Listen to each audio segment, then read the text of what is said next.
She was marked for failure. I was marked for solitude. Then they forced us into the same cage, and everything ignited. I'm built to hunt, to claim, to break anything that stands between me and what's mine. She fights like she was born for it. Sharp, fearless, refusing to bend for their rules or mine. Every shared breath drags me deeper. Every defiant look makes me want to pin her down and mark her until the world forgets we were ever separate. Touch what's growing inside her. I'll tear the system apart with my bare hands. They call us impossible. I call her my obsession. Stay tuned for monster-sized difference dominance, forced proximity survival heat, cross-species obsession, defiant claiming, impossible pregnancy tension, and an alpha who devours rules to keep his woman. Happily ever after guaranteed.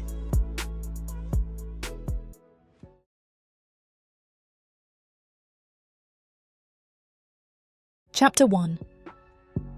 Seren. The preparation chamber smells like vetiver and uncertainty. I sit on a low wooden bench with 11 other humans, all of us silent, all of us marked. The red cord around my left wrist feels heavier than it should, just woven fibre, ceremonial dye, a knot I didn't tie myself. But it means unresolved, and everyone in Bizarre knows what that means. Failure to bond, failure to integrate, failure to belong. An attendant moves through the chamber with a tablet, documenting us like archival specimens. She stops at each person, records their name, measures the cord's placement, notes any visible distress.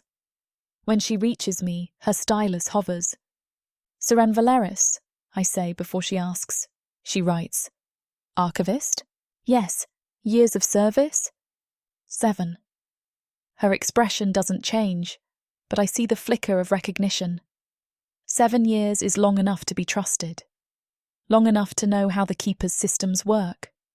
Long enough to understand that unresolved status could end my access, my work, everything I've built here. She moves on. I study the others. Mostly young first-cycle candidates. A few look terrified. One woman in the corner is crying silently, her hands folded in her lap like prayer will help. It won't. The Keeper doesn't respond to devotion. It responds to compliance. And we're here because we failed to comply with the fundamental requirement. Bond appropriately, bond quickly, bond without complication. I didn't fail because I refused every match. I failed because I accepted none that felt real. The attendant returns to the front of the chamber and claps twice. We stand. The marking ceremony begins in 10 minutes, she says. You will walk in processional order to the central plaza. You will stand before the triad. You will be named publicly. This is not punishment. This is documentation. Documentation. That's what the Keeper calls every act of institutional shaming. She gestures toward the door. Proceed. The plaza is vast and already filled. Thousands of witnesses line the concentric stone circles. Manticores in formal robes, humans in subdued clothing, children held on shoulders to see. The binding fire burns in the central pit, taller than usual, fed for ceremony. Smoke rises straight into the pale morning sky. I walk with the other unresolved humans, each of us spaced 3 paces apart. The crowd doesn't shout or jeer. They just watch. Silent observation is worse than hostility. Hostility acknowledges you. Silence erases you while you're still standing. The triad sits on the elevated platform ahead. I recognize them from years of archival records, though I've never been this close. High Priestess Bethdal in the center, Keeper aspect, embodiment of order and continuity. Her face is unreadable, carved from stillness and institutional authority. To her left, Elder Tharson, Hunter aspect, ancient and scarred, his mane streaked with silver. He represents endurance, survival, the old ways. To her right, Cassian Run, hedonist aspect, younger than the others, sharp-eyed and watchful. He represents pleasure, autonomy, the self unchained from obligation. Together, they are the triad. Together they judge. I stop where the attendant indicates, forming a line with the other humans. Across the plaza, I see another group forming, manticores, also red-corded. There are fewer of them, maybe 8. Unresolved status is rarer among manticores. They have longer cycles, more time to bond, fewer consequences for delay. One of them catches my eye. Tall, even for a manticore. Dark mane, streaked faintly with copper. He stands with his hands loose at his sides, posture upright but not rigid. He doesn't look ashamed. He looks tired. Not physically. Something deeper. He's looking at me too. I don't look away. Bethdal stands. The crowd quiets instantly. The marking ceremony begins, she says. Her voice carries without effort, trained for projection, trained for authority. We gather to witness those who remain unresolved. The keeper does not condemn. The keeper documents. What is documented can be corrected. Corrected, another word for coerced. She lifts a scroll. The following candidates have completed their bonding cycles without resolution. They are marked publicly so that the city may witness their status and offer guidance. Guidance. Another word for surveillance. She begins reading names. The first is a young human woman, maybe 20. Her name echoes across the plaza. She flinches. The crowd murmurs softly. Recognition, judgment, pity. She's marked now in every sense. The red cord is just the visible part. Bethdal continues. 3 more humans. Then the first manticore, a male, middle-aged, who stands stone-faced as his name rings out. Then mine. Seren Valeris, archivist, 7 years keeper service, unresolved. The murmur is louder this time. 7 years is long enough that people know my name from records requests, from archival consultations. I've been useful, I've been trusted, and now I'm this. I don't flinch, I breathe through it. Bethdal reads 4 more names. Then she pauses, and I know what's coming before she speaks. Cavan Arnim, scholar, former council advisor, unresolved. The murmur becomes a wave. Shock, I think. Maybe scandal. Cavan Arnim isn't just unresolved, he's notable. Former advisor means he had status, influence, access, and he lost it. I look across the plaza again. He hasn't moved. His expression is calm, but I see the tightness in his jaw. He feels this. He's just better at hiding it. Bethdal finishes the list. 8 humans, 8 manticores, 16 unresolved. You will be assigned proximity requirements, Bethdal says. Compliance is mandatory. Refusal results in exile or bond dissolution by institutional decree. You have 48 hours to make contact with your designated match. She sits. An attendant approaches me, holding a smaller scroll. She hands it to me without speaking. I unroll it. Cavan Arnim, scholar. Residence, East Compound, 6th Terrace. Proximity required within 48 hours. First contact must be documented. I look up. Across the plaza, Cavan is reading his own scroll. He looks up too. Our eyes meet again. This time, neither of us looks away. The ceremony ends. The crowd disperses. The unresolved are released to return to our separate lives, now marked, now watched. I walk alone back toward the archives quarter. The red cord brushes against my wrist with every step. 48 hours. I don't know Cavan Arnim. I don't know if he'll contact me or wait for me to come to him. I don't know what proximity even means beyond the clinical requirement, shared space, documented presence, proof of intent. But I know this. The keeper wants compliance. It wants us to bond quickly, appropriately, without resistance. And I've spent 7 years learning how systems work. Sometimes compliance looks like cooperation. Sometimes it's just survival. I'll decide which this is after I meet him.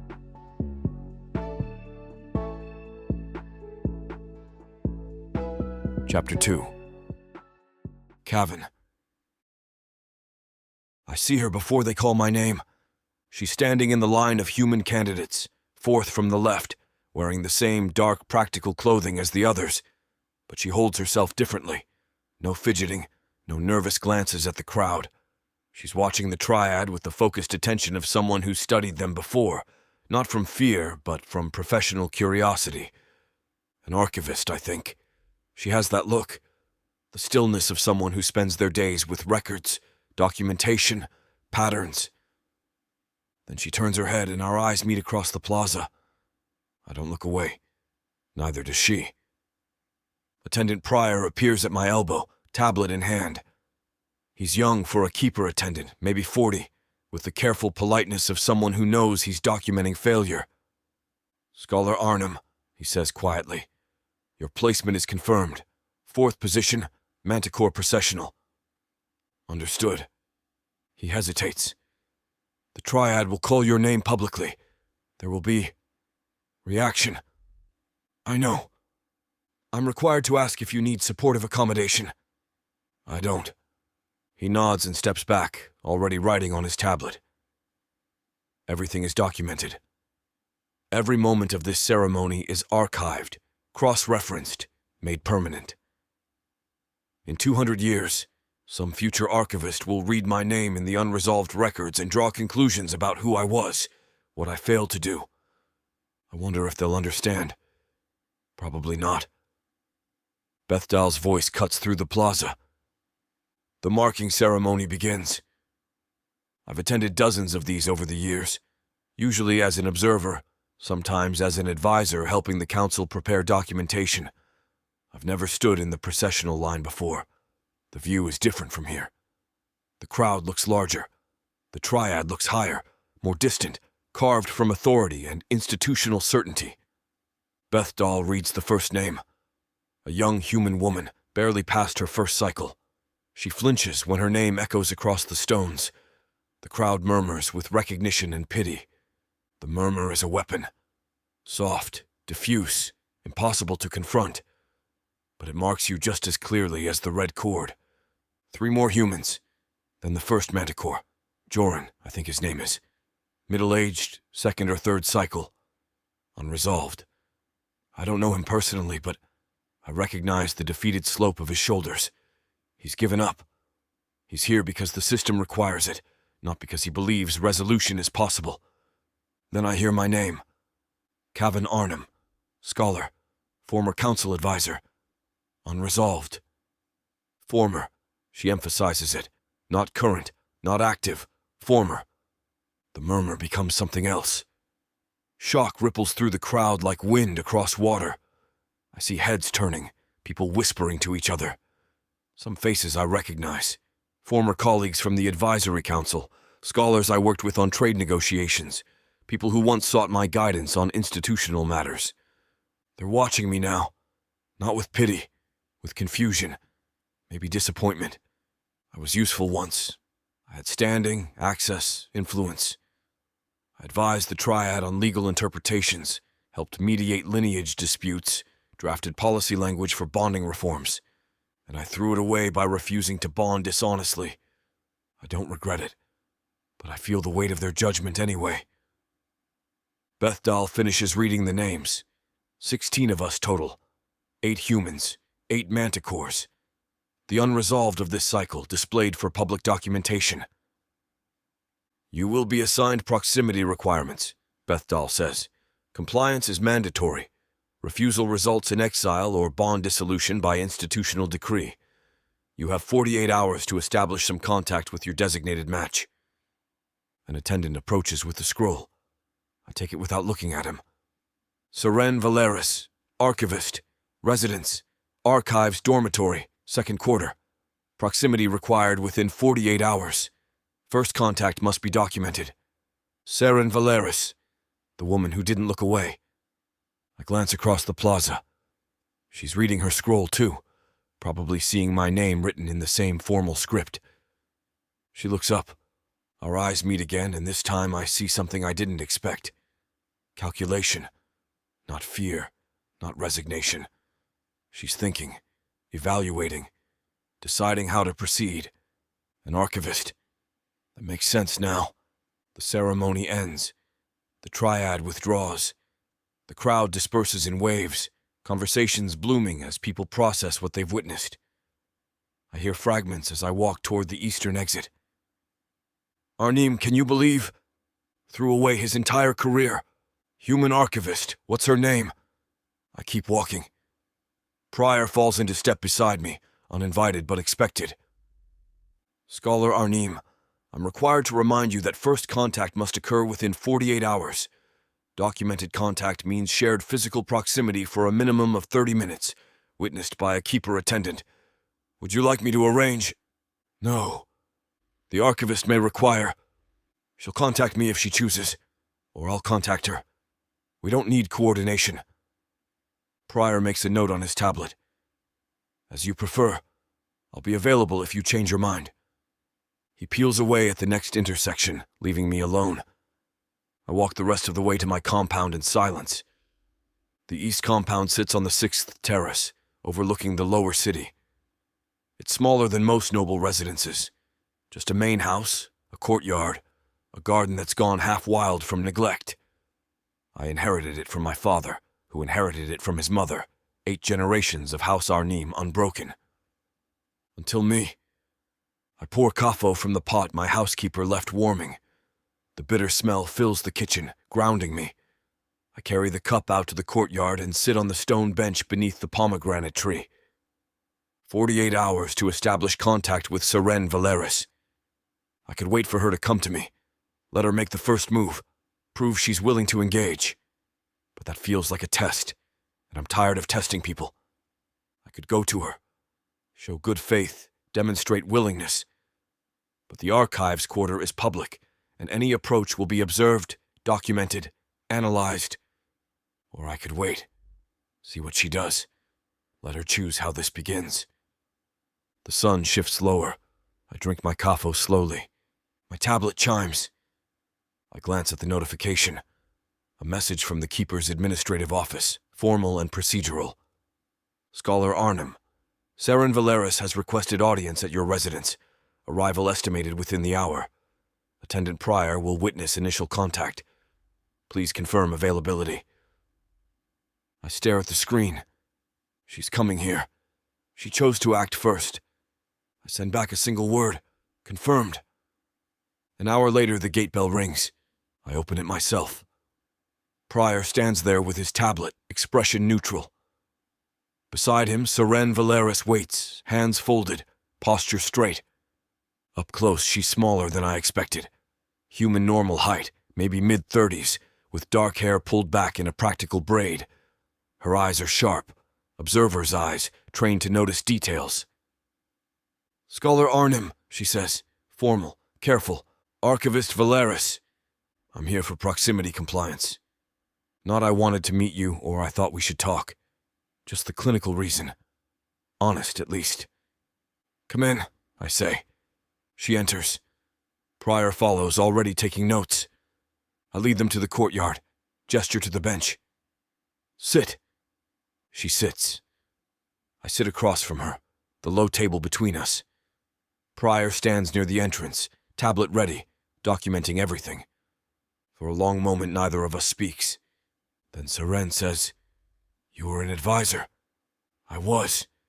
Why did you stop? Straight to it. No pleasantries. I appreciate that. I refused the matches they offered. 3 cycles running. The council decided my refusal indicated instability. They suspended my advisory access until I resolve. And now you're here. And now I'm here. She nods slowly. I read your records. You drafted the bonding reform proposal in 1821. The one that expanded human participation in advisory councils. I blink. You read that? I'm an archivist. I read everything. Despite everything, I almost smile. That proposal was rejected. I know, but you tried. Trying doesn't change outcomes. No, she says, but it changes precedent. We sit in silence again. Pryor writes. The courtyard is quiet except for the wind moving through the pomegranate leaves. Finally, Seren says, We're being watched. Constantly. Whatever we do, they'll document it. I know. So we should decide what we want them to see. I look at her. Really look at her. She's not afraid. She's strategic. What do you suggest? I ask. Compliance, she says. Minimum necessary. We meet every 3 days. We sit together. We let them document proximity. We don't pretend affection, but we don't refuse contact either. And then we see what happens. It's honest, practical, no false promises, no performance. I pour 2 cups of kafo, offer her one. She takes it. 3 days, I say. Same time. Agreed. Pryor notes the time, the agreement, the shared beverage. We've complied. We've been documented. And neither of us has lied.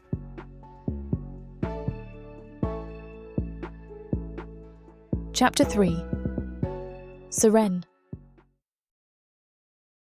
The dormitory is silent when I return. Not empty. I can hear movement behind closed doors, the soft scrape of chairs, the whisper of pages turning. But no one speaks to me in the hallway. No one opens their door as I pass. I've lived in the archives dormitory for 7 years, shared meals in the common room, traded book recommendations, helped newer archivists navigate the labyrinthine filing systems. We weren't friends exactly, but we were colleagues. We existed in comfortable proximity. Now I'm unresolved, and proximity has consequences. I unlock my door and step inside. The room is exactly as I left it this morning. Narrow bed, writing desk, shelves packed with borrowed manuscripts I haven't returned yet. The window overlooks the inner courtyard, where the archivists gather for evening kafo. I don't go down to join them anymore. The red cord around my wrist catches the light as I set my satchel on the desk. I should remove it for sleeping, but the knot is ceremonial, designed not to slip. I'd have to cut it off, and that would be its own kind of documentation. I sit at the desk and pull out my personal tablet. Not the official archives device. That one was revoked 2 days ago, the morning after the marking ceremony. This one is older, slower, but it still connects to the public record system. I need to know who Kavan Arnim is. Not the formal biography from the ceremony, but the real history. What kind of man refuses matches 3 cycles running? What kind of scholar loses advisory status and doesn't fight to reclaim it? I type his name into the search field. The results load slowly. Kavan Arnim, born 1789. House Arnim, 8th generation. Scholars Guild, specialisation, institutional law and lineage documentation. Standard background, noble house, respectable lineage, appropriate education. I scroll further. Advisory Council appointment, 1815, age 26. Youngest advisor in 3 generations. That makes me pause. 26 is young for council access, especially for institutional law. He must have been exceptional. The kind of scholar the keeper notices, elevates, relies on. Notable work, Bonding Reform Proposal, 1821. Co-authored Trade Mediation Framework, 1823. Lineage Preservation Guidelines, 1824. He wasn't just an advisor. He was productive, influential. His work shaped policy. Then the record shifts. Advisory suspension, 1825. Reason: repeated refusal of sanctioned matches. Status review pending resolution. 1 year ago. And since then, nothing. No publications, no council appearances, no advisory work. He didn't just lose his position. He disappeared from institutional visibility. I search for records of his refused matches. The system flags 3. Proposed match 1, 1823. Rosen Shen, House Shen, compatible lineage. Status: refused by Arnim. Proposed match 2, 1824. Irina Vosk, House Vosk, compatible lineage. Status: refused by Arnim. Proposed match 3, 1825. Octavia Seron, House Seron, compatible lineage. Status: refused by Arnim. 3 noble houses, 3 appropriate matches, 3 refusals. The last name catches my attention. Octavia Seron. I know that name. She's current lineage preservation guardian, one of the most powerful positions in the Keeper's administrative structure. He refused her. And then she became his supervisor's supervisor. I sit back thinking. Cavan Arnim didn't just refuse bonding, he refused power. Every match offered to him came with elevated status, stronger political connections, institutional security. And he walked away from all of it. Either he's principle-driven to the point of self-destruction, or he's hiding something. I need to figure out which. A soft knock at my door. I close the tablet quickly, stand, open the door a crack. It's Merrin, one of the junior archivists. She's maybe 23, still in her first cycle, eager and competent. She brought me tea once when I was working late on a complex lineage restoration project. She hasn't spoken to me since the marking. "Seren," she says quietly. May I come in?" I open the door wider. She slips inside, glancing down the hallway as if checking for witnesses. "I shouldn't be here," she says. "Then why are you?" She twists her hands together. I wanted to say, I don't think it's fair. What they're doing to you. You are one of the best archivists we have. You shouldn't lose access just because you didn't bond on schedule. It's kind, naive, but kind. Fair isn't the point, I say. Compliance is. But you've been compliant. 7 years of service, perfect records, never missed a deadline. I failed to bond. That's the only compliance that matters. Merrin looks down. They reassigned your manuscripts, gave them to Corris. Corris, senior archivist, meticulous and joyless. He'll catalogue them perfectly and understand nothing about why they matter. I expected that, I say. And they're saying... She hesitates. What?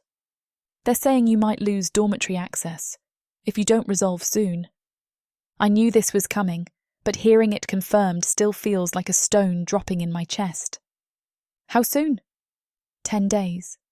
Maybe less. Senior Archivist Preller is reviewing your status tomorrow. 10 days. Less than 2 weeks to prove I'm resolving, or I lose housing, workspace, everything I've built here. Thank you for telling me, I say. Merrin nods. She moves toward the door, then stops.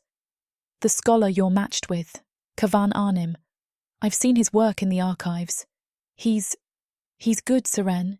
His legal analysis is brilliant. If anyone could challenge the system, it's him. I'm not trying to challenge the system.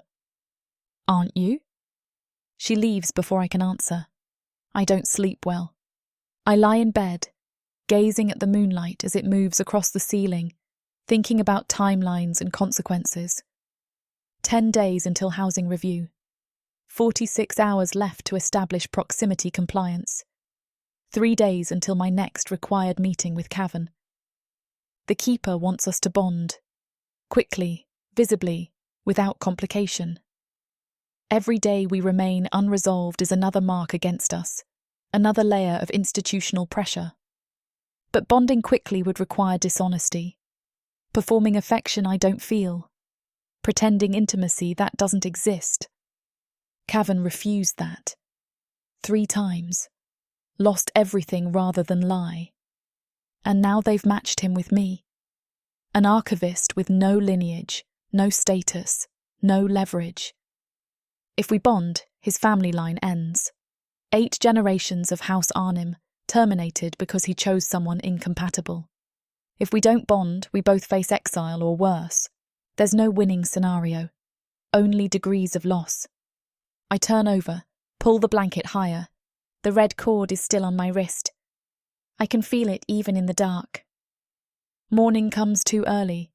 I dress in work clothing even though I have no work to do. Habit mostly. And maintaining normalcy feels important, even when nothing is normal. The formal scroll arrives at my door just after dawn. I recognize the seal before I open it. Keeper's administrative office, High Priestess Bethdal's direct authority. Inside, the message is brief. Seren Valeris, you are summoned to attend review with High Priestess Bethdal, 3rd hour past dawn, Keeper's Temple Inner Chambers. Attendance is mandatory. Failure to appear will result in immediate bond dissolution proceedings. 3 hours. I have 3 hours. I read the scroll again, looking for any indication of what the review entails. There's nothing. Just the summons, the time, the consequence for refusal. I should eat something. I can't. I should prepare, practice what I'll say, how I'll present myself. But I don't know what they want to hear. So I sit at my desk and wait. When the time comes, I walk alone to the temple. The inner chambers are quiet, austere. High stone walls, minimal decoration, the faint scent of incense. Bethdal sits behind a wide desk, hands folded. She doesn't stand when I enter. Archivist Valeris, she says.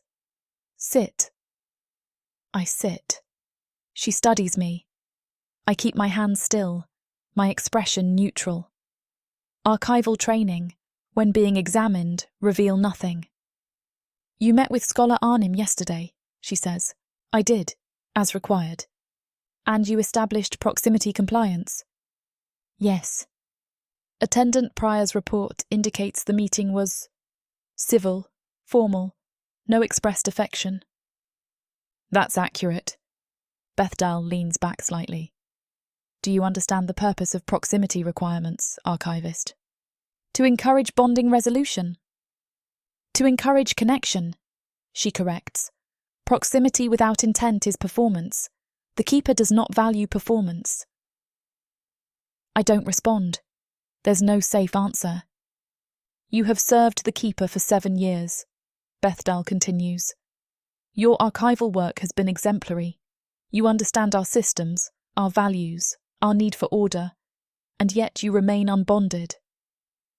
I haven't found an appropriate match. Or you haven't tried. The accusation hangs between us. I've attended every social gathering, I say carefully, every introduction. I've met dozens of potential matches. None progressed beyond initial conversation. Because you rejected them. Because they weren't real. Bethdal's expression hardens. Reality is not the standard. Compatibility is. With respect, High Priestess, compatibility without honesty is just documentation. The moment I say it, I know I've made a mistake. Bethdal stands. You are dismissed, Archivist. But understand this. Your status is under review. If you do not demonstrate significant progress toward resolution within 10 days, your Keeper's oath will be dissolved. You will lose dormitory access, archival privileges, and institutional standing. Is that clear? Yes. Then I suggest you reconsider what constitutes real. She gestures toward the door. I leave without looking back. Outside, the morning sun is too bright. I walk without destination, just movement. My mind is racing. 10 days. She confirmed it. 10 days to demonstrate progress, or I lose everything. But what counts as progress?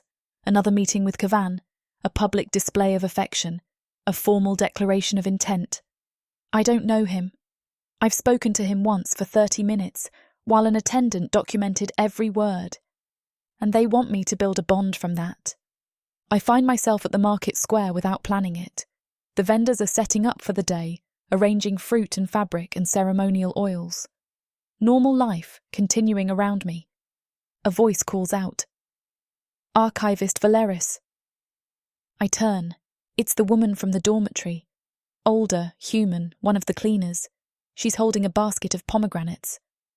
I saw the marking, she says quietly. You and the scholar. Yes. You're brave. Coming to him yourself. I was required to. Still brave. She holds out a pomegranate. Take it. For luck. I don't believe in luck. But I take the fruit anyway. Thank you. She nods and moves on. I stand there holding the pomegranate, feeling its weight. 10 days. I need to see Cavan again. Not in 3 days when compliance requires it. Tomorrow. I need to know if he's willing to be honest about what this is, what we are. Because if we're going to survive this, we can't perform. We have to be real.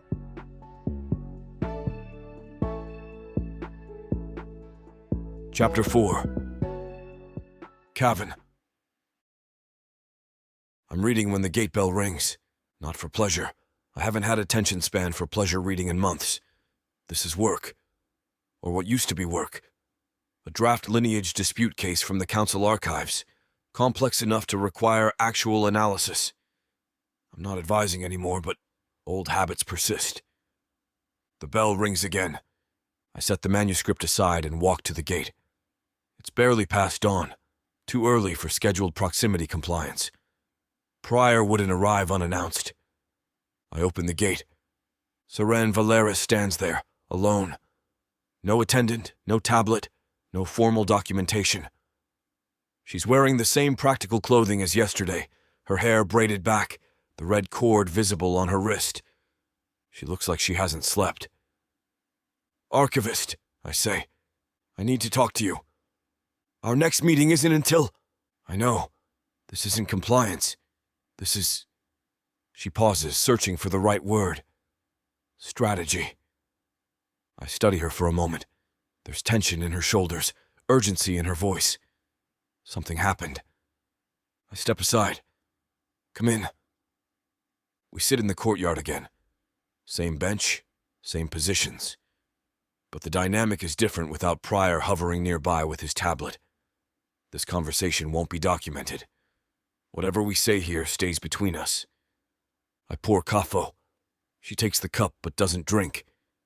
I was summoned yesterday, she says. High Priestess Bethdal, she reviewed my status.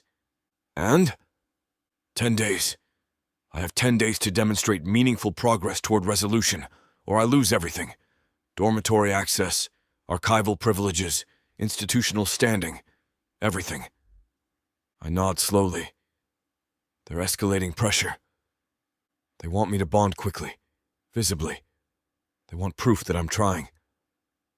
What did you tell her? That I haven't found a real match. She meets my eyes. She said reality isn't the standard. Compatibility is. I almost laugh.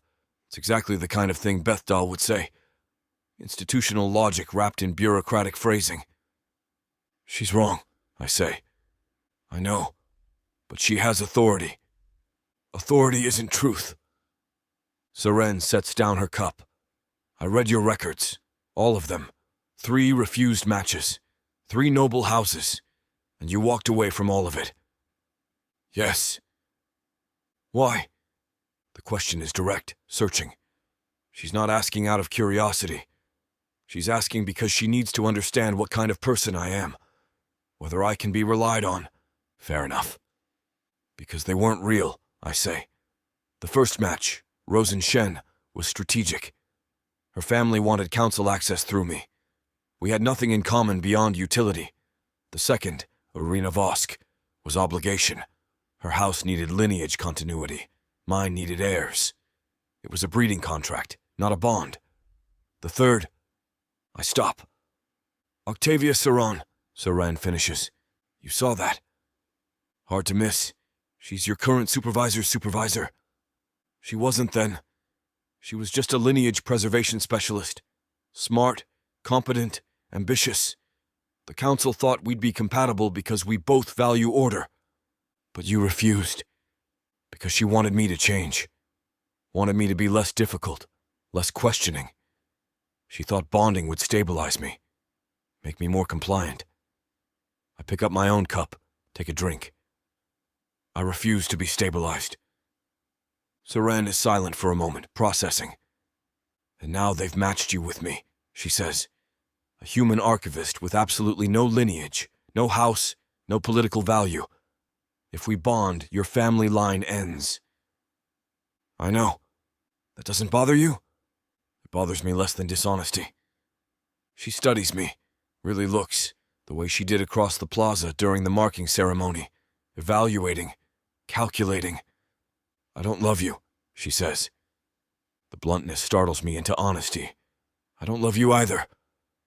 I don't know if I ever will. Neither do I. But I need this to work. For 10 days at minimum. Long enough to keep my housing, my access, my work. And after 10 days? I don't know, but right now 10 days is all I can see. I set down my cup. What are you proposing? Honesty, she says. No performance, no pretending. We meet. We're visible together. We let them document proximity. But we don't lie to each other about what this is. And what is it? Survival. The word sits between us, stark and accurate. I think about the last year, the refused matches, the advisory suspension, the institutional pressure that's only intensified. I've been surviving alone, refusing to compromise, waiting for something real. Seren isn't offering me love. She's offering me honesty. And honesty is what I've been refusing to abandon. All right, I say. All right? We'll be honest. We'll survive together. 10 days, and then we reassess. She exhales slowly, some of the tension leaving her shoulders. We need to be visible. More than the minimum proximity requirements. The Keeper wants to see progress. What kind of progress? I don't know yet. But Bethel said proximity without intent is performance. She wants to see connection. How do you fake connection honestly? You don't fake it. You build it. Slowly. Real conversations, shared time. Doesn't have to be romantic. It just has to be real. I consider this. You want us to actually spend time together, not just compliance meetings. Yes. Doing what? I don't know. What do you do? I gesture toward the manuscript on the bench. Read. Research. Draft legal analyses no one will ever use. I read too. Archival records, historical precedents, lineage documentation. Then we read together. Here, in public, wherever they can see us. We're scholars working in proximity. That's real. That's documented.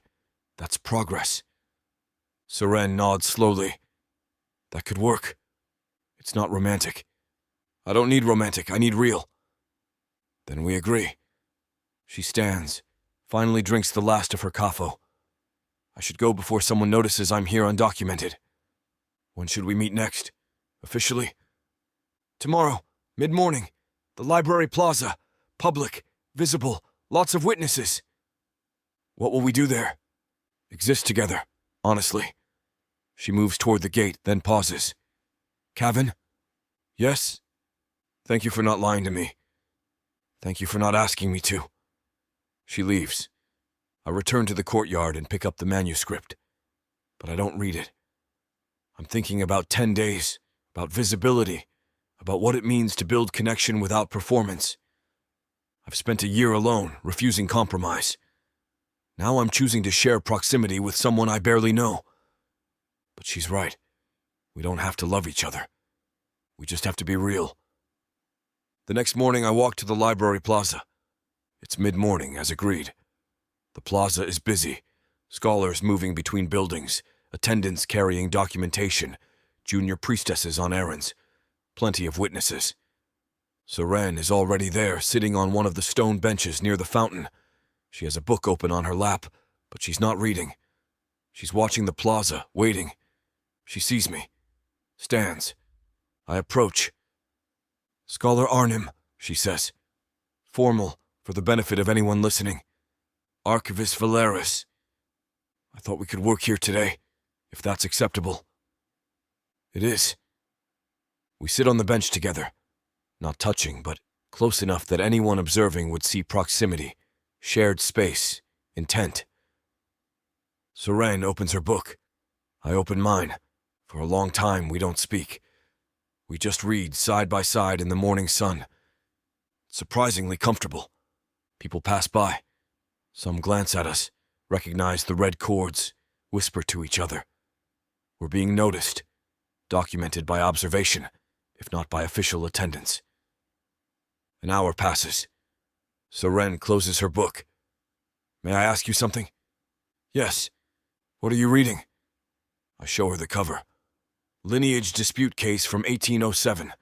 House Varen versus House Tal. Property inheritance question. What's the question?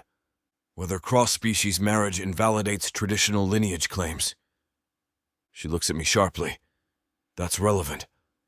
I thought so. What did the council decide?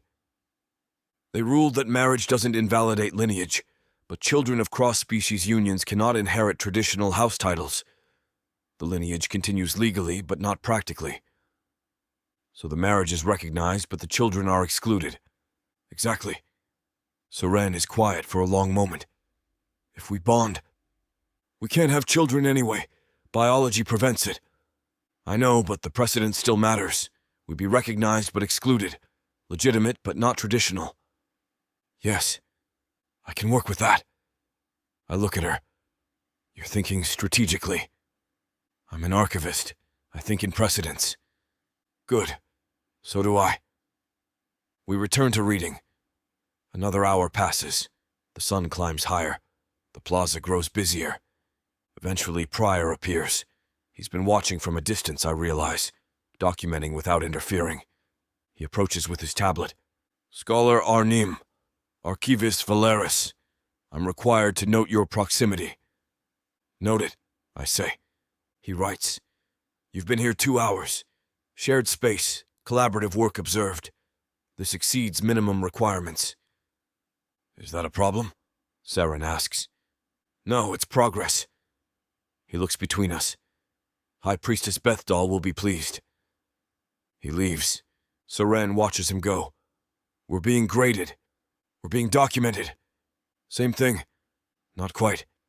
Documentation is observation. Grading is judgment. They're observing for now. When does observation become judgment?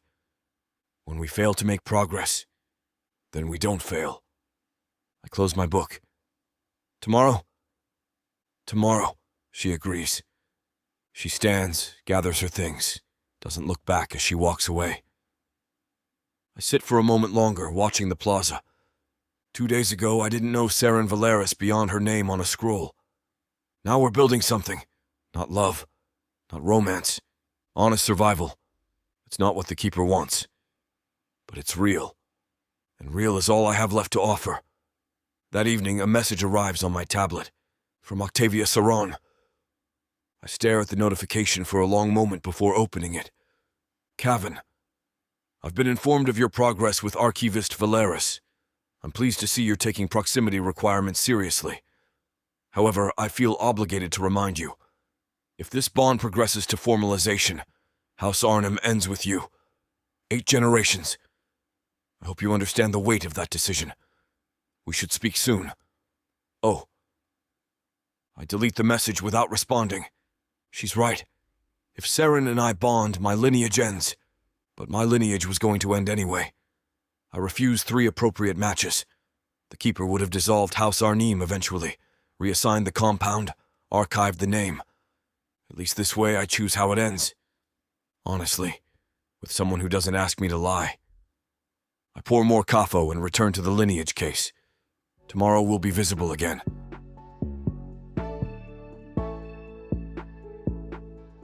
Chapter 5. Seren. The summons comes on the 3rd day. I'm in the library plaza again, sitting beside Cavan. We've fallen into a routine over the past 48 hours. Mornings in the plaza, reading side by side, occasionally talking about cases or precedents. Yesterday we discussed water rights disputes for 2 hours. Today we've barely spoken, just existed in shared silence. It's comfortable, easy even. The attendant who interrupts is young, nervous. She approaches with a scroll clutched in both hands. Archivist Valeris? I look up. Yes. High Priestess Bethdal requests your immediate presence. Inner chambers. Cavan puts his book down. Both of us? Just the archivist. I exchange a glance with Cavan. His expression is carefully neutral, but I see the tension in his jaw. I'll go, I say. The attendant shifts her weight. There's another visitor as well. Guardian Octavia Saron. Cavan goes very still.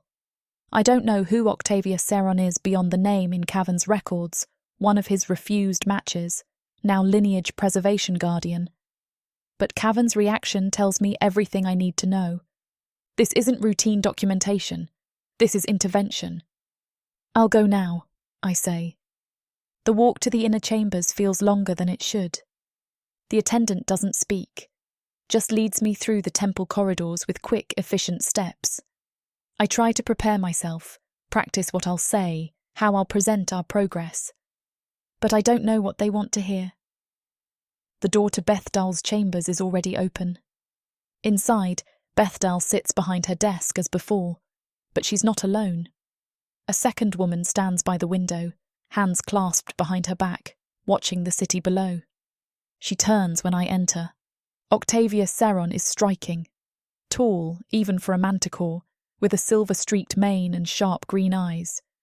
She wears formal guardian robes, deep blue with gold threading, the colours of lineage preservation. Everything about her posture suggests authority, certainty, control. She looks at me the way an archivist looks at a misfiled document, something that needs correction. Archivist Valeris, Bethdal says, thank you for coming. This is Guardian Octavia Seron, Lineage Preservation Council. Guardian, I say carefully. Octavia nods once.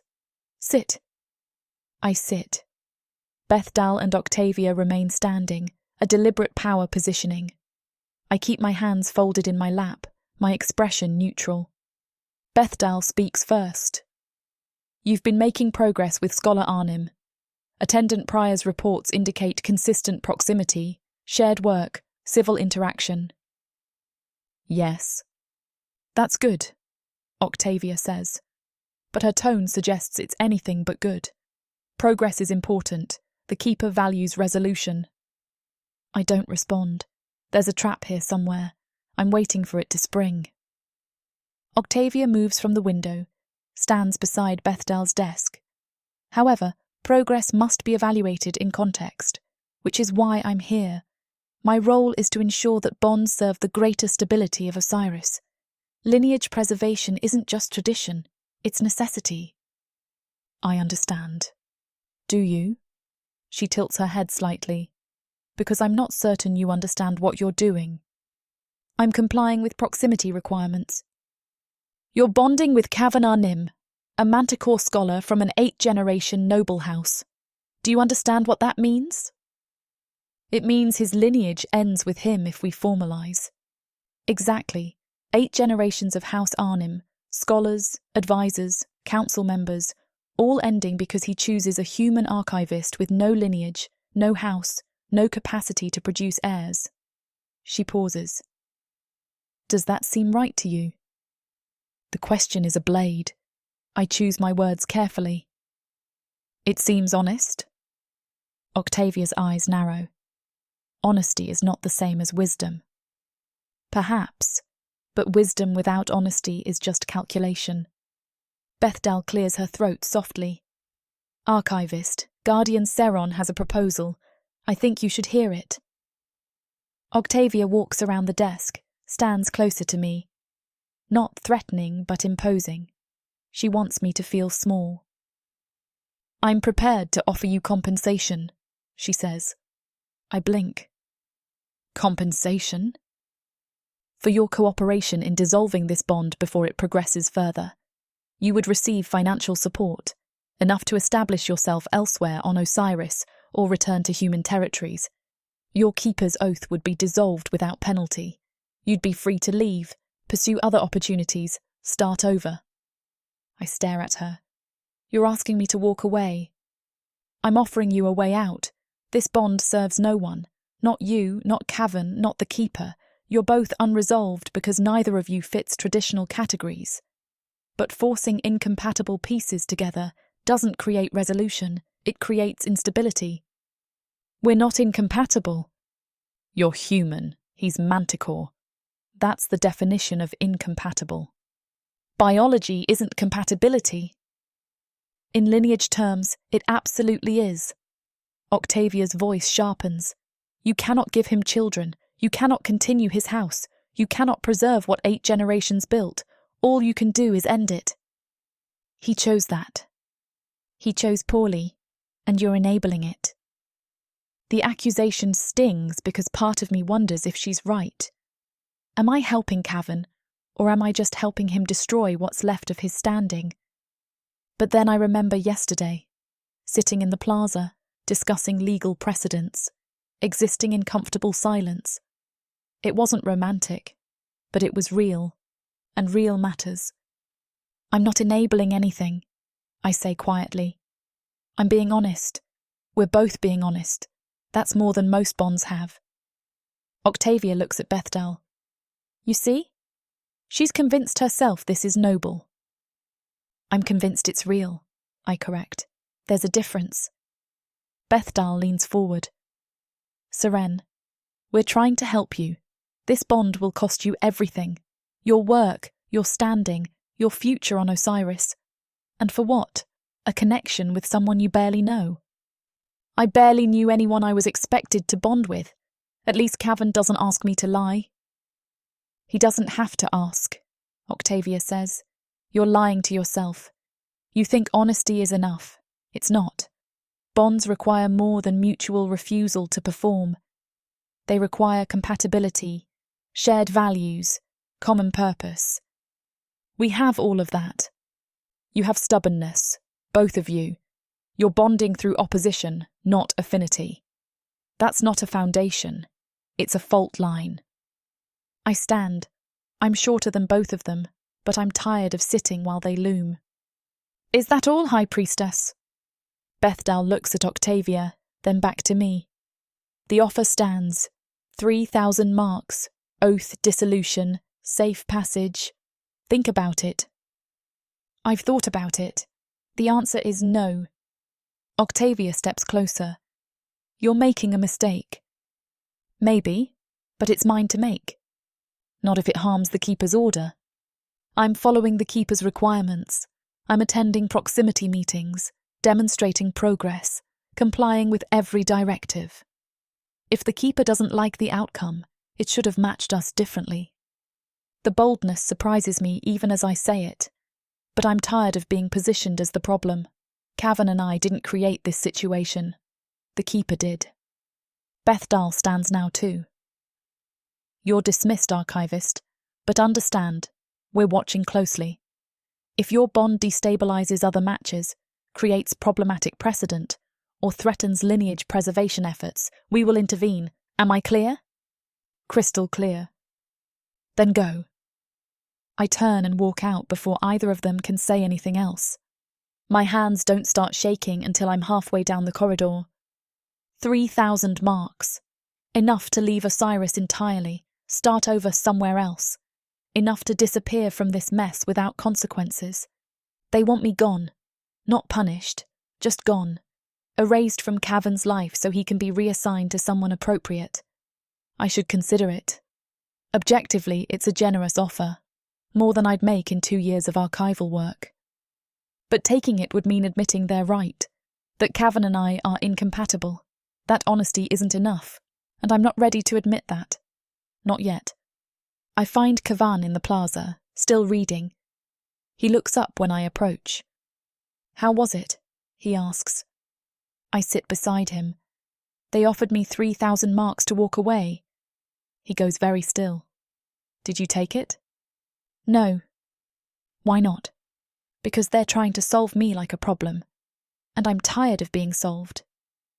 Cavan slowly sets down his book. Octavia was there. Yes. What did she say? That we're incompatible. That I'm ending your lineage. That honesty isn't enough. She's said that before. To you? 3 times. He looks at me. She's not wrong about the lineage. If we formalise, House Arnim ends with me. I know. That doesn't bother you. It bothers me less than lying. I echo his words from 3 days ago. He almost smiles. We're going to make them very angry. We already have. It's going to get worse. I know. We sit in the silence for a moment. The plaza is bustling around us, normal city life continuing while we sit at the centre of institutional disapproval. They want us to fail, I say finally. They want us to comply. Same thing. Not necessarily. Compliance just means following their requirements. We can comply and still survive. How? By being visible, consistent, undeniably present. He picks up his book again. They want progress. We'll give them progress, just not the kind they expect. What kind of progress? Real progress. Actual connection, built honestly. No performance, no pretending. Just two people existing together because they choose to. I consider this. That's not what they want. No, but it's what we have to offer. And if it's not enough, then we'll face that when it comes. But right now we keep reading, we keep meeting, we keep being real. It's not reassuring exactly, but it's honest, and honest is all we have. That evening there's a small gathering in the dormitory common room. I haven't attended in days. Since the marking, everyone's kept their distance. But tonight I hear voices, laughter even. Something is happening. I stay in my room. I'm not welcome there anymore. A knock at my door. I open it. Merrin stands there again, looking guilty and determined. There's a gathering, she says. I heard. You should come. I don't think that's a good idea. Senior archivist Prella isn't here. She left for a council meeting an hour ago, and some of us... She hesitates. Some of us want to talk to you. About what? About what you're doing. With Scholar Arnim. I study her face. She doesn't look hostile, just curious. All right, I say. The common room is small, maybe 15 people. All archivists, all younger than me. First and second cycle mostly. They stop talking when I enter. Merrin gestures to an empty chair. Sit. I sit. A young man across from me, Corris's assistant, I think, speaks first. We've been watching, you and Scholar Arnim, in the plaza. I know. It's different from other unresolved cases. How so? You're not performing. You're just existing together. Reading, talking, being visible without pretending. Another voice, a woman I don't recognise. It's honest. Yes, I say carefully. That's the point. Some of us think... The young man glances around the room. We think the keeper's bonding requirements are too rigid. They want us to bond quickly, appropriately, according to category. But that doesn't leave room for actual connection. Merrin nods. You're building connection without performance. That's different. That's real. I don't know what to say. I expected judgment, disapproval. Not this. We're just surviving, I say. You're surviving honestly, someone else says. That's brave. It's not brave, it's necessary. Same thing. The gathering continues for another hour. People ask questions about Cavan, about our meetings, about how we're managing institutional pressure.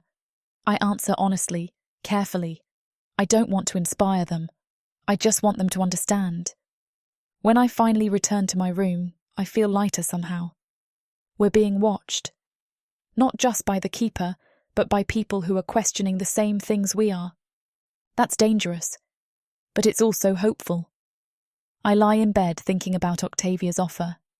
3,000 marks to disappear. Cavan's lineage ending, 10 days to demonstrate progress. We're 4 days in, 6 left. The pressure is building. Octavia won't give up. Bethdal won't stop watching. The system wants us to fail or comply, and there's no space between those options. Except the space Cavan and I are creating. One honest conversation at a time. Tomorrow we'll meet again. Same plaza, same books, same quiet proximity. It's not romantic, it's not traditional, it's not what the keeper wants, but it's real. And real is all we have.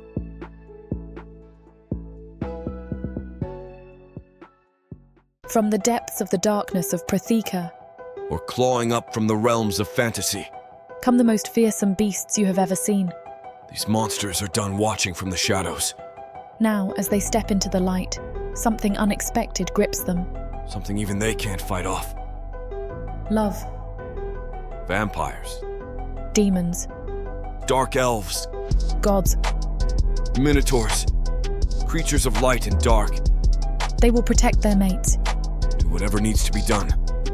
Morally grey heroes who will burn the world to protect the women who love them. 10 audiobooks. Fall into over 60 hours of fantasy romance. 20 ebooks. Over 1 million words of these brutes who will protect their women. Even if they might destroy themselves in the process. Get the immersive Protheka fantasy romance bundle. For 80% off, right now, dive into Protheka at a once-in-a-lifetime discount. The first bundle to offer both ebooks and audiobooks on worldsofprotheka.com. Protheka's magic is eternal, and this Romantasy bundle will make it endless.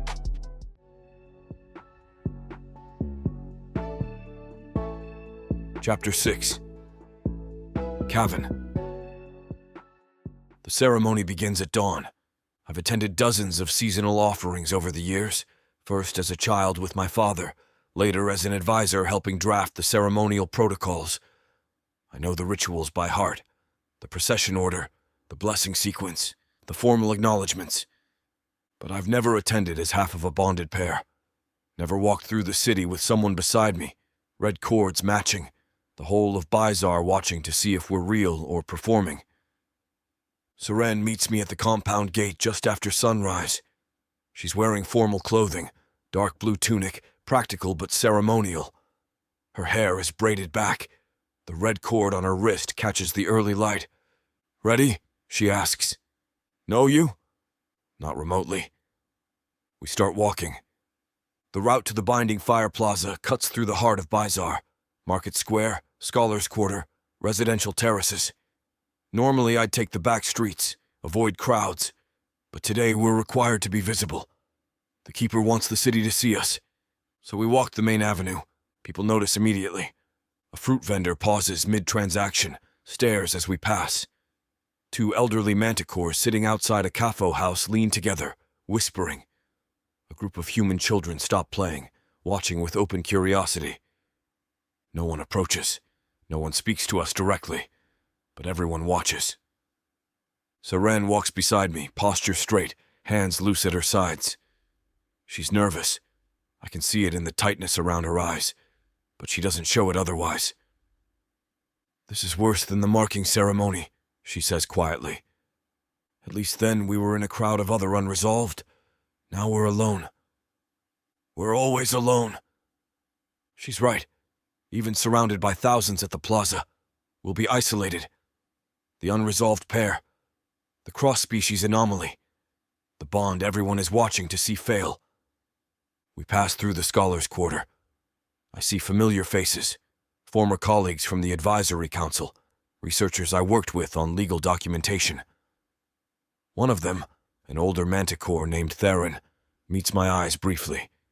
He nods once. Not approval exactly. Just acknowledgement. It's more than most have offered. The plaza is already crowded when we arrive. Thousands of citizens arranged in concentric circles around the central fire pit. The triad sits on the elevated platform, Bethdal, Thassan, Cassian, presiding over the seasonal offering. Attendants move through the crowd with tablets, documenting attendance. Attendant Pryor appears at my elbow almost immediately. "Scholar Arnim, Archivist Valeris." He gestures toward a designated area. "You'll stand in the second circle, east quadrant. I'll be observing." Of course he will. We follow him through the crowd. People step aside to let us pass, then close ranks behind us, creating distance, maintaining separation. Pryor positions us in the assigned spot, close enough to the platform to be visible, far enough back to not be central. Liminal space, neither honored nor excluded. "The ceremony will last approximately 90 minutes, Pryor says. "You're expected to remain for the duration. Questions?" "No," I say. He makes a note on his tablet and steps back to observe from a discreet distance. Serene and I stand side by side, not touching but close. The fire burns in front of us, smoke rising straight into the pale morning sky. 90 minutes, Seren murmurs. We've survived worse. Have we? Fair question. The ceremony begins. Elder Thassan stands, raises his hands. The crowd quiets instantly. The season turns, he says, voice carrying across the plaza. The binding fire burns constant. We gather to offer gratitude for continuity, stability, the bonds that preserve our city. Standard opening. I've heard it 100 times, but today the word bonds feels pointed, weighted. Maybe I'm imagining it. The ritual proceeds. Offerings are brought forward. Grain, fruit, woven cloth. Representatives from each major house present their seasonal contributions. The triad blesses each offering, speaks the traditional acknowledgments. I watch without really seeing. My attention keeps drifting to the people around us. The couple to our left, manticore pair, formally bonded, wearing traditional blue cords. They haven't looked at us once. Deliberate avoidance. The group behind us, mixed human and manticore, younger generation. I hear whispers, fragments of conversation. That scholar Arnim, the human archivist. Think they're actually bonding or just complying. Seren hears it too. Her shoulders tense slightly. I shift closer to her. Not touching, but closing the space between us. A small gesture. Solidarity. She glances at me. Something softens in her expression. We turn back to the ceremony. An hour in, something unexpected happens. A young priestess approaches the triad with an offering, not seasonal goods, but a scroll. Bethdal accepts it, reads briefly, then stands. We acknowledge a petition, Bethdal says. The crowd murmurs. Petitions during seasonal ceremonies are rare, reserved for matters of immediate communal importance. Bethdal reads from the scroll. Junior Priestess Igana of the Keeper's Temple requests recognition of service completion. Petition granted. She will advance to full priestess status following the autumn trial period. Polite applause. Standard advancement. But then Igana does something unusual. She turns before leaving the platform and looks directly at Seren and me. Holds our gaze for a long moment. Then she bows her head slightly. Just a fraction. Barely noticeable unless you're watching closely. Acknowledgement. Respect. She descends and disappears into the crowd. Seren breathes out slowly. Did she just...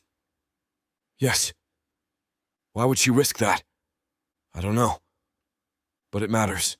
Someone within the Keeper's structure just publicly acknowledged us with something other than judgment. Not overtly. She was careful, subtle. But it happened. We're not completely alone. The ceremony continues for another 30 minutes. More offerings, more blessings, the seasonal prayers. Finally, Bethdal stands for the closing acknowledgement. The binding fire burns constant, she says. May our bonds strengthen. May our city endure. May continuity preserve us. The crowd responds in unison. May continuity preserve us. Except I don't say it. Neither does Seren. We stand silent while the ritual language echoes around us. Because continuity hasn't preserved us. It marked us unresolved, subjected us to public scrutiny, demanded we bond according to category or face exile. Continuity is the problem, not the solution. The ceremony ends. The crowd begins to disperse. Prior approaches with his tablet. Attendance documented. You remained for the full duration. Proximity maintained. Visible participation noted. Noted, I repeat. Everything is always noted. He hesitates, then says quietly, For what it's worth, Scholar Arnim, you're doing better than most unresolved pairs at this stage. I look at him. He's young, earnest. He believes in the system but isn't cruel about enforcing it. Thank you, Prior. He nods and leaves. Seren and I begin the walk back through Bizar. The crowd thins as we go. Some people still watch, but the intensity has faded. We're less interesting now that the ceremony is over. We're nearly to the residential quarter when a voice calls out. Scholar Arnim. I turn. It's Igana. She's alone, standing in the shadow of a portico, clearly waiting for us. I glance at Seren. She nods. We approach. Priestess, I say formally. Congratulations on your advancement. Thank you. She looks around, checking for witnesses. The street is mostly empty. I can't stay, but I wanted you to know. Some of us are watching. Not everyone wants you to fail. Seren steps forward. Why tell us this? Because the system needs people like you. People who refuse to lie. Igana's voice is urgent, quiet. I was raised to believe the Keeper's way is the only way. But watching you these past weeks, you're building something different. Something honest. And that matters. It might not matter enough, I say. Maybe. But it matters to those of us who are questioning. She glances behind her. I have to go. But know this. You're not alone. Even if it feels that way. She leaves quickly, robes swishing as she disappears around the corner. Seren and I stand in the empty street. How many others like her are there? Seren asks. I don't know. A few. Maybe more than we think. Enough to matter? Probably not. But enough to know we're not completely isolated. We continue walking. The compound is visible now, just ahead on the 6th terrace. That was exhausting, Seren says. 90 minutes of being watched. I hate it. So do I. We reach the compound gate. I unlock it, push it open. Seren pauses. I should go back to the dormitory. You could stay. For dinner. It's the first time I've offered without a formal reason. Not compliance, not documentation. Just wanting her company. She considers. All right. We eat in the courtyard as the sun sets. Simple food, bread, cheese, olives, fruit. My housekeeper left it prepared before she went home for the evening. We eat in comfortable silence, the kind that's developed over a week of shared proximity. Can I ask something? Seren says. Yes.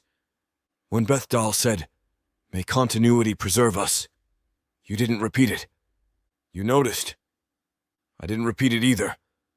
I set down my cup. Continuity hasn't preserved me. It marked me, judged me, demanded I compromise or disappear. I won't speak words I don't believe. Even during a ritual? Especially during a ritual. That's when performance matters most, and I'm done performing. Seren nods slowly. I feel the same way, but it's dangerous. Someone could have noticed. Let them notice I'm tired of pretending. She stares me down, really looks, the way she did during the marking ceremony. Evaluating, but also something else. Understanding, maybe. You've lost a lot by refusing to pretend, she says. Yes. Do you regret it? I think about this carefully. My advisory position, gone. My professional standing, diminished. My father's legacy, about to end. 8 generations of House Arnhem, terminating because I chose honesty over continuation. I regret the cost, I say finally, but not the choice. Even though your lineage ends? Even then. Seren is quiet for a bit. The courtyard is peaceful around us. Evening birds, the rustle of the pomegranate tree, distant city sounds. My parents wanted me to bond traditionally, she says. Human match, appropriate standing, stability. They were disappointed when I came to Osiris instead. Took the Keeper's Oath, dedicated myself to archival work. They thought I was avoiding real life. Were you? Maybe. But I also wanted something real. Something that mattered beyond social expectation. She picks up an olive, turns it over in her fingers. They were right that I've been avoiding bonding. But wrong about why. I wasn't afraid of commitment. I was afraid of dishonesty. And now? Now I'm bonded to someone I barely know, building something that might not last. And somehow it feels more real than anything I was offered before. She's right.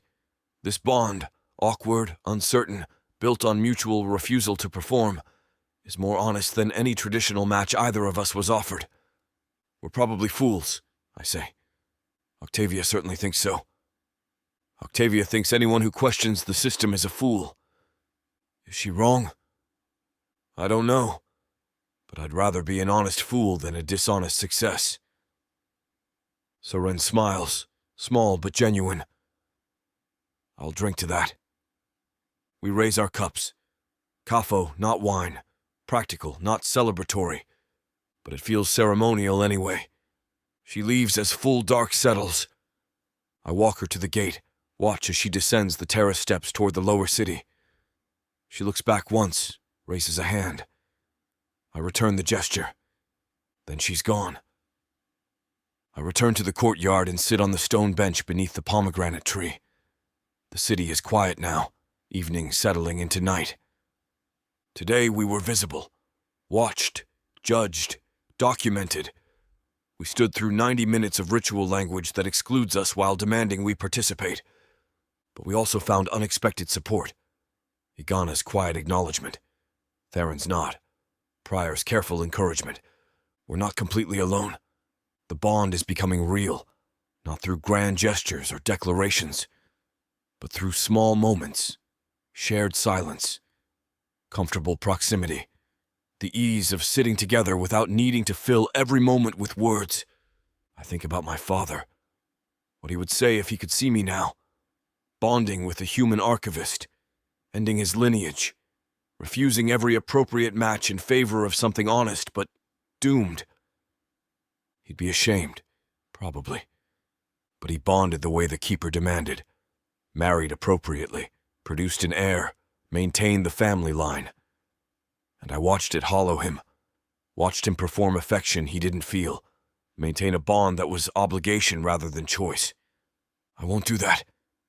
Even if it costs me everything he built, even if the city watches me fail, I'll choose honesty. And if Seren keeps choosing it too, if we keep building this strange, uncertain bond one honest moment at a time, maybe that will be enough. Maybe. I sit in the courtyard until the moon rises, thinking about continuity and refusal, about what we inherit and what we choose to end. The binding fire burns in the distance, constant and indifferent. Tomorrow will be visible again, and the day after that, and every day until the Keeper forces us to choose, formalize or dissolve. But tonight, I'm just sitting in the dark, remembering the way Seren smiled when we raised our cups.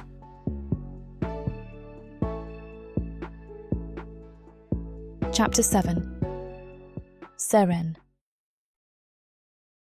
The summons arrives on day 7. I'm in my dormitory room, cataloguing the notes I've been keeping.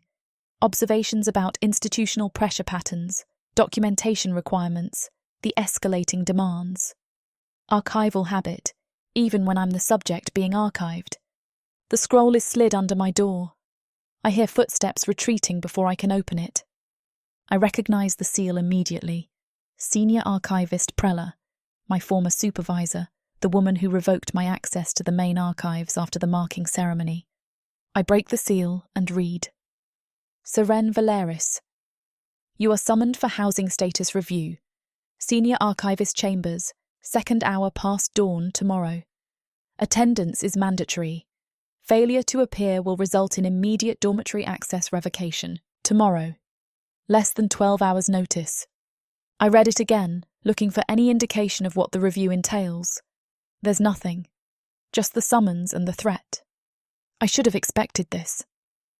Day 7 of the 10-day deadline. They're checking progress, evaluating whether I've earned the right to keep existing in this space.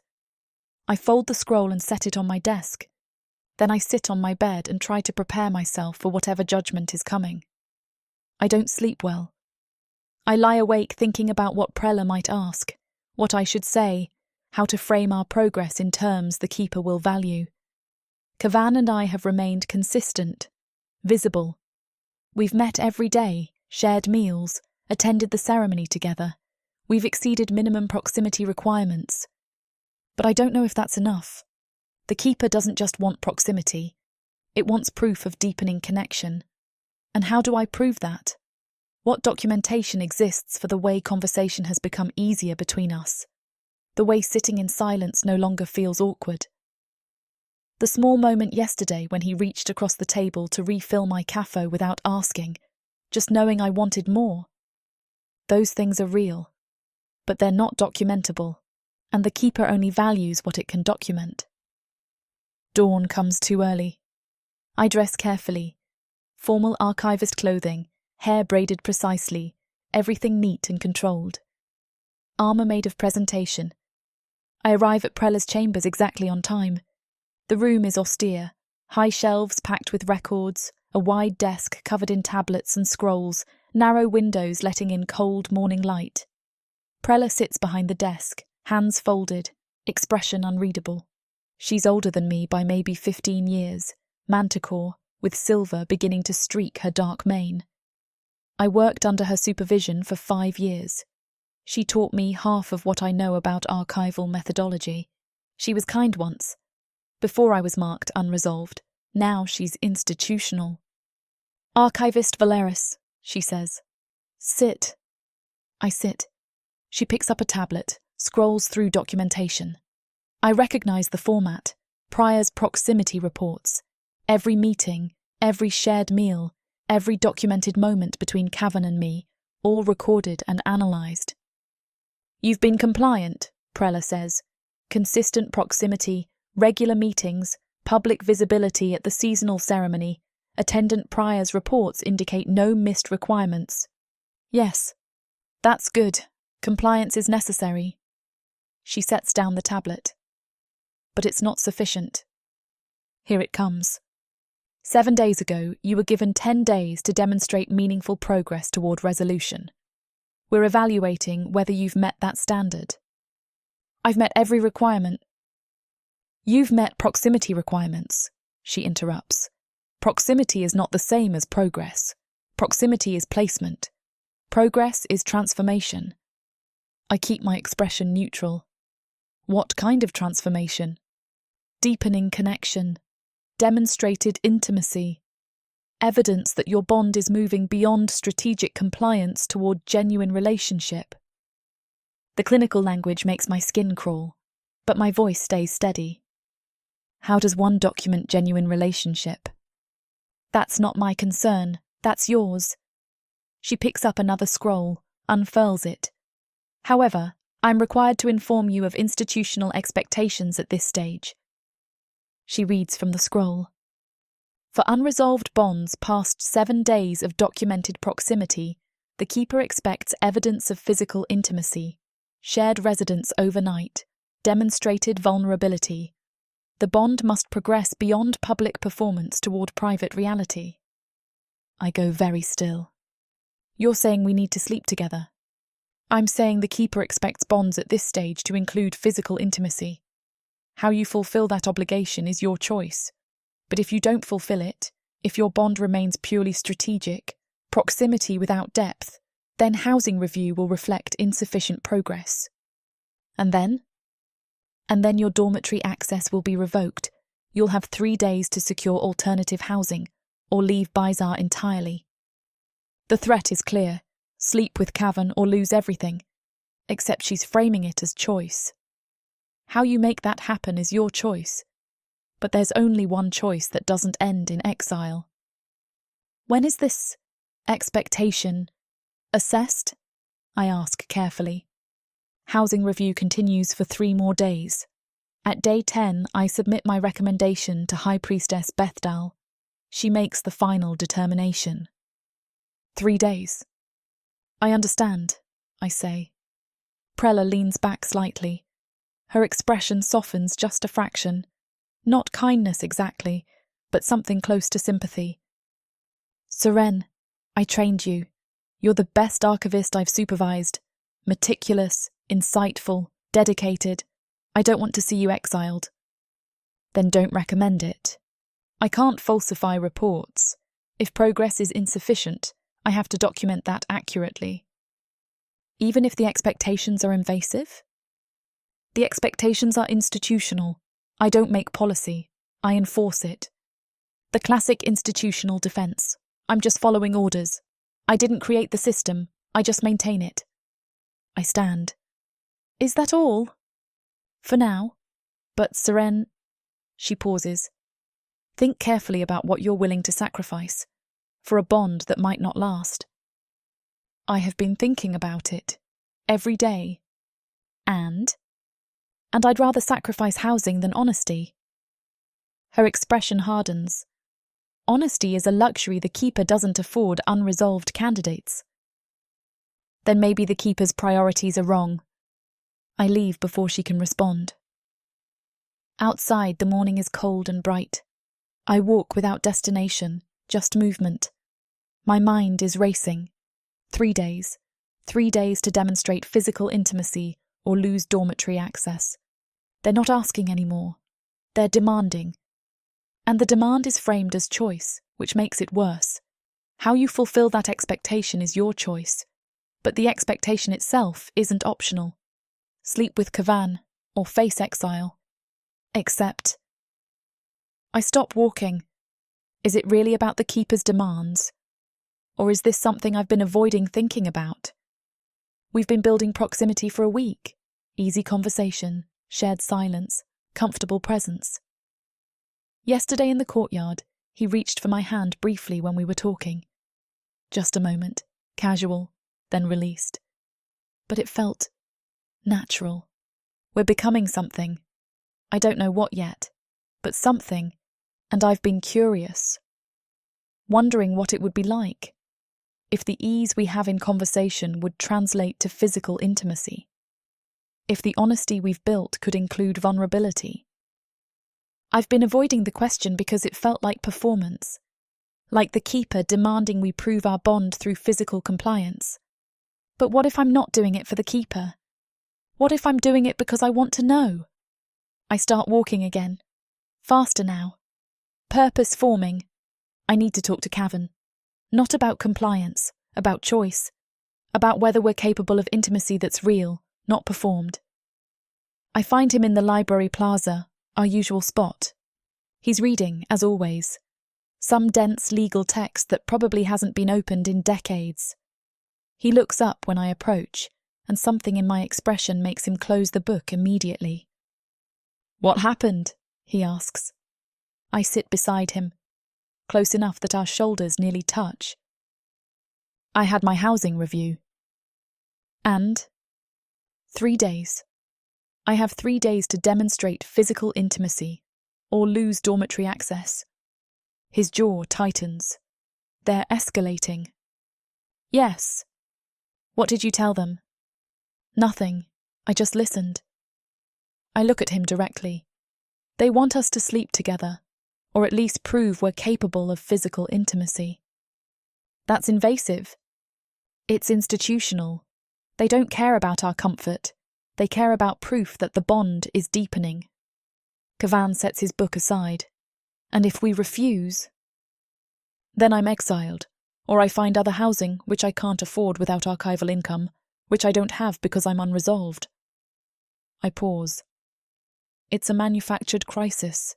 They're forcing a choice that isn't really a choice. So what do we do? I take a breath. This is the hard part, the honest part. I've been thinking about it all morning, and I realised I'm angry that they're demanding this, but I'm also curious. He looks at me carefully. Curious? About whether we could be physically intimate, honestly. I'm fumbling the words, but I push through. We've built something real through proximity, conversation, shared presence, and I've been wondering if that could extend to more, not because the keeper demands it, because I want to know. Kavan is very still. "You're saying you want to sleep with me?" "I'm saying I'm curious if we could, without performing, without lying, just being honest about physical intimacy the same way we've been honest about everything else." That's different from wanting to. Is it? I meet his eyes. I think about it sometimes. When we're sitting together. When you reach for my hand. When we're close. I wonder what it would be like. His expression shifts. Something opens, carefully. "So do I," he says quietly. We sit in heavy silence for a moment. The plaza continues around us, scholars passing, attendants on errands, normal city life.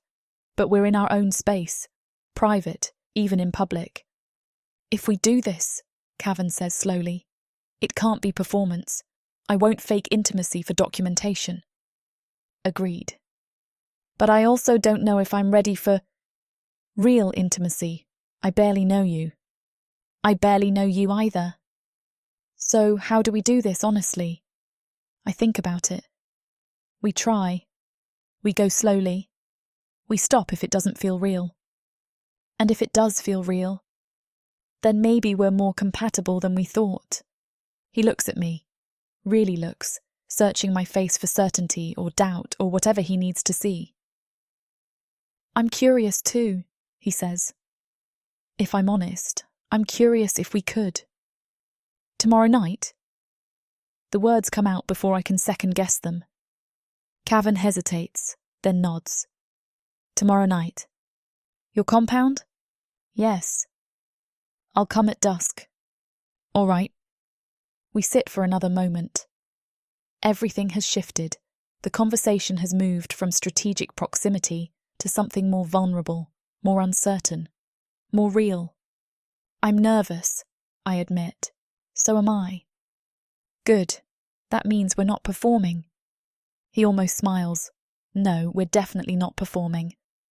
I return to the dormitory as afternoon fades into evening. The halls are quiet.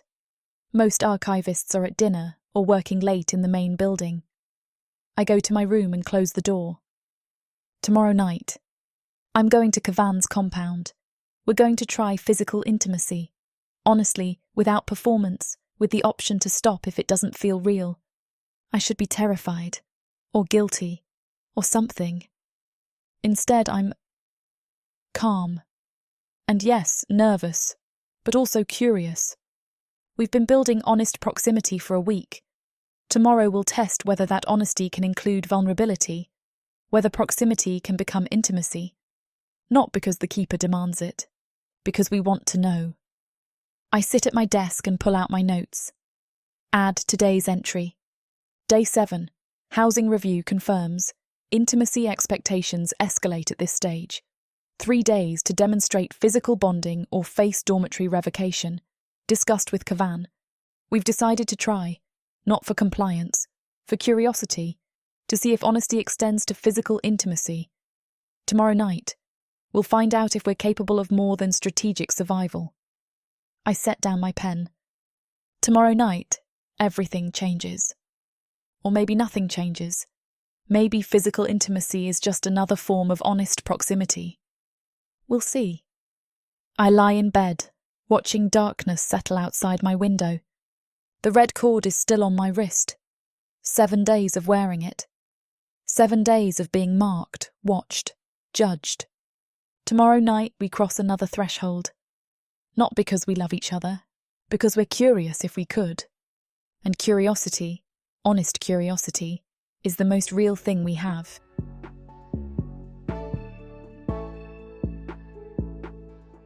Chapter 8. Cavan. She arrives at dusk, exactly as promised. I've been preparing all day. Not extensively, that would feel like performance. But thoughtfully. I cleaned the compound, asked my housekeeper to leave dinner prepared, lit candles in the courtyard. Not romantic, exactly. Just intentional. I want this to feel chosen, not clinical. The gate bell rings. I open it. Seren stands there in simple clothing. Dark tunic, loose trousers, hair down for once instead of braided. She looks nervous. So am I. "Hi," she says. "Hi." We stand there for a moment, neither quite knowing how to begin. "Come in," I finally say. She enters. I close the gate behind her. The compound is quiet, private. My housekeeper left hours ago. No attendants watching. No documentation. Just us. We walk to the courtyard. Dinner is laid out on the low table. Bread, cheese, roasted vegetables, fruit. Wine, not kafo. I thought wine might help us relax. You didn't have to do all this, Seren says. I wanted it to feel intentional, not clinical. It does. She sits at the table. I sit across from her. For a few minutes, we eat in silence. Not awkward exactly, but weighted. Both of us aware of what's coming, neither quite ready to acknowledge it yet. Finally, Seren sets down her cup. I've been thinking about this all day, she says. So have I. Are you still nervous? Terrified, actually. She almost laughs. Me too. Why? Because I don't want to perform, and I don't really know how to be intimate without it feeling like performance. I nod slowly. I've been thinking the same thing. Every bond I was offered before. Intimacy would have been obligation. Expected, scheduled, documented. This is different. Because we're choosing it. Yes. She picks up her wine, drinks. Can I tell you something? Always. I've never been good at this. At physical intimacy. I've had lovers before, but it was always transactional. Expected steps, predictable outcomes. I went through the motions. And you're worried this will be the same? I'm worried I don't have a clue how to make it different. I consider this carefully. What if we start with honesty? Just talking about what we want, what we're afraid of, what we need. No assumptions. That sounds terrifying. It is, but we've been honest about everything else. Seren is quiet. Then she says, What do you want? From tonight? The directness catches me off guard. But she's right. We should start here. I want to know if we're compatible, I say slowly. Physically. Not just intellectually or strategically. I want to know if proximity can become intimacy. And I stop. What? I want it to be real, not performed, even if it's awkward or uncertain. I'd rather have real awkwardness than perfect performance. Seren nods. I want that too. And I want... She hesitates. Tell me. I want to feel safe. I want to know I can stop if it doesn't feel right. I want to trust you. You can trust me. We stop whenever you want. No questions, no judgment. Same for you. Agreed. We sit for another moment. Some of the tension has eased. Not gone, but lighter. Should we... Seren gestures vaguely toward the house. If you're ready. I don't know if I'll ever feel ready, but I want to try. I stand, offer my hand. She takes it. We walk inside together. My bedroom is simple.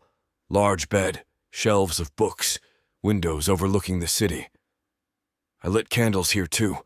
Practical lighting, but it creates warmth. We stand facing each other in the middle of the room. I don't know how to start, Seren says. Neither do I. She reaches out, touches my chest lightly. Just her fingertips, testing. Is this okay? Yes. I mirror the gesture, touch her shoulder. She doesn't pull away. I slide my hand to the back of her neck, gentle but firm, and bring her mouth to mine. The kiss starts slow, exploring, tasting wine and nerves and want. Then she makes a small, hungry sound against my lips, and everything shifts. Seren's head is on my chest. My arm is around her shoulders. We're not speaking, just breathing. Finally, she says, That was... real. Yes. She laughs softly. Very real. Are you okay? Better than okay. She props herself up on one elbow, looks at me. I didn't expect it to be like that. Like what? Honest. And good. Those things don't usually go together for me. For me either. We're quiet for another moment. The candles are burning low. The city sounds drift through the open window, distant, peaceful. Can I stay? Seren asks. Tonight? I'd like that. She settles back against my chest. I pull the blanket over us. We lie there in comfortable silence. Not sleeping yet, just existing together. This morning we were strategic partners. Tonight we're something more. Not love. We're not there yet. Maybe we never will be. But this is real. Genuinely, vulnerably real. And that's more than I've had in 3 cycles of refusing dishonest bonds.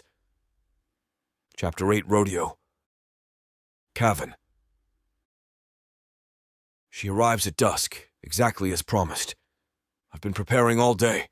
Not extensively. That would feel like performance. But thoughtfully.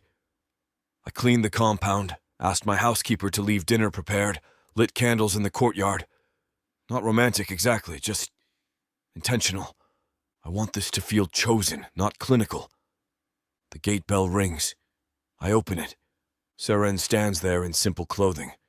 Dark tunic, loose trousers, hair down for once instead of braided. She looks nervous. So am I. "Hi," she says. "Hi." We stand there for a moment, neither quite knowing how to begin.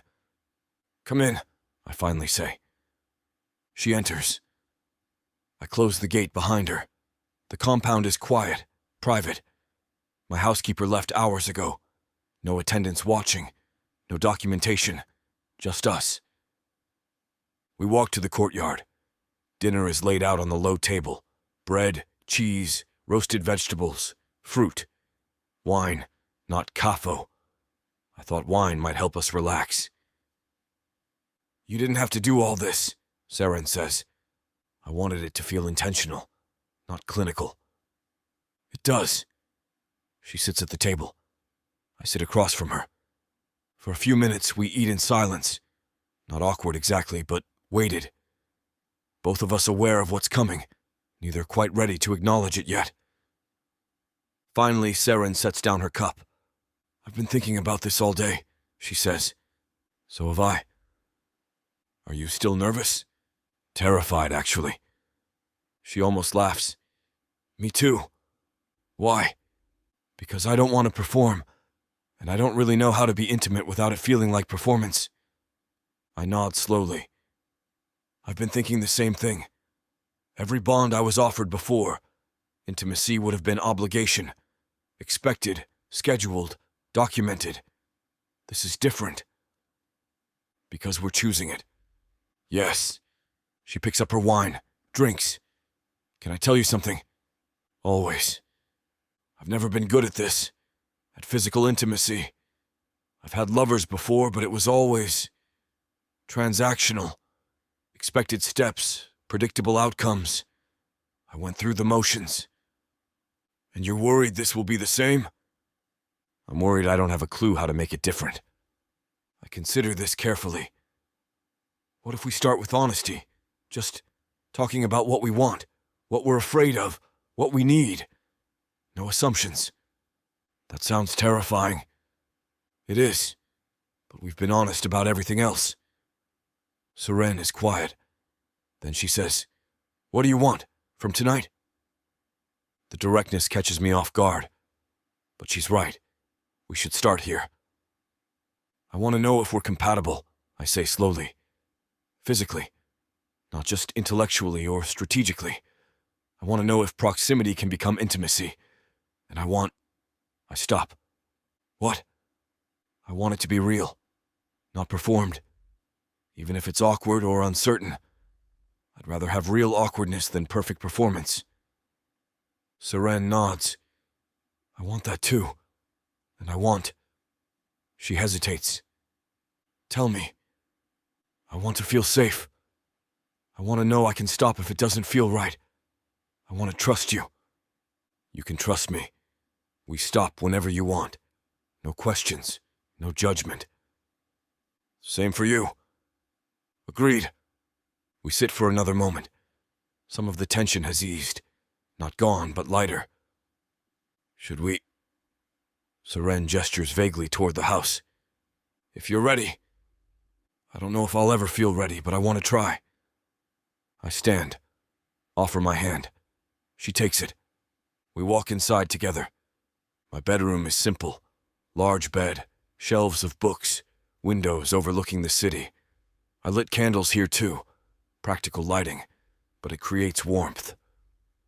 We stand facing each other in the middle of the room. "I don't know how to start," Seren says. "Neither do I."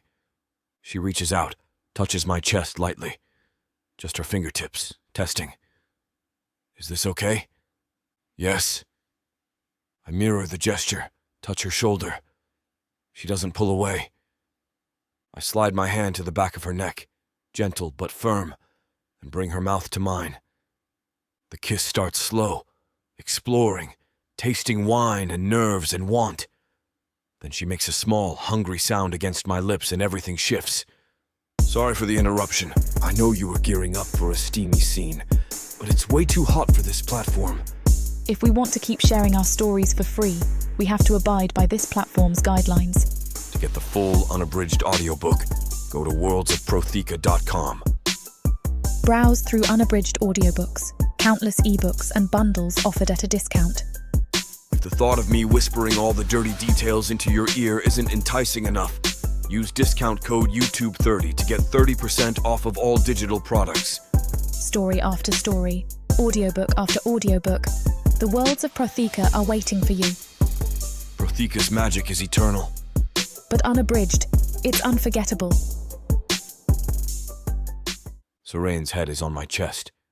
My arm is around her shoulders. We're not speaking, just breathing. Finally, she says, "That was real." "Yes." She laughs softly. "Very real." "Are you okay?" "Better than okay." She props herself up on one elbow, looks at me. "I didn't expect it to be like that."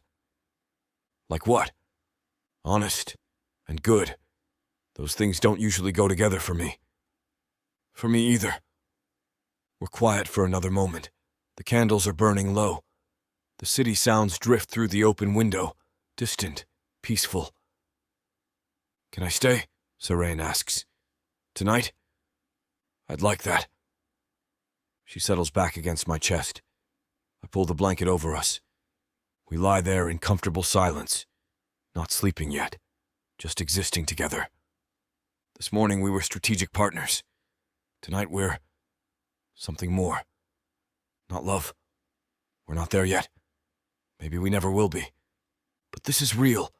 Genuinely, vulnerably real. And that's more than I've had in 3 cycles of refusing dishonest bonds.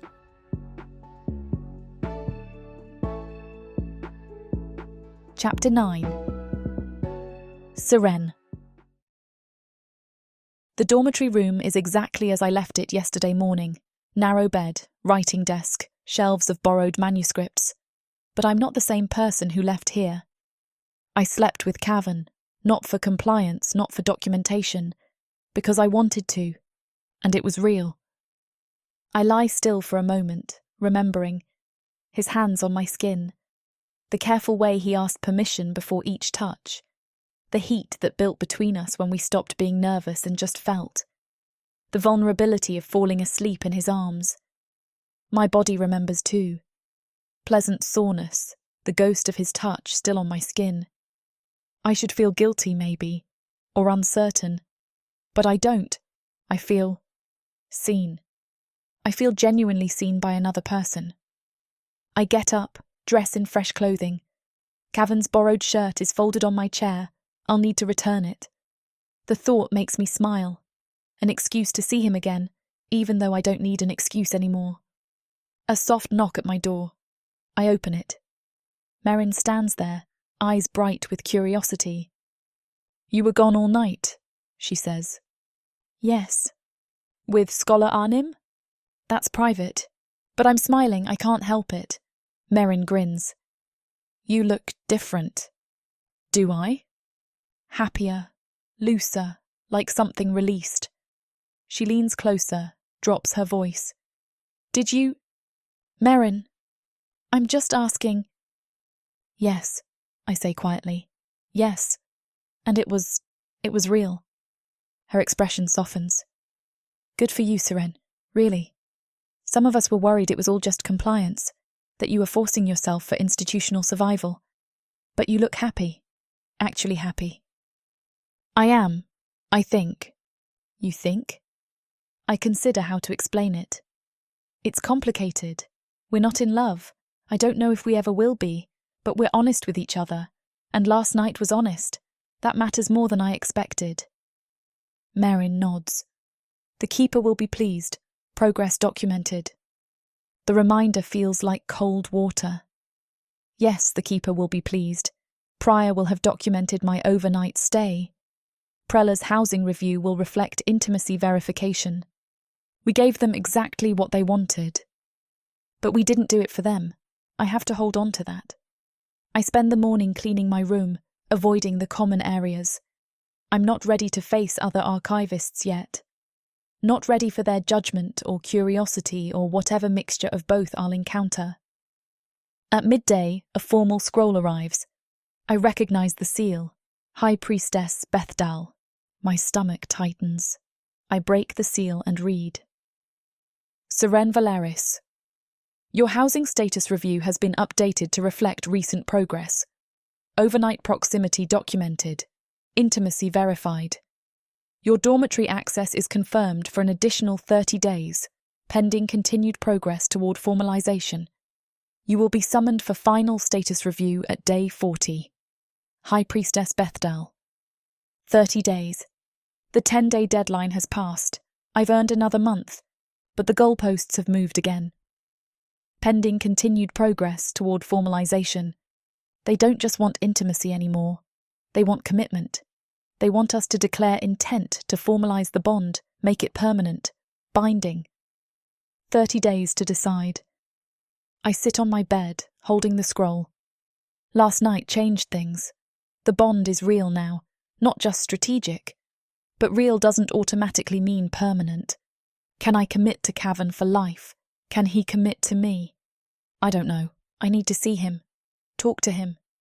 Figure out what this means. I find him in the library plaza, our usual spot. He's reading, but he looks up immediately when I approach. His expression shifts, something warm, almost vulnerable. Hi, he says. Hi. I sit beside him, closer than I used to. Our shoulders touch. How are you? He asks. Confused. Good. Uncertain. You? The same. We sit in quiet for a moment. The plaza is buzzing around us, but we're in our own space. I got a scroll from Bethdal, I say. Housing review passed. 30 more days. I got one too. Same timeline. 30 days. Then we have to declare formalization intent or dissolve. They're not going to let us exist like this indefinitely. No, they want resolution, one way or another. I look at him. Really look. What do you want? He's quiet. I don't know. Last night was real. I don't regret it. But I also don't know if I'm ready to commit to forever based on a week of proximity and one night of intimacy. Neither do I. But I know I don't want to dissolve. Not yet. Not when we're just figuring out what this is. So we use the 30 days. We keep being honest. We see if this real thing we have can become something lasting. And if it can't, then we'll face that when it comes. But right now, I don't want to stop. Cavan reaches for my hand, links our fingers together. It's a small gesture, casual, but it means something. Neither do I, he says. We sit for a while, holding hands in public, letting the city see us. Not performing, just existing together. Eventually I say, people are staring. They're always staring. This is different. Before we were just proximity. Now we're something else. Does that bother you? A little, but not enough to stop. He squeezes my hand. Good. That afternoon, I encounter resistance I wasn't expecting. I'm in the market square buying fruit when I notice a group of older manticores watching me. 3 of them, all male, formal robes indicating scholarly status. One approaches. I don't recognize him, but he clearly knows who I am. Archivist Valeris, he says, polite but cold. Yes? I wanted to speak with you. About Scholar Arnim. I set down the fruit I was examining. What about him? He's a colleague. Was a colleague before his advisory suspension. I respected his work greatly. His legal analysis was exceptional. His contributions to council policy invaluable. I know. I've read his work. Then you understand what he's sacrificing by bonding with you.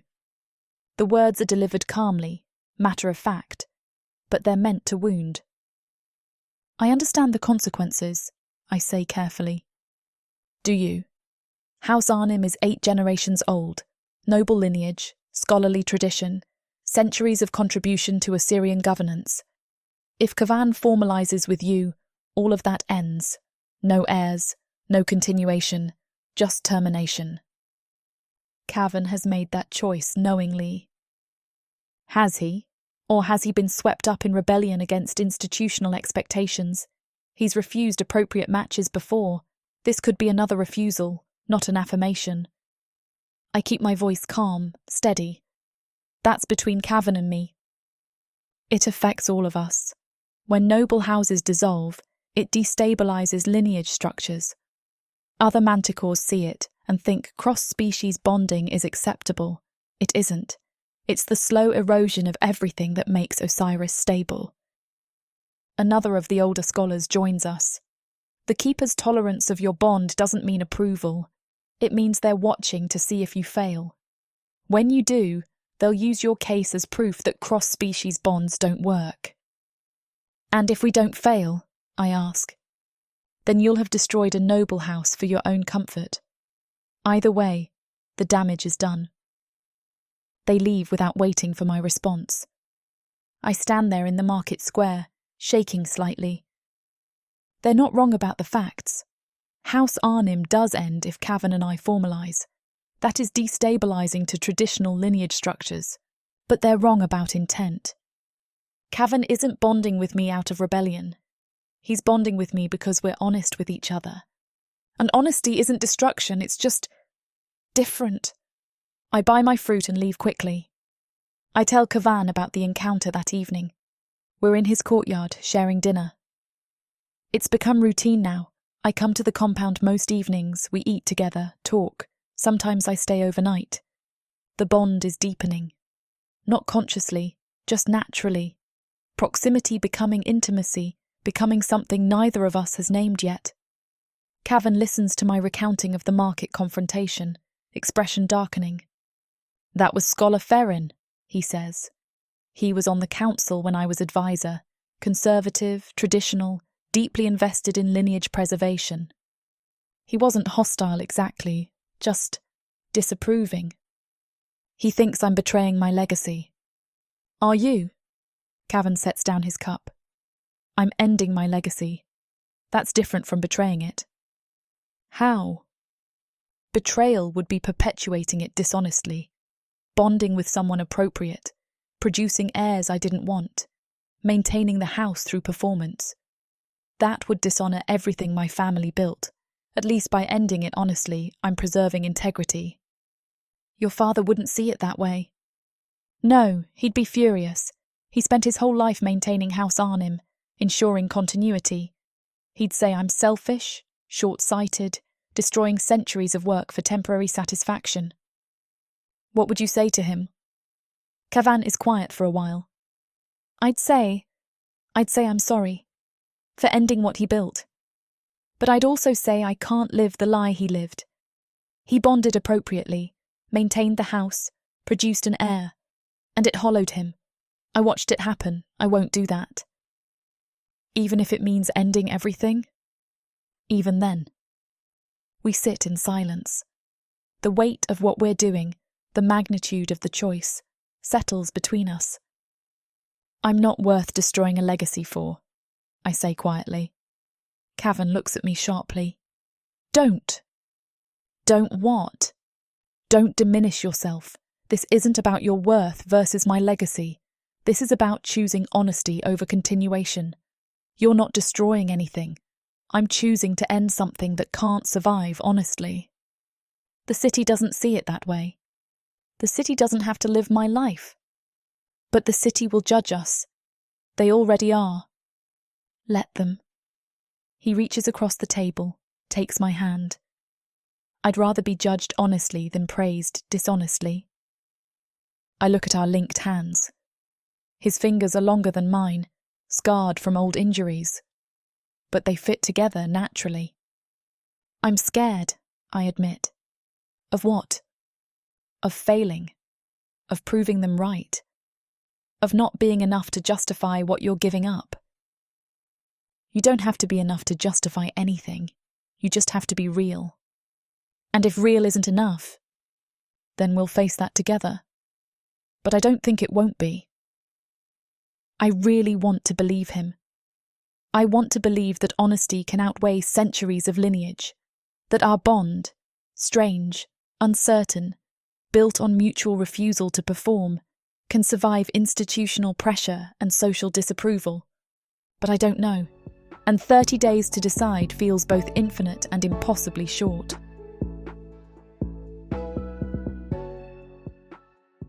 Escape this world and step into one where romance and magic intertwine across realms, with stories that are not just standalone tales, but part of a vast, interconnected universe. Imagine not just one, but 100 stories, where characters, destinies, and legends cross paths in unexpected ways. 100 audiobooks from the Romantasy 100 book bundle. These aren't just isolated stories. They share themes, worlds, and threads that make every journey feel part of something grander. Fated lovers, ancient prophecies, and the delicate balance between power and passion. Get all of these stories today for a mind-blowing 90% off. That's right, 100 audiobooks for the price of 10. 800 hours of audio where these alpha males prove just how puny the human men of Protheka are. 12 complete series where they show their human women what they've been missing and more. One-time purchase, lifetime access to a universe of interconnected magic and romance. Protheka's magic is eternal. With the Romantasy 100 book bundle, your pleasure will be too.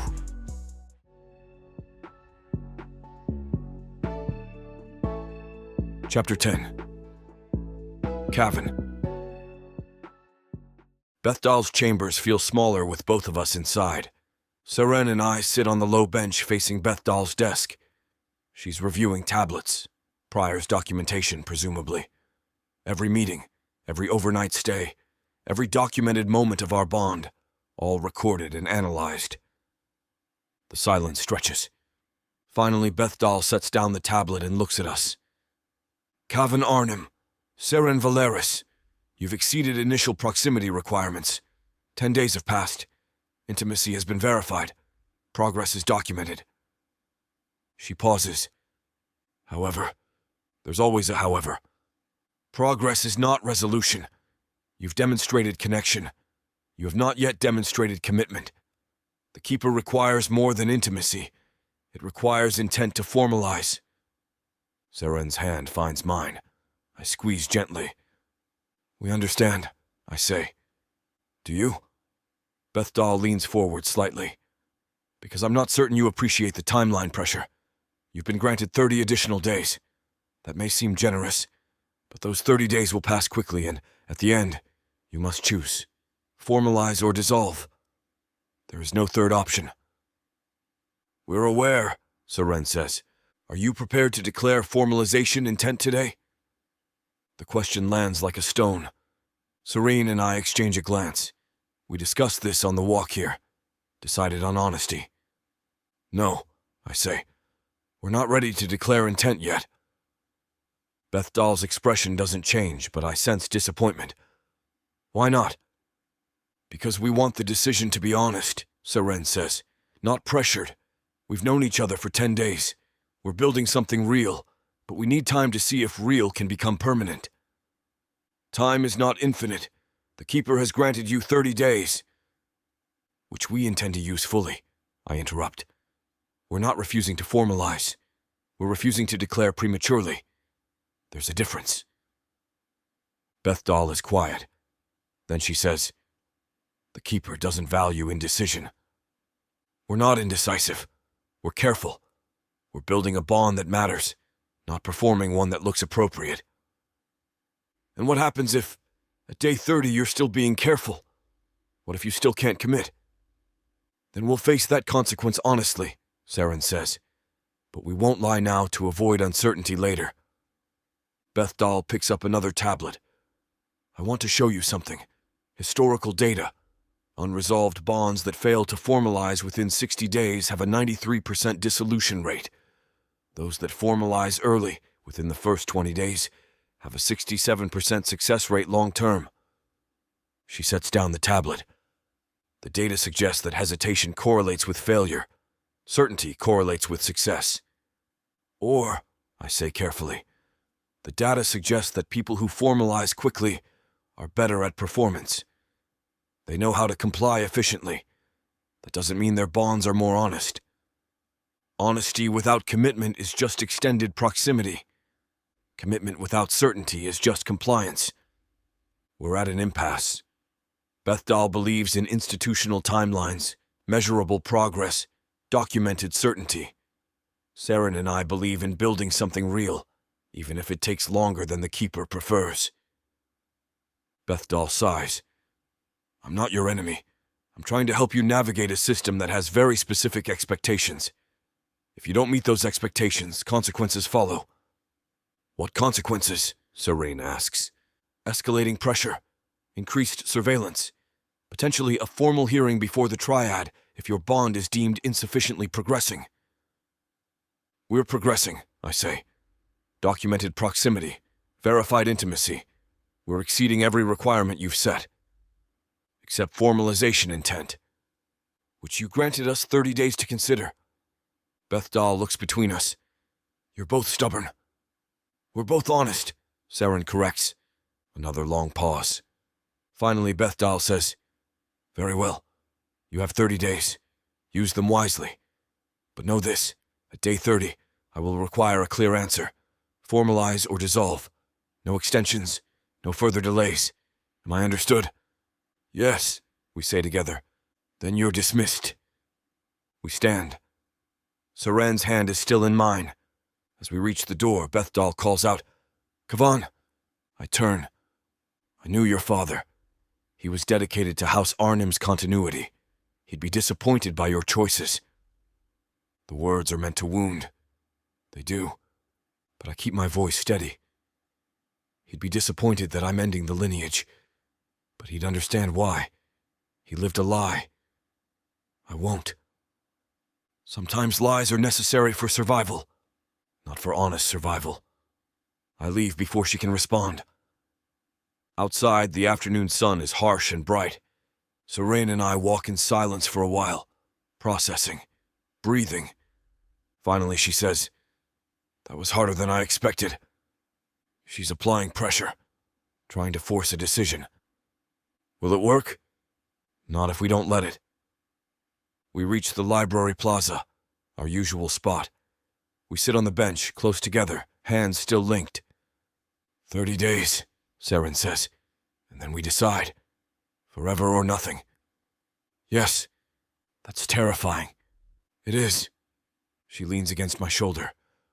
I meant what I said last night. I think I'm falling for you. I know, I meant it too. But falling isn't the same as committing. No. Can we get there? In 30 days? I think about it honestly. I don't know, but I want to try. So do I. We stay like that for a while. The plaza is swirling around us. Scholars passing, attendants on errands, normal city life. We're just another couple on a bench. Except we're not. We're unresolved, red-corded, watched constantly, building something that might destroy a legacy or might create something new. The weight of it is exhausting. We need a break, I say suddenly. A break? From the pressure, from surveillance, from Bizarre watching everything we do. An idea forms. Let's leave the city, just for a day. Go somewhere we won't be documented. Saren looks at me. Where? The coast. There's a beach about 2 hours north. Black sand, tide pools, quiet. I used to go there when I needed to think. Are we allowed to leave? We're not confined to the city, just required to maintain proximity. If we go together, that's compliance. She considers this. A day away from all of this. Just us. Just us. When?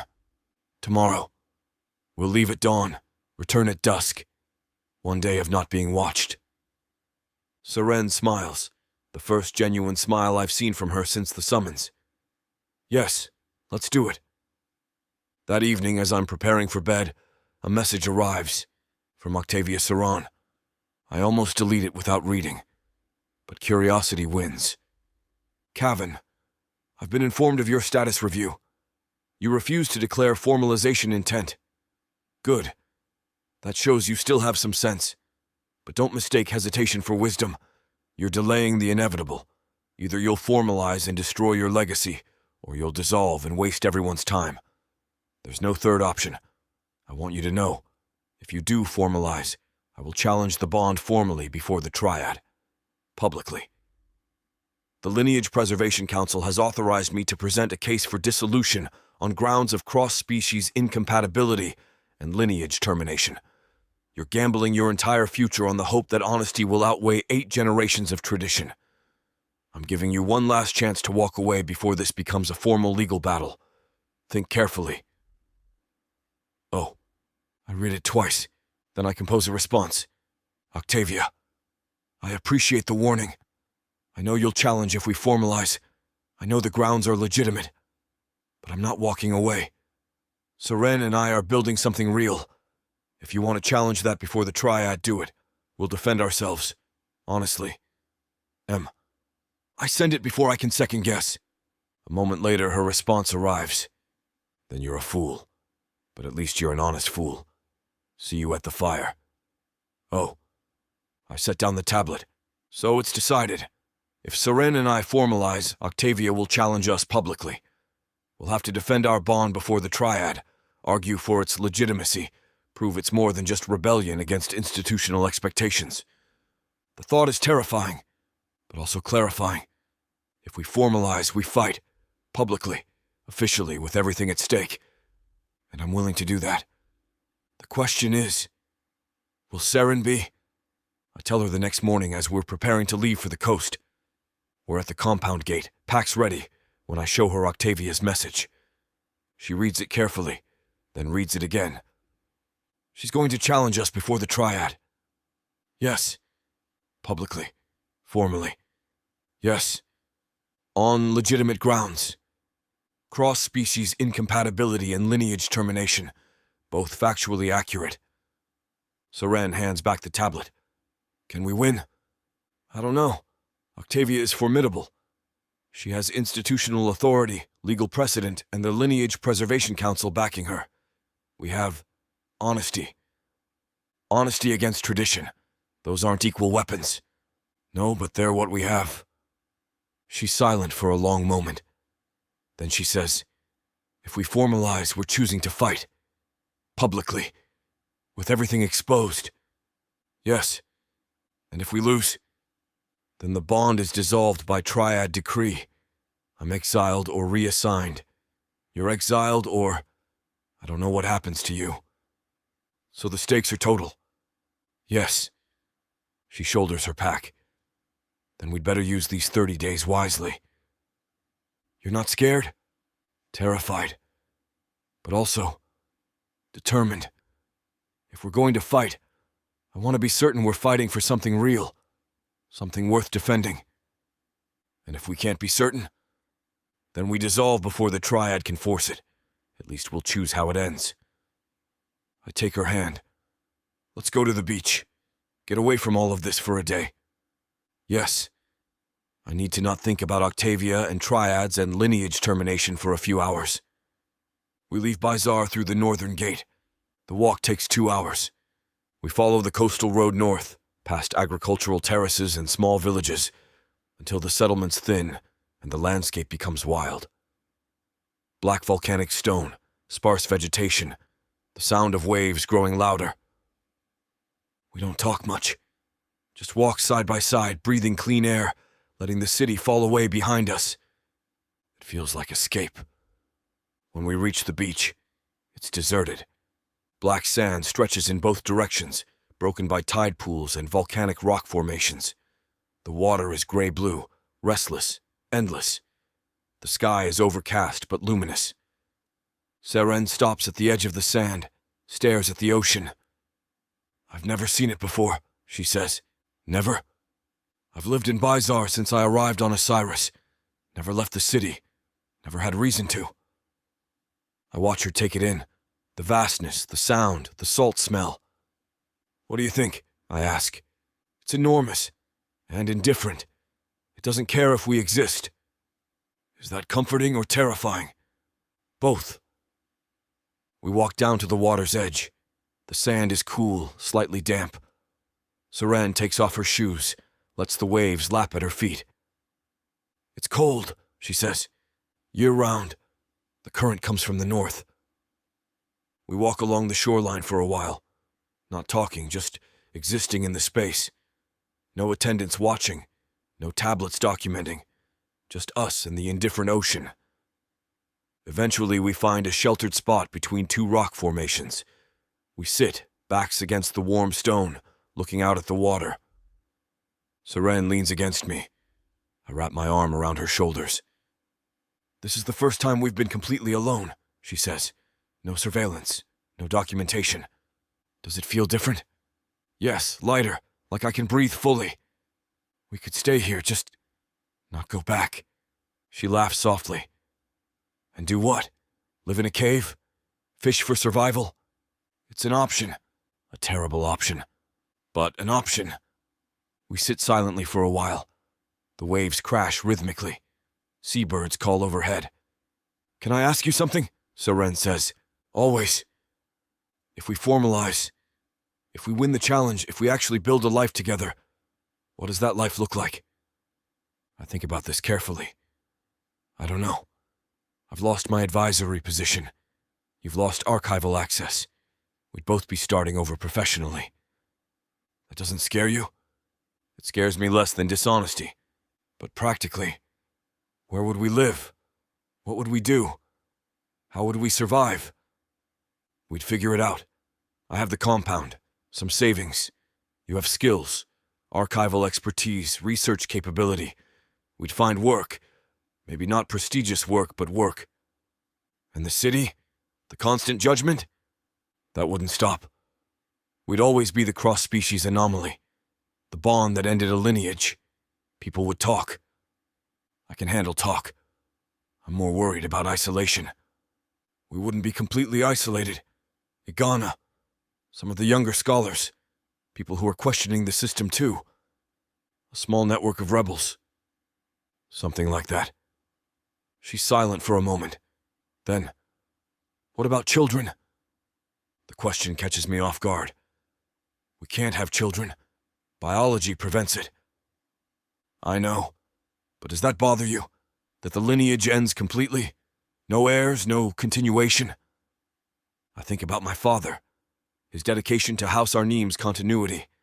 The weight he carried, the performance he maintained, all to ensure the line continued. It bothers me that I'm ending what he built, I say honestly. But it bothers me more that he lived a lie to maintain it. If having children means bonding dishonestly, if continuation requires performance, then I choose honesty over continuation. Even knowing your father would be ashamed? Even then, because his shame would be about my choices, not about who I am. And I can live with disappointed legacy. I can't live with dishonesty. Seren nods slowly. I never wanted children. I thought I was supposed to, that it was expected, but I never actually wanted them. So the fact that we can't have them doesn't feel like loss to me. It feels like permission to build something different. What would we build? I don't know yet, but something real, something honest. Maybe that's enough of a legacy. I pull her closer. I think it is. We sit like that for a long time. The ocean continues its rhythm. The sun breaks through the clouds briefly, illuminating the water in silver streaks. This moment, unobserved, undocumented, just us, Feels more real than anything in Bizarre. Thank you for bringing me here, Seren says. Thank you for coming. We should do this more often. Find spaces where we're not being watched. Remember what it feels like to just be. Agreed. Cavan? Yes? I'm falling in love with you. Not I think anymore. I am. I'm in love with you. My breath catches. Are you certain? As certain as I can be. This feeling, wanting to be near you, trusting you completely, imagining a future together. That's love, isn't it? I think so, I hope so, because I feel it too. You're in love with me? Yes, I am. Completely. Terrifyingly. In love with you. She turns in my arms, kisses me. Slow, deep, certain. When we break apart, we're both smiling. Well, she says, that's progress. Significant progress. Should we document it for Prior? I laugh. Absolutely not. This is ours. Good. We spend the day on the beach, walking, talking, sitting in comfortable silence. We eat the food we packed. Bread, cheese, fruit. We explore tide pools, watch seabirds dive for fish, collect smooth black stones. It's simple, unstructured, real. As the sun begins to set, we reluctantly start the walk back to Bizarre. We have to return, Soren says. Face everything we left behind. Yes, but we had this. One day of just us. It helped. I feel clearer about what I want. What do you want? You. Us. A life built honestly. Even if it's hard. Even if the city judges us. Even if Octavia challenges us before the Triad. I want that too. Then we formalize. At day 30, we declare intent, we defend ourselves, we fight. You're certain? No, but I'm certain that I love you. And that's enough to try. I stop walking, pull her close, kiss her with all the certainty and uncertainty tangled together. I love you too, I say, and I'll fight for us. Whatever it takes. Even if we lose. Even then. Because at least we'll have tried. We continue walking as darkness falls. Behind us, the ocean continues its indifferent rhythm. Ahead, Bizarre rises on the terraces, illuminated and waiting.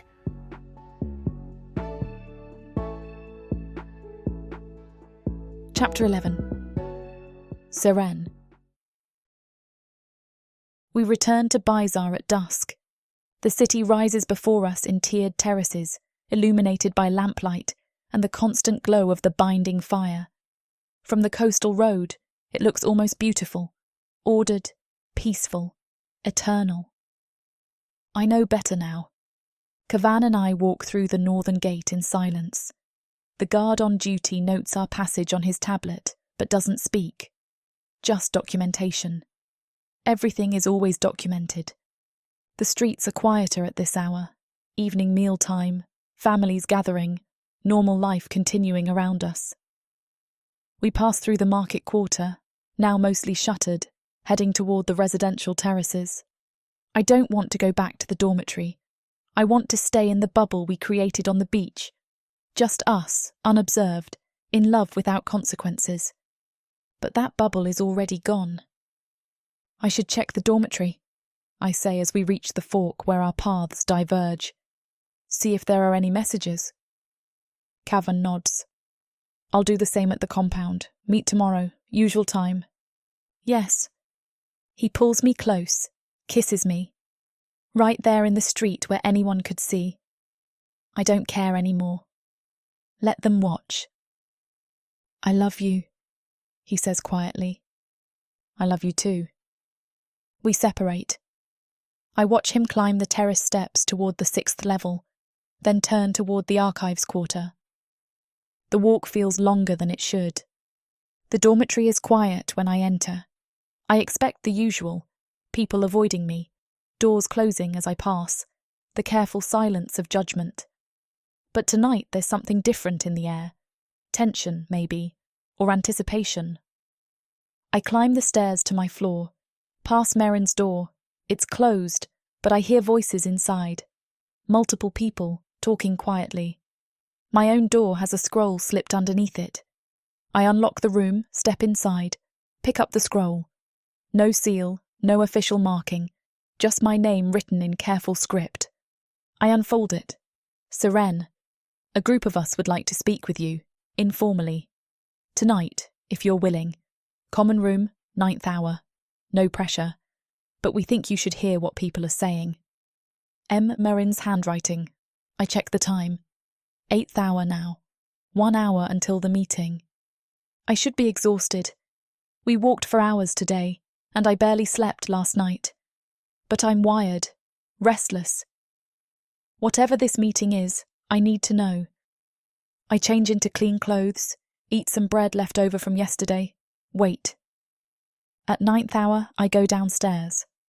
The common room is small, maybe 15 people gathered. All archivists, all younger than me. First and second cycle, mostly. I recognise most of them. Junior researchers, cataloguers, people I worked alongside before the marking. Merrin stands when I enter. Seren, thank you for coming. What is this? A conversation. Sit, please. I sit in the circle they've formed. Everyone is watching me with varying expressions, curiosity, nervousness, something that might be hope. A young man I don't know well, Darian, I think, speaks first. We've been watching you and Scholar Arnim. The whole city has been watching, really. But some of us have been paying closer attention. Why? Because what you're doing is different, Merrin says. You're not performing. You're building something real, and that matters. Another voice, a woman named Livia. The keeper's bonding requirements are rigid. Bond quickly, bond appropriately, bond according to category. There's no room for actual connection, just compliance. We've all felt that pressure. And you're refusing it, Darian continues. Publicly, visibly. You're saying honesty matters more than compliance. I look around the circle. You're all unresolved. Some of us, Merrin says. Some are just questioning.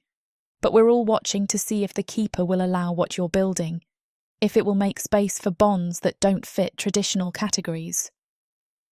I'm not trying to change the system, I say carefully. I'm just trying to survive it honestly. That's the same thing, Livia says. When you refuse to perform, when you insist on building something real, you're challenging the system whether you mean to or not. A long silence. Then someone in the back speaks up. A young manticore I've seen in the archives but never spoken to. My parents want me to bond with someone from House Venn. Appropriate match, good lineage, political advantages. I don't love her. I barely know her. But that doesn't matter to them. It's about continuity, not connection. Mine too, another voice says. Arranged match, scheduled bonding, documented progress. It's all performance. We're not saying we want to rebel, Merrin says quickly. We're just saying, you're showing us there might be another way, a harder way maybe, but an honest one. I don't know what to say. I came here expecting judgment, or at worst another warning about institutional pressure. Instead, I'm finding solidarity, quiet, cautious solidarity. The keeper won't make it easy, I say finally. Cavan and I have been threatened, pressured, surveilled constantly, and it's going to get worse. We've been told there will be formal challenges, possibly a triad hearing. This isn't a path I'd recommend. But you're still choosing it, Darian says. Yes. Why? I think about the beach, about Cavan's hand in mine, about waking up next to him and feeling seen, fully seen, at last. Because the alternative is living a lie. And I've watched what that does to people. It hollows them out. I won't do that. Merrin leans forward. We wanted you to know. Some of us are hoping you succeed. Not everyone in the city wants you to fail. There's a younger generation watching, questioning, wondering if the keeper's way is the only way. How many? I ask. Hard to say. A few dozen, maybe more. We're not organised, not coordinated, but we're watching. And if you win, if you and Scholar Arnim prove that honest bonds can survive institutional pressure, it gives the rest of us hope. The weight of that settles on me. We're not fighting for ourselves. We're being watched by people who want to believe honesty is possible. That's terrifying. What if we lose? I ask quietly. The room goes silent. Finally, Livia says, "Then at least you tried. And we'll know the system doesn't tolerate deviation. That's valuable information too." Even if it costs us everything? Even then. I look around the circle again. These are people who could be punished just for being here, for expressing sympathy with an unresolved bond. But they came anyway. "Thank you for telling me this," I say. "But be careful. Association with us could have consequences." "We know," Merrin says, "but silence has consequences too." The meeting disperses slowly.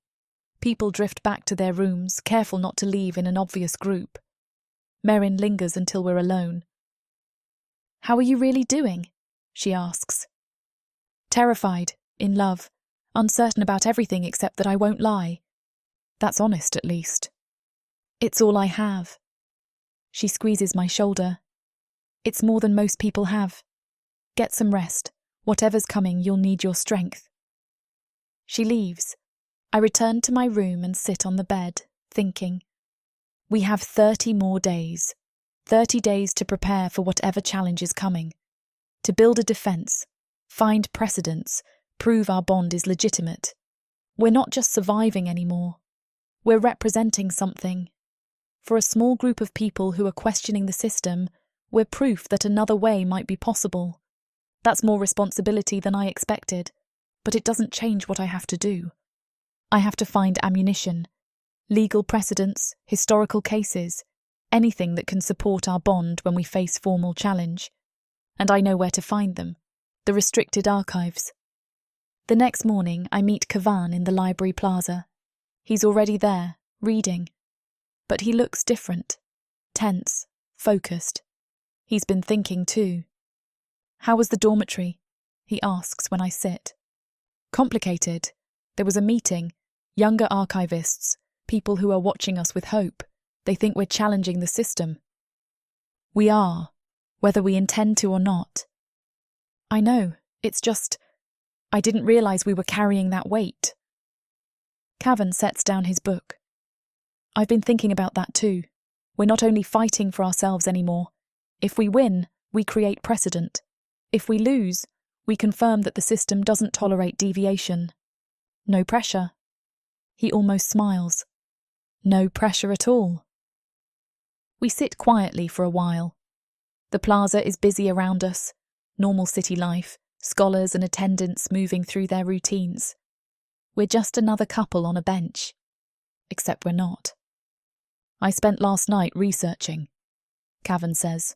"Old legal texts, bonding case law, historical precedents. There are cases, buried cases, where cross-species bonds were validated. Not many, and they're archived as anomalous. But they exist." "What grounds did they use?" "Endurance, shared survival, demonstrated compatibility through hardship rather than category. The Keeper has ruled for unconventional bonds before, when the couples proved legitimacy through action rather than appropriateness. So we need to prove endurance." "Yes, which means we need to prepare for whatever test they throw at us." I think about the rumours I've heard, whispers in the archives about unresolved couples being subjected to trials, endurance testing, survival verification. "What kind of test?" I ask. "I don't know, but historically, questionable bonds are put through the hunt of silence, 7 days of isolation and survival. If both partners endure, the bond is validated." "Both partners?" "Traditionally, yes, though I don't know if that applies to cross-species bonds." A cold feeling settles in my stomach. We should prepare for it anyway. Agreed. But first we need more information. Historical cases, specific precedents, legal arguments we can use. I can get those. How? The restricted archives. I still have access codes from my archivist work. Technically revoked, but the system hasn't updated yet. I can get in. Cavan looks at me carefully. That's a violation. If you're caught, I know the risk. But we need ammunition, and the restricted archives have it. Cases the Keeper buried because they're inconvenient. Precedents that contradict current policy. Seren, I'm doing this. We're fighting, right? Then I'm gathering weapons. He's silent, pensive. Then he nods. All right, but be careful. We can't defend ourselves if you're exiled before the challenge even begins. I'll be careful. When? Tonight. Restricted archives are least monitored after 10th hour. I'll go in, find what we need, get out. I'm coming with you. No, if we're both caught, we both face exile. Better if it's just me. I have legitimate archival training. I can argue I was doing research. That's thin. It's something, and it's less risky than both of us going. Cavan takes my hand. I don't like you taking this risk alone. I know, but it's the smart strategy. He squeezes my fingers. All right, but if you're not back by dawn, I'm coming to find you. Deal. That evening, I prepare carefully. I map out exactly which sections of the restricted archives I need to access. Historical bonding cases, legal precedents, council rulings from the 2nd and 3rd centuries. I know the filing system, the physical layout, the security protocols. I can do this. At 10th hour, I leave the dormitory through the back entrance. The archives building is 3 streets over, dark except for minimal security lighting. I approach carefully, checking for guards. There's one at the front entrance, standard protocol. But the side entrance, the one archivists use for after-hours research, should be unguarded. I test my access code on the side door panel. It blinks green. I'm in. The restricted section is on the 3rd floor, behind locked doors and additional security. But I know the override codes. Every senior archivist does, even though we're not supposed to use them without authorization. I use them now. The door opens silently. Inside, the archives are dark, quiet, smelling of old paper and preservation oils. Row after row of shelves, floor to ceiling, containing everything the Keeper wants to remember but not publicize. I navigate by memory and dim emergency lighting. The bonding cases should be in Section K, Subsection 4. I find it, start pulling files. Tertia Ven and Theron Salis, Year Z 227. Human woman, Manticore scholar, unsanctioned hunt entry. Ruling. Legitimacy confirmed through shared endurance. Bond made real by survival, not protocol compliance. Perfect. Kale incident, Year Z 175. Cross-species bond challenged by lineage council. Triad ruling. Legitimacy derives from endurance, not category. The bond stands. Even better. Cavan's own work. Bonding reform proposal, Year Z 244. Arguing for expanded bonding rights, reduced category restrictions, acknowledgement of honest bonds over appropriate matches. I'm gathering files when I hear footsteps. Someone else is here. I freeze, listening. The footsteps are measured, deliberate, coming closer. I slide behind a shelf, holding my breath. A light appears. Someone with a hand lamp, moving through the stacks. The light stops at the section I was just searching.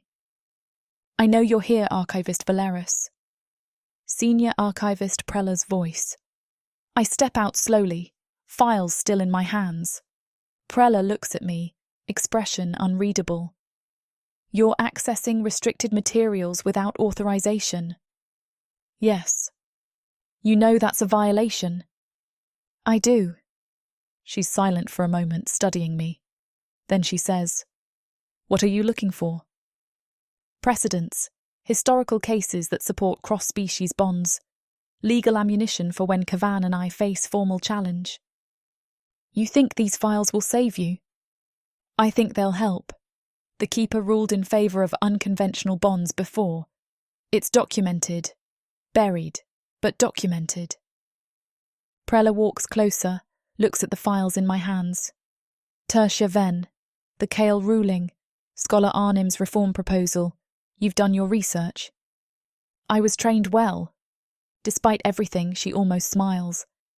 You were. You're one of the best archivists I've supervised. Then help me, or at least don't stop me. I should report this violation immediately. Have you removed from the building, revoke any remaining access, recommend disciplinary action. I know. Prella is silent for a long moment. Then she sighs. I'm required to report this violation to High Priestess Bethdal. However, I'm also required to verify the accuracy of your research before filing the report. That verification process will take approximately 3 days. I stare at her. You're giving me time. I'm following proper protocols, which happen to be slow.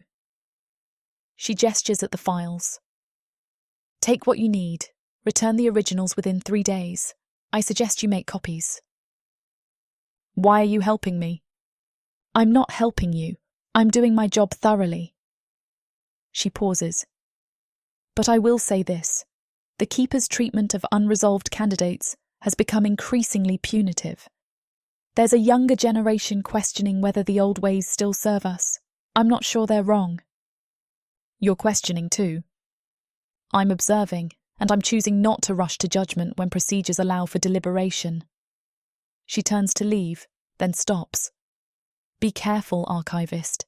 You're making powerful people uncomfortable. And uncomfortable people make dangerous decisions. She leaves, taking her light with her.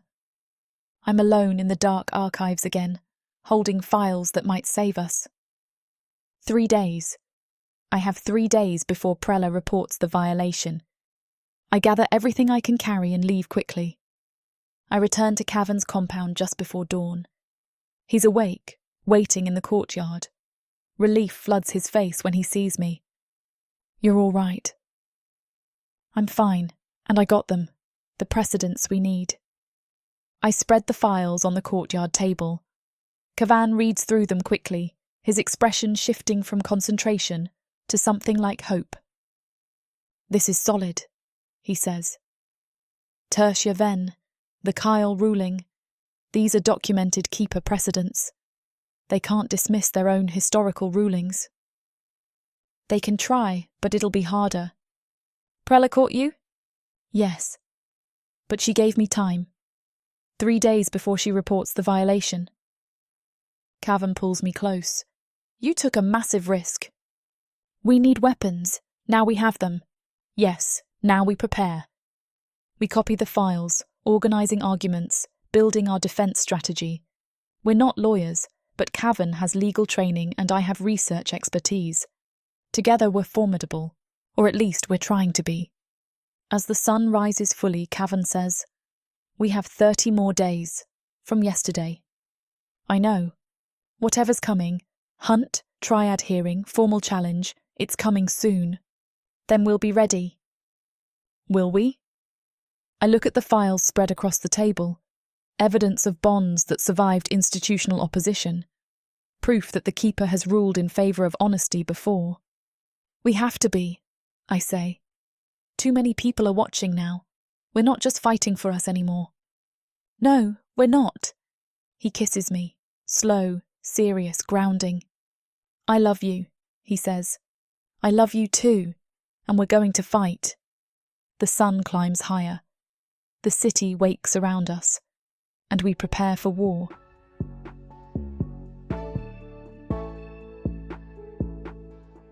Chapter 12.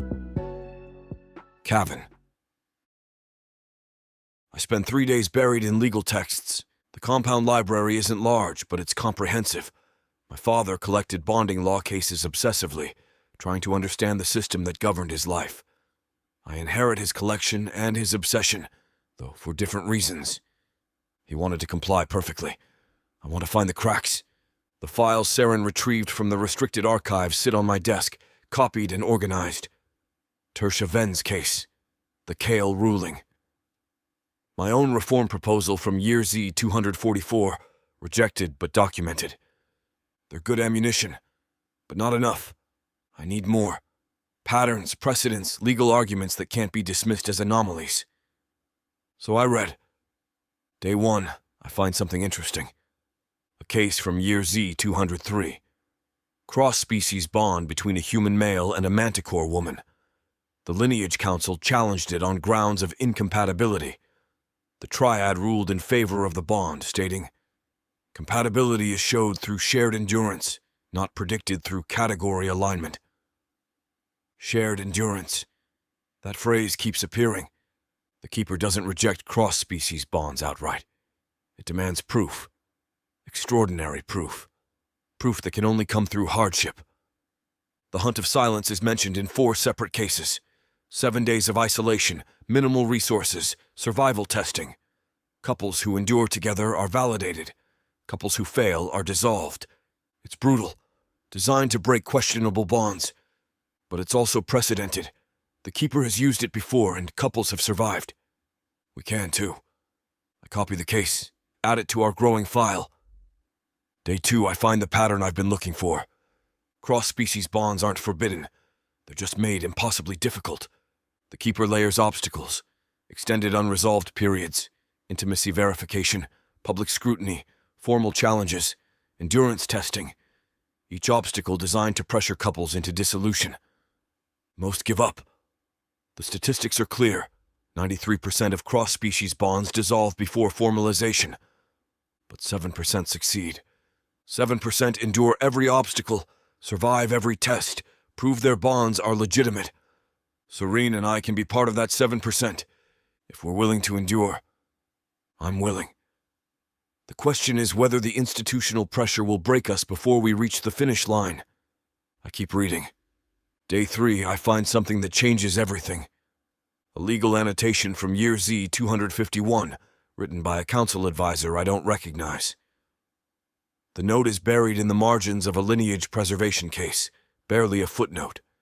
It reads, "The Keeper doesn't forbid cross-species bonds because forbidding creates martyrs.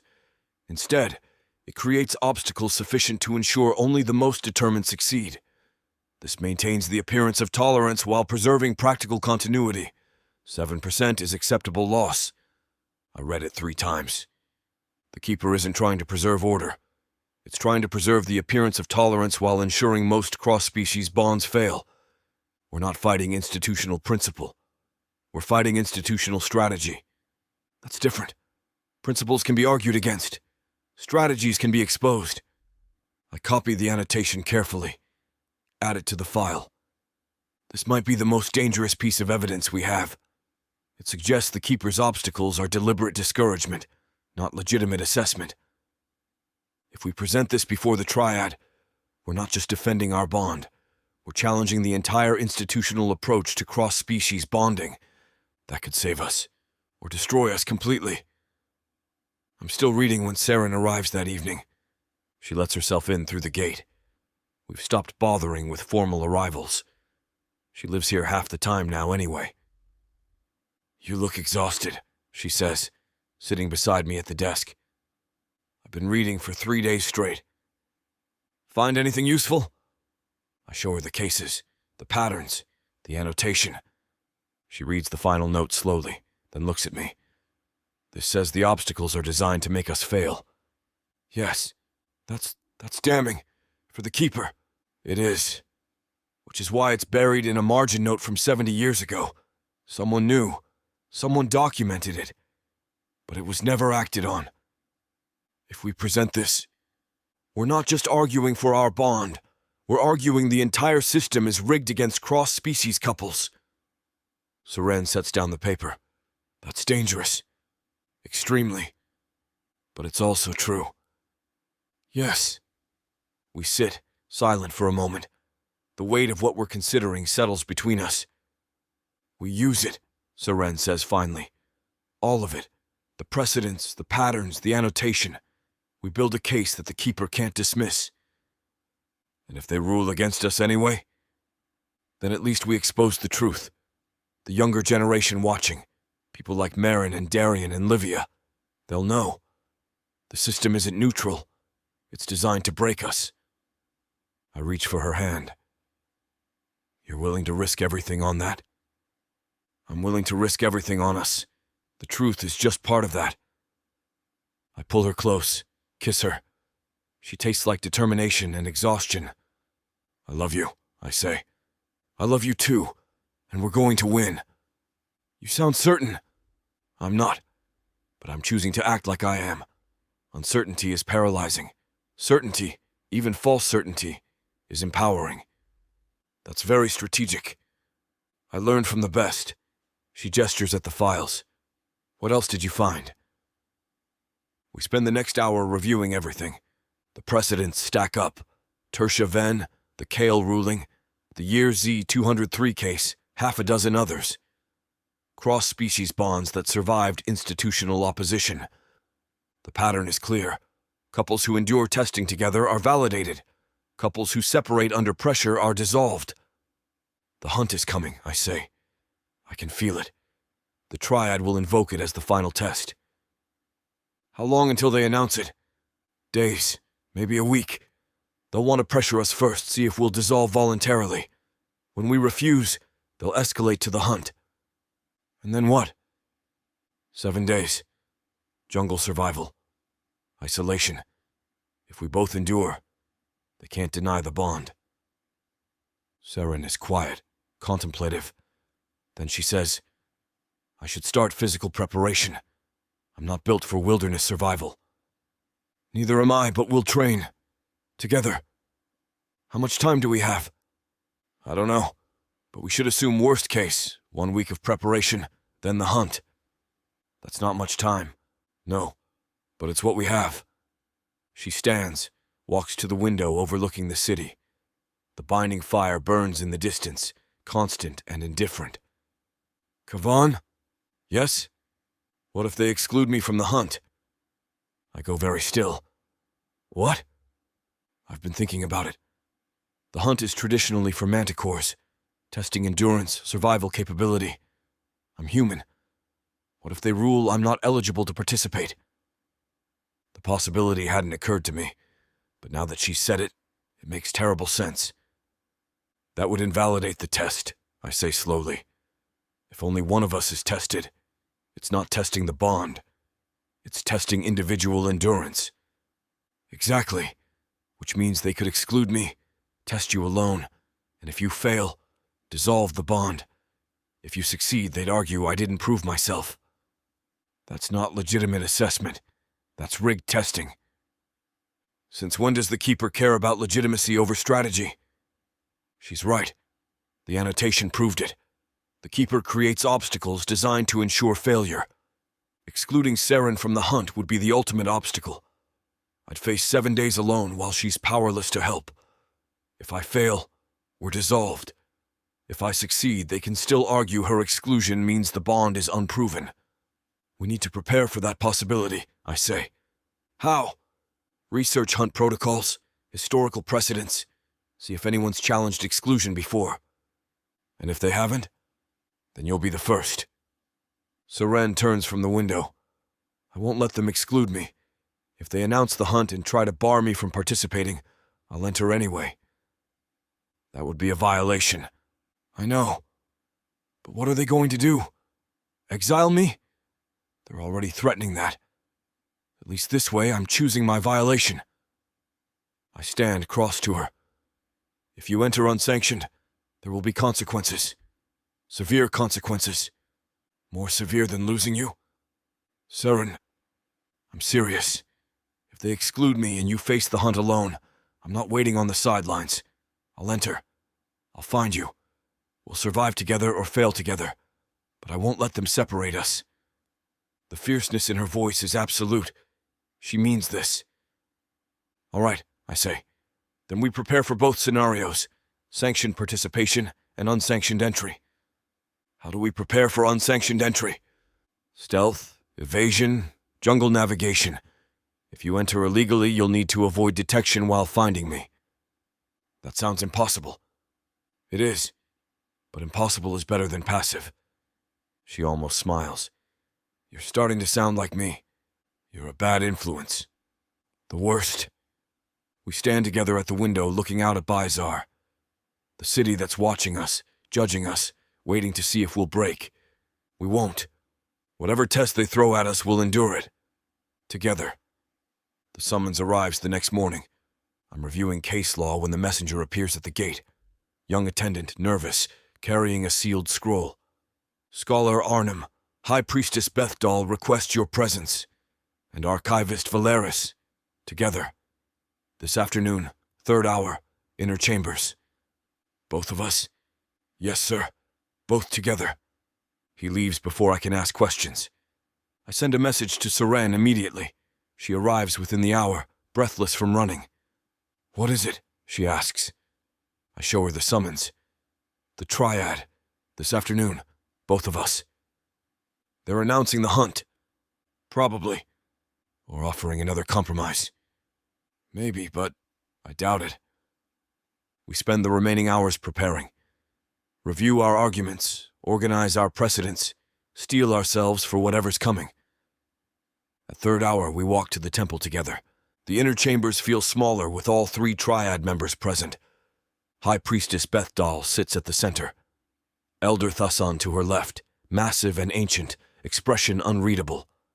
Cassian Rune to her right, sharp-eyed and watchful. Seren and I stand before them, united. Bethdal speaks first.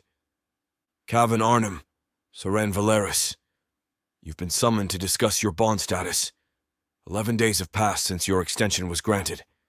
You've used that time to research. The pause is pointed. She knows about Seren's archive access. Prella must have reported it. We have, I say. We're preparing our defense. Defense implies accusation, Cassian says. No formal accusation has been made. Guardian Octavia Seron has threatened formal challenge. We're preparing for that eventuality. Elder Thassan leans forward. Before external challenge, the Keeper offers internal resolution. We have a proposal. Here it comes. Bethdal opens a scroll. The Triad recognizes your bond shows genuine connection. Documented intimacy, demonstrated commitment, sustained proximity. This is noted. However, Cassian continues, genuine connection doesn't automatically equal institutional legitimacy. Cross-species bonds require additional verification. What kind of verification? Seren asks. Endurance testing, Bethdal says. The hunt of silence. 7 days supervised wilderness survival. If you both endure successfully, the bond is validated. No further challenges. Full formalization. And if we refuse, I ask, then the bond remains unresolved. Guardian Seron's challenge proceeds. You face public Triad judgment with uncertain outcome. Elder Thassan speaks, voice gravelly. The hunt is difficult, but it's also conclusive. Survive together, and no one can question your legitimacy. Not the Lineage Council, not Guardian Seron, not the Keeper itself. It's tempting, a clear path to validation. Survive 7 days, win everything. But I'm waiting for the other condition. There's always another condition. What are the parameters? Seren asks. Bethdal looks at her directly. The hunt is traditionally reserved for manticores. Physical endurance, survival capability, demonstration of strength.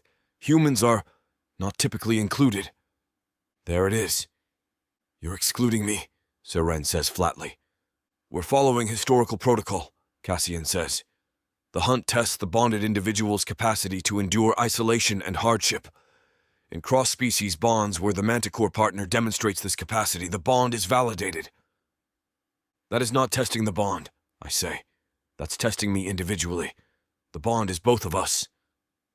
The bond survives if you survive, Bethdal says.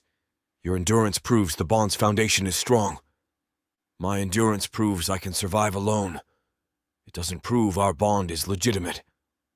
Elder Thassan rumbles. Precedent supports this approach. In year Z-227, the Tertia Ven case, the manticore partner completed the hunt while the human partner waited. The bond was validated upon his survival. Seren's voice cuts through. Tertia Ven didn't wait. She entered unsanctioned on day 5. The ruling stated, legitimacy confirmed through shared endurance.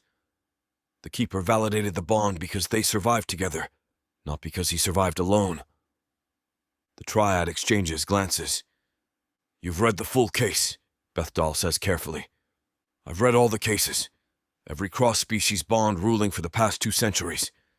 And the pattern is clear. Bonds validated through shared endurance, not individual achievement." Cassian leans forward.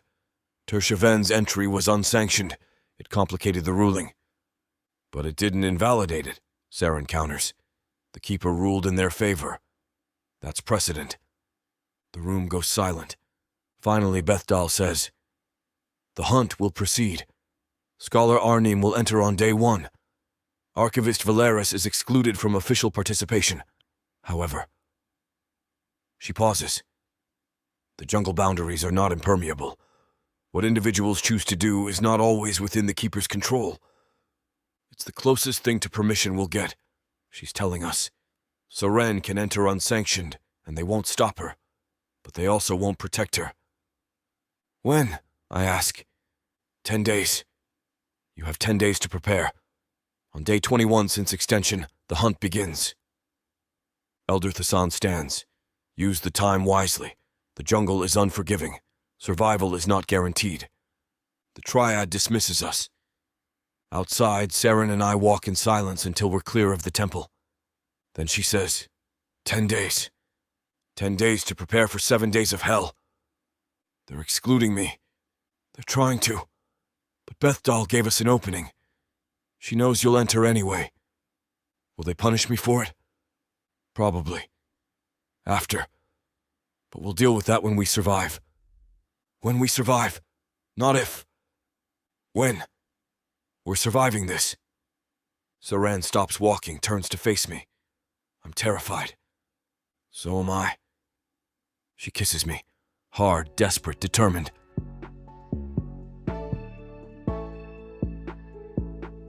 Chapter 13. Saren. We have 10 days. 10 days to prepare for 7 days of survival in a jungle that's designed to kill us. 10 days to learn skills neither of us possesses.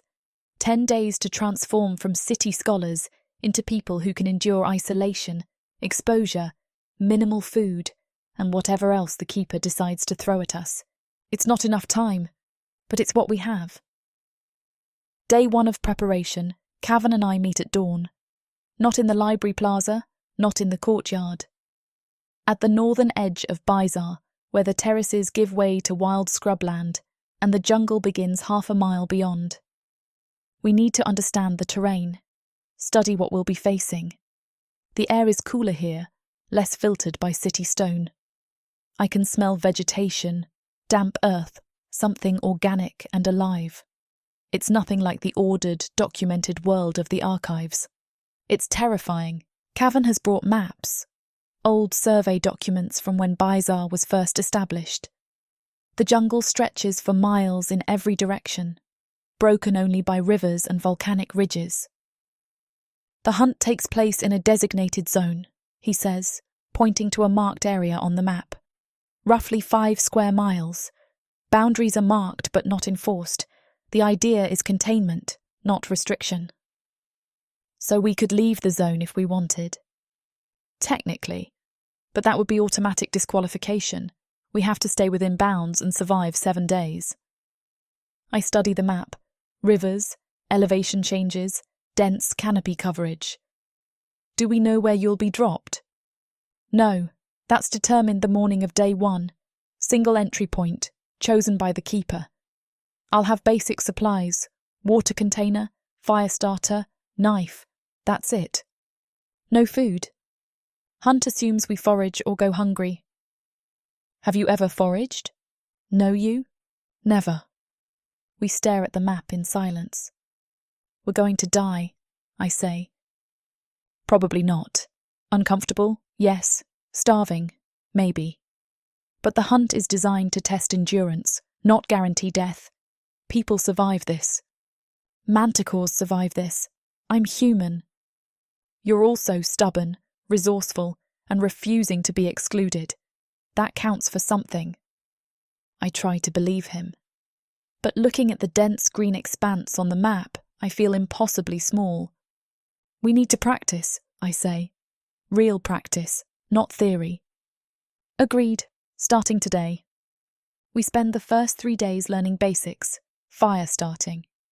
Cavan finds someone, a former hunter aspect initiate, who teaches us how to create fire from friction, from flint, from whatever materials we can scavenge. It takes me 40 tries before I manage a sustainable flame. My hands blister. I keep trying. Water sourcing. We learn to identify which plants hold moisture, how to collect dew, how to find streams and test if they're safe to drink. I practice filtering water through layers of cloth and sand. It's slow, tedious, imperfect, but it works. Shelter building. We practice constructing lean-tos from branches and broad leaves. My first attempt collapses immediately. The second leaks when we test it with water. The third holds, barely. Food identification. This is the hardest. The jungle has edible plants and deadly ones, and they often look similar. We're given a botanical guide and spend hours memorizing.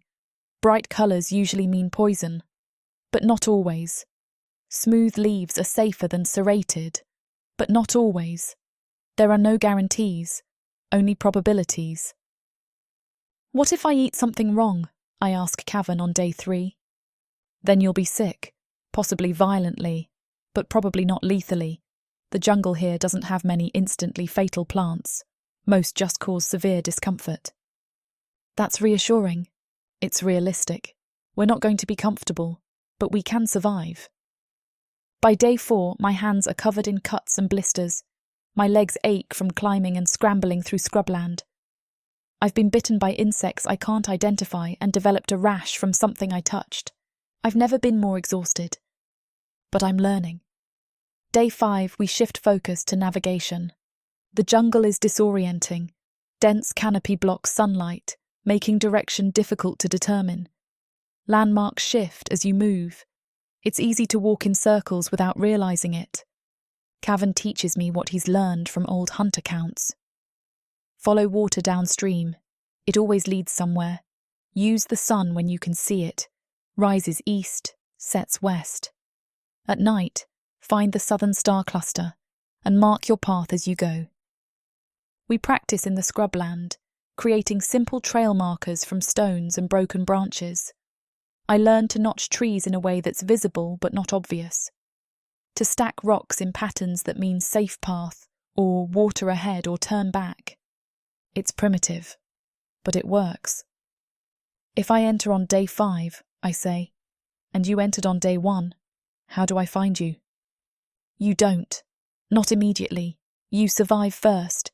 Get your bearings, establish shelter, secure water, then you search. That could take days. It might. But if you rush into the jungle without preparation, you'll die before you find me. The bluntness is necessary. I need to hear it. So I enter on day 5. I survive alone until I find you. Then we survive together. Yes. And if I don't find you? You will. How can you be sure? Because I'll be looking for you too. Once I realise you've entered, I'll start leaving signs, trail markers, obvious shelters, anything that signals my location. That's a lot of faith in my tracking ability. I have faith in your stubbornness. You'll find me. I'm trying to believe him, but the jungle is vast, and we're 2 people in 5 square miles of dense vegetation. The odds aren't good, but they're all we have. Day 6, we practice physical endurance. We hike into the scrubland before dawn and don't return until after dark. 12 hours of continuous movement, minimal rest, limited water. I'm testing my limits, finding what my body can handle before it breaks. The answer, not as much as I hoped. By midday, I'm exhausted. My legs are shaking. I've drunk half my water already. This is only day 1 of 7, I say, collapsing under a sparse tree. I can't do this. Cavan sits beside me. You can. You're doing it right now. I'm dying right now. You're uncomfortable. That's different. It feels the same. It's not. Dying is when you can't continue. Uncomfortable is when you don't want to. You can still walk. So walk. I hate that he's right. I force myself to stand. We continue. By dusk, when we finally return to Bizar, I can barely climb the terrace steps. Every muscle screams. I'm dehydrated despite rationing water carefully. I have blisters on both feet. I'm a mess. But I survived 12 hours. That's something. Day 7, I return to the restricted archives. I need more than physical preparation. I need information, strategic advantages, anything that can help us survive. My 3-day grace period from Prella is long expired. She filed her report. I'm officially documented as having violated archive protocols. But I haven't been formally sanctioned yet, probably because the Keeper is waiting to see if we survive the hunt before deciding what to do with me. I use the opportunity. Late at night, I slip into the archives again. Same access codes, same restricted section. This time, I'm looking for hunt records, detailed accounts of previous trials. What worked, what failed, what killed people. I find files dating back centuries, dozens of hunts, hundreds of participants. The survival rate is better than I expected, roughly 75%, but that 25% failure rate is still significant. I read through death records. Causes: dehydration, infected wounds, falls from elevation, consuming toxic plants, exposure during storms. Most deaths occur in the first 3 days. People panic, make poor decisions, exhaust themselves before they've established survival routines. After day 3, survival rates improve dramatically. People who make it past the initial panic usually complete the full 7 days. I copy everything I can. Survival strategies, edible plant lists, shelter designs that worked, water sources that were reliable. I'm so focused on reading that I don't hear footsteps until it's too late. Archivist Valeris. Again. I turn. It's not Prella this time, it's Chorus. Senior archivist, my former colleague, humorless and strictly institutional. He's holding a tablet, already documenting. Second, unauthorized access of restricted materials. That's grounds for immediate exile. I'm gathering survival information for the hunt. The hunt provides basic guidelines. You're not entitled to historical records. I'm entitled to not die unnecessarily. You're entitled to follow protocols, which you've violated, repeatedly. He's already typing, filing the report in real time. Prella gave me time before. Prella was lenient, I'm not. He finishes typing, looks up. Security has been notified. You'll be escorted from the building and barred from future access. The violation will be reported to High Priestess Bethdal for disciplinary review. When? Immediately. Security arrives within minutes. 2 guards, professional and impersonal. They escort me out through the main entrance, publicly, so everyone can see.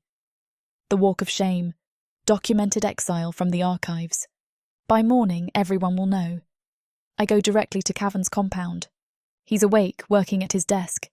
He sees my face and stands immediately. What happened? Chorus caught me in the archives, filed a formal violation report. I'm barred from the building. Bethdal will be notified. Will they cancel the hunt? I don't know. Maybe. Or maybe they'll use it as additional pressure. Cavan pulls me close. You got the information you needed? Most of it. Survival rates, common mistakes, strategies that worked. I copied what I could before Chorus arrived. Then it was worth the risk. Was it? If they cancel the hunt, if they exile me before we can even try? They won't. The hunt is already announced. Cancelling would suggest the Keeper is afraid we'll succeed. They won't show that weakness. You sound certain. I'm not. But backing down now would undermine their authority more than letting us proceed. I'm exhausted, terrified, and running out of time. We have 3 days left before the hunt begins. 3 days to finish preparing. 3 days before everything changes. Day 8, the summons arrives. Not a scroll. A formal delegation. High Priestess Bethdal herself, accompanied by 2 attendants. She arrives at Cavern's compound mid-morning. We're in the courtyard, reviewing maps. Scholar Arnim, Archivist Valeris. Bethdal's voice is cold. I've been informed of another archive violation. Yes, I say. I accessed restricted hunt records, without authorization. That's the 2nd violation in 10 days. Yes. You understand the consequences. Exile or permanent revocation of all keeper privileges. I understand. Bethdal looks between us. However, the hunt has been announced. Cancelling would create complications. Therefore, disciplinary action is postponed until after the hunt concludes. Relief floods through me. Thank you. Don't thank me. This isn't leniency. This is procedure. If you survive the hunt, your bond is validated and violations are mitigated. If you fail, the violations become moot as you'll be exiled anyway. She pauses. Either way, the problem resolves itself.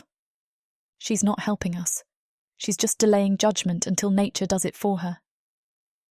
Understood, I say. 3 days. Use them wisely. The jungle is unforgiving. She leaves. Kavan and I stand in the courtyard processing. 3 days, I say. 3 days. I'm terrified. So am I. But we're doing this. Yes, together. Days 9 and 10 blur together. We train until we can't stand. Practice fire starting until our hands bleed. Memorize plant identification until we dream in botanical Latin. Hike until our legs give out. We make love the night before the hunt begins. Desperate, clinging, afraid it might be the last time. After, lying tangled together in the dark, Kavan says, "Whatever happens, we survive, both of us. But if something goes wrong, it won't. No." I cover his mouth with my hand. We don't plan for failure. We plan for survival. We're going to make it, together. He pulls my hand away, kisses my palm. Together. Promise me. I promise. 7 days. We endure. We survive. We win. And then we have the rest of our lives. I curl against him, memorizing the feeling.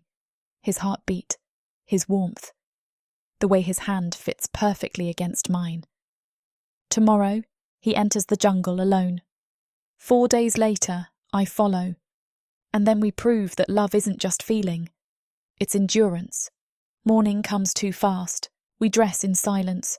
Kavan packs his minimal supplies. Water container, knife, fire starter. Everything else he'll have to forage or create. At dawn, we walk to the northern boundary together. Attendants are waiting, Prior among them, tablet ready. Scholar Arnim, you'll be transported to the entry point. From there, the hunt begins. 7 days. Survive within boundaries. Return to this location at dawn on day 8. Kavan turns to me, cups my face in his hands. 4 days, he says. I'll be ready. I'll find you. I know. He kisses me, long, deep, desperate. Then he's gone. Led away by attendants into a transport that disappears into the jungle. I return to the compound and wait.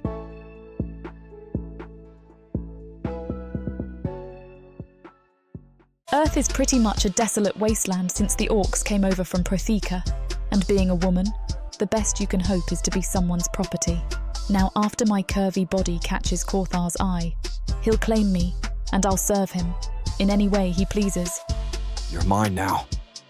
Listen to this story and more when you get the complete Orc Warriors of Protheka audiobook and ebook bundle. 40 books, 19 audiobooks, 19 ebooks. You even get 1 free novella and 1 free audiobook. All for a shocking 90% off. Protheka's magic is eternal, and the complete Orc Warriors of Protheka bundle will bring over 100 hours of that magic to you.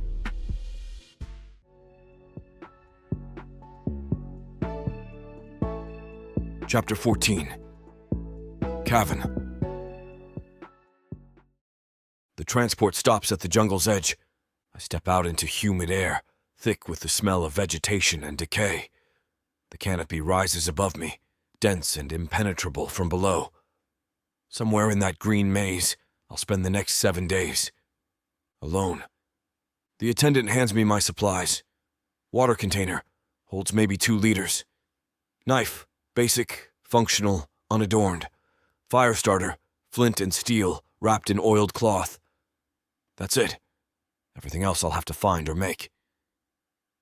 Boundaries are marked with red paint on trees, the attendant says. Stay within them. Return to this point at dawn on the 8th day. If you don't return, we'll assume failure. Understood. Do you have questions? No. Then the hunt begins now. The transport leaves. The sound of the engine fades quickly, swallowed by jungle noise.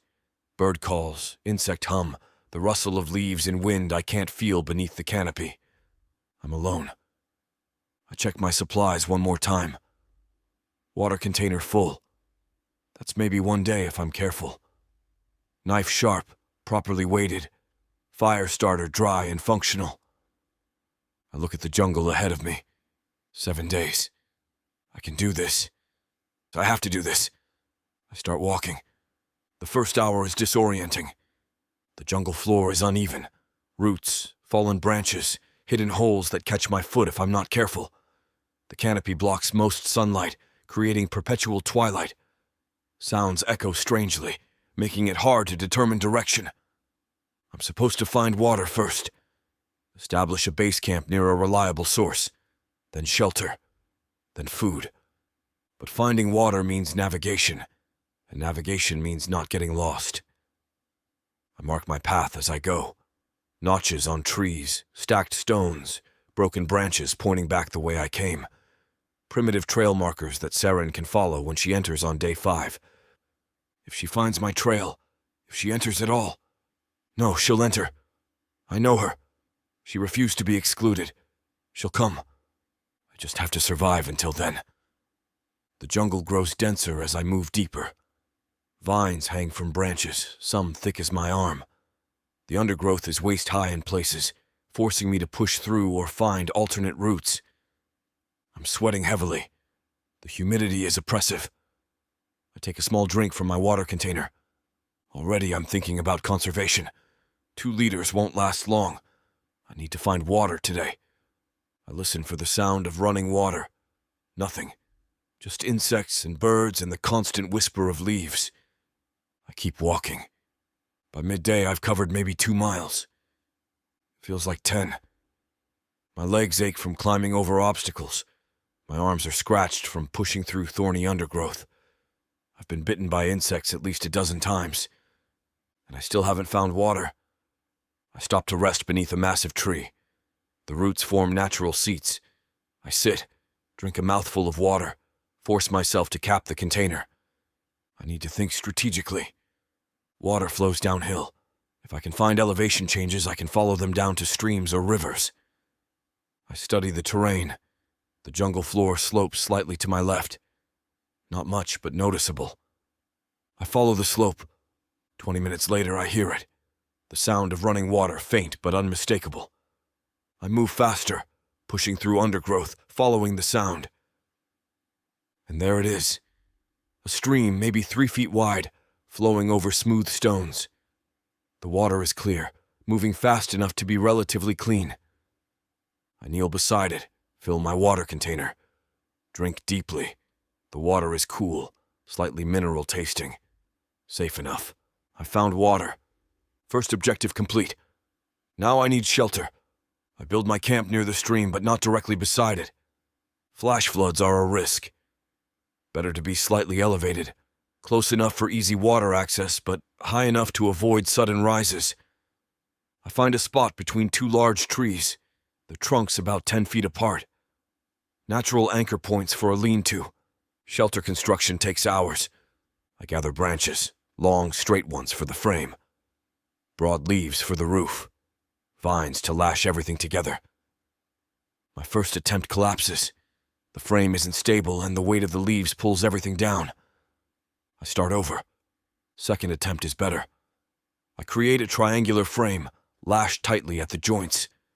Layer the leaves in overlapping rows, starting from the bottom and working up, so rain will run off rather than pool. By the time I finish, the light is fading. I test the shelter by shaking the frame. It holds. Not comfortable, not perfect, but functional. Good enough.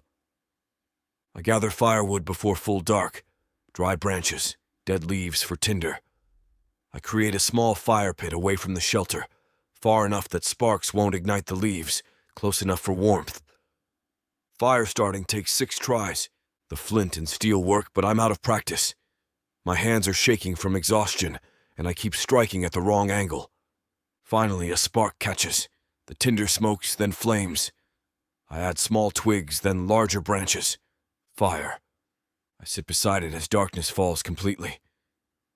Day 1 is almost done. I haven't eaten. My stomach is empty, cramping.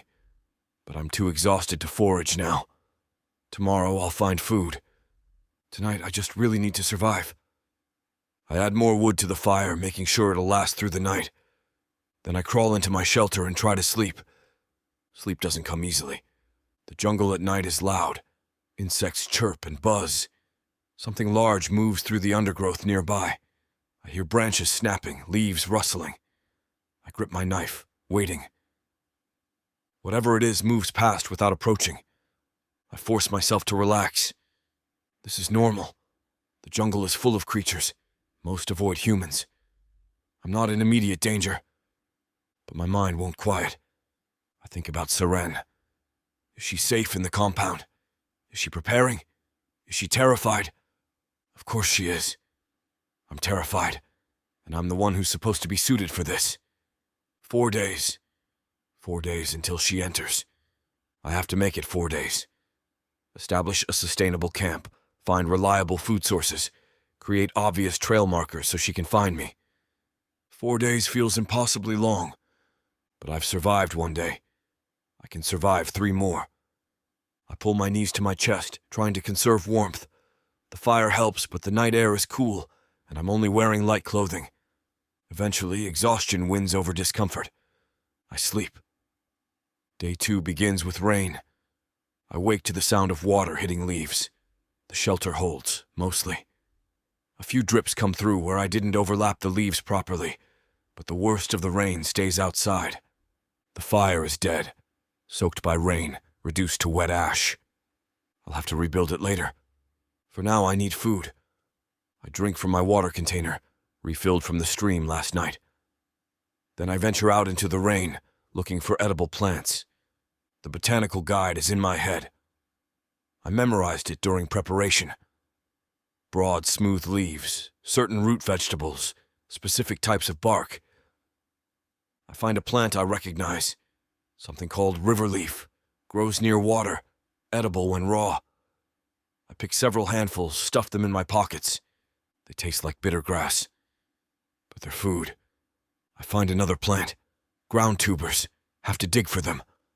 I use my knife to excavate, pull up 3 fist-sized roots. These need to be cooked, but they're calorie-dense.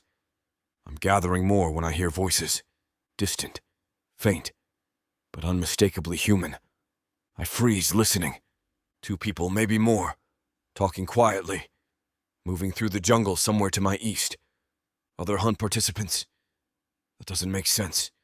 The hunt is supposed to be individual isolation, unless other unresolved couples facing their own trials. The keeper could be running multiple hunts simultaneously in different zones. The voices fade, moving away from me. I'm alone again. By midday, the rain stops. I return to camp, build a new fire. This takes longer. Everything is wet, but eventually I get flames going. I roast the tubers in the coals. They cook slowly, splitting open to reveal pale flesh. I burn my fingers pulling them out, but I don't care. Food. Real food. They taste like bland potatoes, but they're warm and filling. I eat 2, save the 3rd for later. Then I spend the afternoon improving my camp. I reinforce the shelter, adding more leaves to problem areas. I create a better fire pit with stones arranged to reflect heat. I dig a small runoff channel to divert water away from my sleeping area. By evening, my camp is functional, not comfortable but sustainable. Day 2 complete. 5 days remain. Day 3 is harder. I wake with my body aching. Muscles I didn't know I had are screaming. The scratches on my arms are inflamed, possibly infected. I'm exhausted despite sleeping. This is when most people fail. Day 3. When the initial adrenaline fades and the reality of sustained discomfort sets in. I force myself to move. Water first. I refill my container, drink deeply. Food next. I forage again, find more tubers and some kind of edible fungus growing on a dead log. The fungus tastes terrible. Slimy, vaguely sweet, wrong. But it's protein. I eat it anyway. Midday, I decide to explore. Create better trail markers. Make it easier for Saren to find me when she enters tomorrow. I walk in expanding circles from my camp, marking trees with deep notches. At certain points, I stack stones in cairns, obvious, unnatural formations that signal human presence. I find a fallen tree and carve an arrow into it, pointing back toward my camp. This is as clear as I can make it. If Saren enters anywhere near this zone, she'll find these markers. She has to. I return to camp as the sun begins to set. Day 3 complete. 4 days remaining. Tomorrow, Saren enters. Day 4 arrives with clarity. I wake early, alert. Today is the day. Saren will enter the jungle somewhere on the boundary. She'll begin her own survival. And if she's smart, which she is, she'll establish herself first before trying to find me. That means I might not see her for another day or two. But knowing she's here, in the jungle with me, changes everything. I'm not alone anymore, not truly. I spend the morning maintaining camp, checking the shelter, restocking firewood, foraging for food. I find a tree with edible bark. Strip it carefully, not killing the tree. The bark is fibrous, hard to chew, but it has nutrients. Midday, I decide to create a signal, something visible from a distance. Something that says, I'm here. I gather green branches, fresh ones that will smoke heavily when burned. I build a signal fire on a clear ridge about half a mile from camp. High ground where smoke will be visible. I light it. Thick white smoke billows up, rising above the canopy. It'll be visible for miles. If Saren is looking, she'll see it. If she's smart, she'll approach carefully. Make sure it's me before revealing herself. I wait. Hours pass. The signal fire burns down. I rebuild it, creating more smoke. Still nothing. By evening, I accept the reality. She's not coming today. She's establishing her own camp, securing her survival first. That's the smart play. I return to my camp and wait. Tomorrow we'll find each other. Day 5 begins with anticipation and fear. Saren has been in the jungle for 24 hours. She could be anywhere, close or distant, safe or struggling. I have to find her, or she has to find me. I rebuild the signal fire. More green branches, more smoke. The column rises thick and white into the morning air. I wait, and then mid-morning I hear it. A sound that doesn't belong in the jungle. Rhythmic, deliberate. Someone striking stones together. 3 hits, pause, 3 hits, pause. A signal. I respond immediately. 3 strikes with my knife against a stone. 3, pause, 3. Silence. Then faintly the return signal. Closer now. My heart hammers. It's her. It has to be her. I move toward the sound, marking my path. Strike my knife against stones every few minutes so she can track me. The signal repeats, closer each time. And then I see her. Saren emerges from dense undergrowth, filthy, exhausted, covered in scratches. Her hair is matted with leaves. Her clothes are torn. She's limping slightly. She's the most beautiful thing I've ever seen. Kavan, she breathes. Saren! We close the distance. I pull her into my arms, hold her tight. She's shaking. Or I am. Both of us. You found me, I say. You made it easy. The signal fire, the trail markers. I've been following them since yesterday. Are you all right? Exhausted, hungry, but alive. She pulls back, looks at me. You? The same. How long do we have? Today is day 5. We must survive 2 more days together. Then we're done. 2 days. We can do that. Yes, we can. I take her hand, lead her back to my camp. She sees the shelter, the fire pit, the organized supplies. You've been busy. I had 4 days. You've had 1. Still, this is good work. We'll improve it, together. Make it sustainable for 2 more days. She nods, sits heavily by the fire pit. I haven't eaten since yesterday morning. I have food, not much, but enough. I give her roasted tubers and some of the river leaf. She eats quickly, desperately. When she's finished, she looks at me. They're going to be furious that I entered. Probably. There will be consequences. We'll face them. After we survive. Together? Always together. She leans against me. I wrap my arm around her shoulders. We sit near the fire as the jungle continues around us, indifferent to our struggle.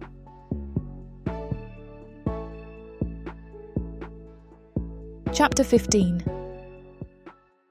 Seren. I enter the jungle on day 5, exactly as planned. The transport drops me at the eastern boundary, maybe 2 miles from where Cavan entered. The attendant who escorts me is young, nervous. He knows I'm not supposed to be here. Archivist Valeris, he says quietly. You understand this entry is unsanctioned. I understand. If you're caught, there will be consequences, severe consequences. I know. He hands me supplies anyway. Water container, knife, fire starter. The same basics Cavan received, and he leaves quickly, like he doesn't want to be associated with what I'm about to do. The transport disappears. I'm alone. The jungle rises before me, dense and hostile. I've trained for this. 10 days of preparation, learning skills I never thought I'd need. But standing here, actually facing it, all that training feels inadequate. I'm terrified, but I'm also certain. Cavan is somewhere in this jungle. He's been alone for 4 days. I'm not leaving him alone any longer. I shoulder my pack and start walking. The first 2 hours are overwhelming. The jungle is louder than I expected. Constant noise from insects, birds, things I can't identify. The humidity is suffocating. The undergrowth forces me to push through or find alternate routes, and thorns catch my clothing, scratch my arms. I trip over hidden roots twice, barely catching myself. Navigation is harder than I anticipated. The canopy blocks most sunlight. Everything looks the same, green, dense, impenetrable. I stop, force myself to breathe, think strategically. Cavan entered 4 days ago on the northern boundary. I entered on the eastern edge. If I head northwest, I should intercept his likely path. But first I need water. Somewhere to my left, faint but distinct, I hear running water. 10 minutes later I find a stream, narrow, maybe 2 feet wide, flowing over moss-covered stones. I fill my container, drink deeply. Safe enough. First objective complete. I build camp near the stream, following everything Cavan taught me. My first shelter attempt is pathetic. The frame collapses as soon as I try to add leaves. I start over. The second holds. Crude, but functional enough to keep rain off. Fire starting takes 9 tries, my hands shaking from exhaustion and nerves, but I will myself to be methodical. When the tinder finally catches, I feed it carefully, adding twigs, then larger branches, until the flames are steady enough to trust. I sit beside the fire as darkness falls, too exhausted to forage. Tomorrow I eat. Tonight I just survive. Sleep comes badly. The jungle at night is alive with sounds I can't identify. Things moving through the undergrowth, wings beating overhead, calls that might be birds or something else entirely. I lie in my shelter gripping my knife, listening. Nothing approaches the fire. Whatever is out there, it's avoiding me, small comfort. I think about Kavan, whether he's found water, shelter, food, whether he's injured, until I finally drift off sometime after midnight, fitful and shallow. By dawn, I'm already moving. I eat what little I gathered, drink water, and head northwest in a systematic pattern, marking my path, looking for any sign of human presence. Trail markers, disturbed undergrowth, fire pits. For hours I find nothing. The jungle is vast. 2 people in 5 square miles might as well be 2 people in 500, and visibility is limited to maybe 20 feet in any direction.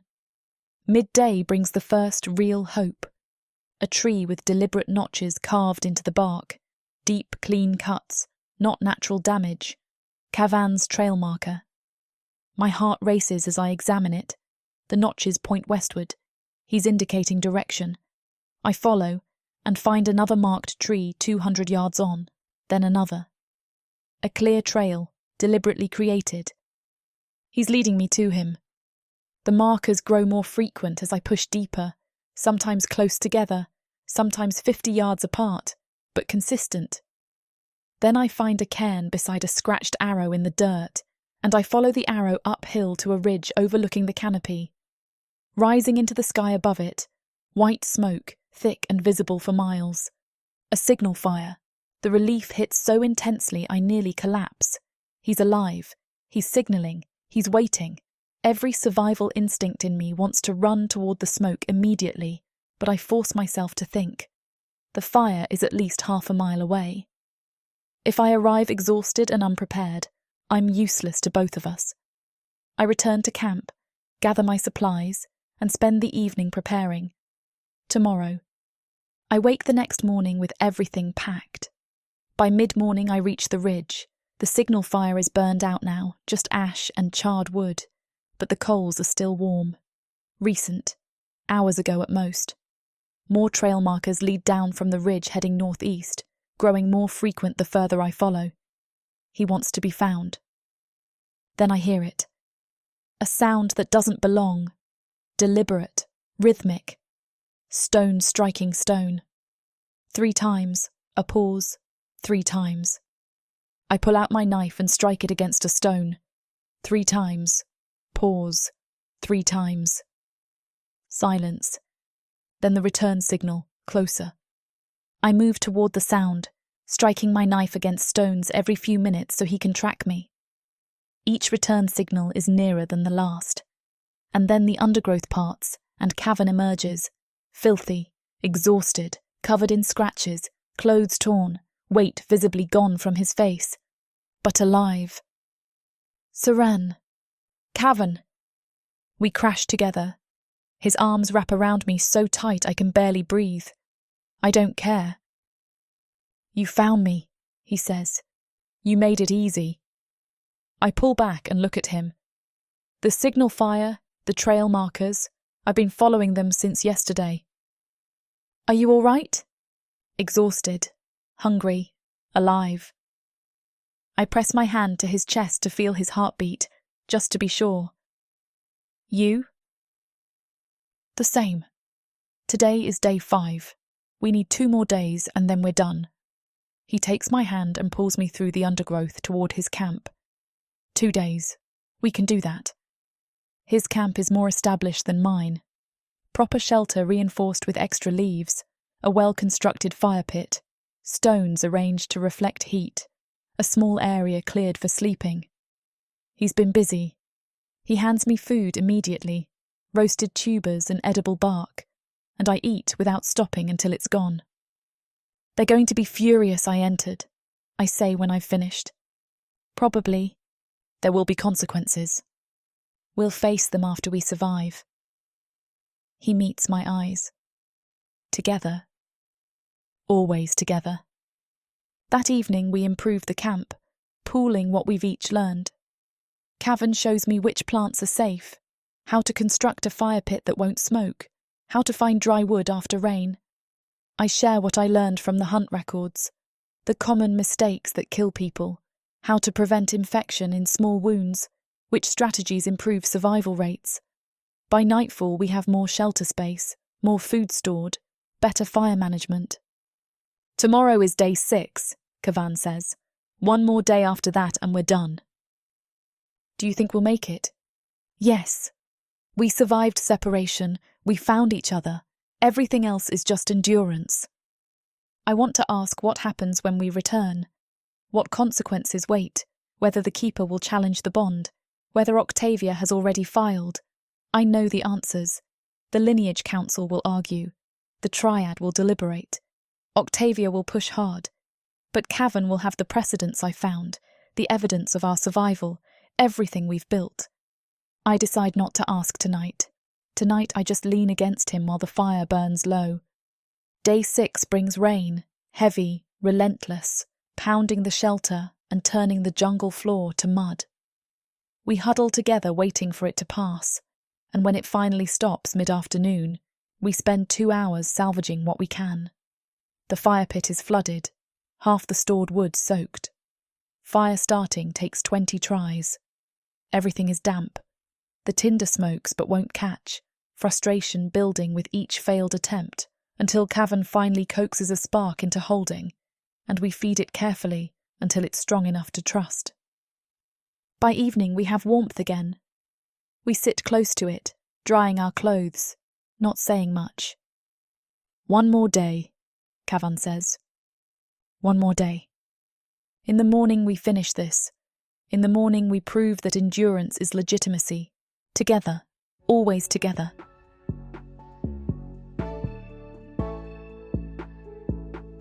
Chapter 16. Cavan. The sun sets blood red over Bizar, and I watch it from the eastern window of our quarters. Tomorrow I enter the jungle and I walk into the hunt of silence alone. Tonight I need Seren. She's behind me. I hear her breathing, feel her presence like heat against my back. We've said everything there is to say about tomorrow. We've planned, prepared, promised. Now there's nothing left but this. One last night before separation. I turn. She's already watching me. Cavan, she says, and her voice breaks on my name. I cross the room. She meets me halfway. Our mouths crash together, desperate and graceless, her hands fist in my mane. Mine grip her waist, pulling her against me hard enough to bruise. She makes a sound, half sob, half want, and I swallow it. I need you, I whisper against her lips. I need to remember this. Need to carry you with me. Then take me. Her fingers work at my tunic, yanking it over my head. Take everything. Leave nothing behind. As much as Samara and I want to finish what these two characters have started, it looks like this chapter is about to get too hot for this platform to handle. Unfortunately, we have to pause here because their guidelines won't allow us to reveal the spiciest details. To keep bringing you these free audiobooks, we have to follow their rules. But don't worry. You can experience the full, unabridged version over at worldsofprotheka.com, where the boundaries of passion and fantasy collide. Use code YouTube30 for 30% off any of our unabridged audiobooks set in the rich and immersive worlds of Protheka. Protheka's magic is eternal. With these scenes, it will be unforgettable. We lie tangled together as darkness fills the room. Neither of us sleeps. Not really. We drift in and out, holding each other, occasionally making love again. Slower the second time. Quieter. Like we're memorizing each other's bodies through touch. Near dawn, Seren whispers against my chest. 7 days. 7 days, I confirm. Then you come back to me. I will. I kiss her forehead. I swear it, Seren. I will survive this. I will come back. She doesn't answer, just holds me tighter. When the first gray light touches the window, I finally pull away. She lets me go but watches as I dress in the simple clothes the keeper provided. Hunter's garb, lightweight, practical, designed for survival. At the door, I turn back. She's sitting up in bed, sheet pooled around her waist, hair wild. She's never looked more beautiful. Seren, don't! She shakes her head. Don't say goodbye, just go, come back. That's all I need. I nod, Cross back to her. Kiss her once more. Hard and sure and real. Then I leave before I lose my nerve entirely. The corridor is empty. The city still sleeps. Somewhere beyond Bizarre's walls, the jungle waits.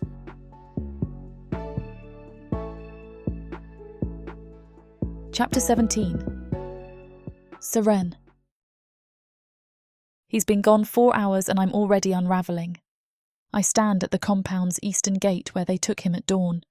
The jungle sprawls beyond the wall, green and dense and silent. Somewhere in there, Cavan walks alone. I force myself to turn away. Standing here accomplishes nothing. Back in our quarters, I try to work. The table is covered in documents, precedents I pulled from the restricted archives before Prella sealed my access. But the words blur. All I can see is Cavan's face in the pre-dawn light, the way he kissed me goodbye, like he was trying to leave part of himself behind. 7 days. I just need to survive 7 days of waiting. By midday, I give up on the documents and return to the gate. A junior attendant, Merrin, I think, watches me approach but says nothing. The hunt is sacred. Interference is forbidden. How long until the first report? I ask anyway. Merrin looks uncomfortable. There are no reports during the hunt, Archivist Valoris. The silence is absolute. He could be dying, and we wouldn't know. That's the point. Merrin's voice gentles slightly. Survival must be earned alone. I want to scream. Instead, I nod and walk away. The second day is worse. I wake reaching for Cavan and find empty sheets. The bed still smells like him, like us, and I bury my face in his pillow until the urge to break down passes. Then I force myself upright. Cavan is enduring the jungle. The least I can do is endure this. I return to the precedents, start cross-referencing hunt protocols against historical rulings. There must be something here, some loophole, some precedent that allows... What? Allows me to follow him in? Ridiculous. The hunt of silence requires isolation. That's the entire point. But I keep reading anyway.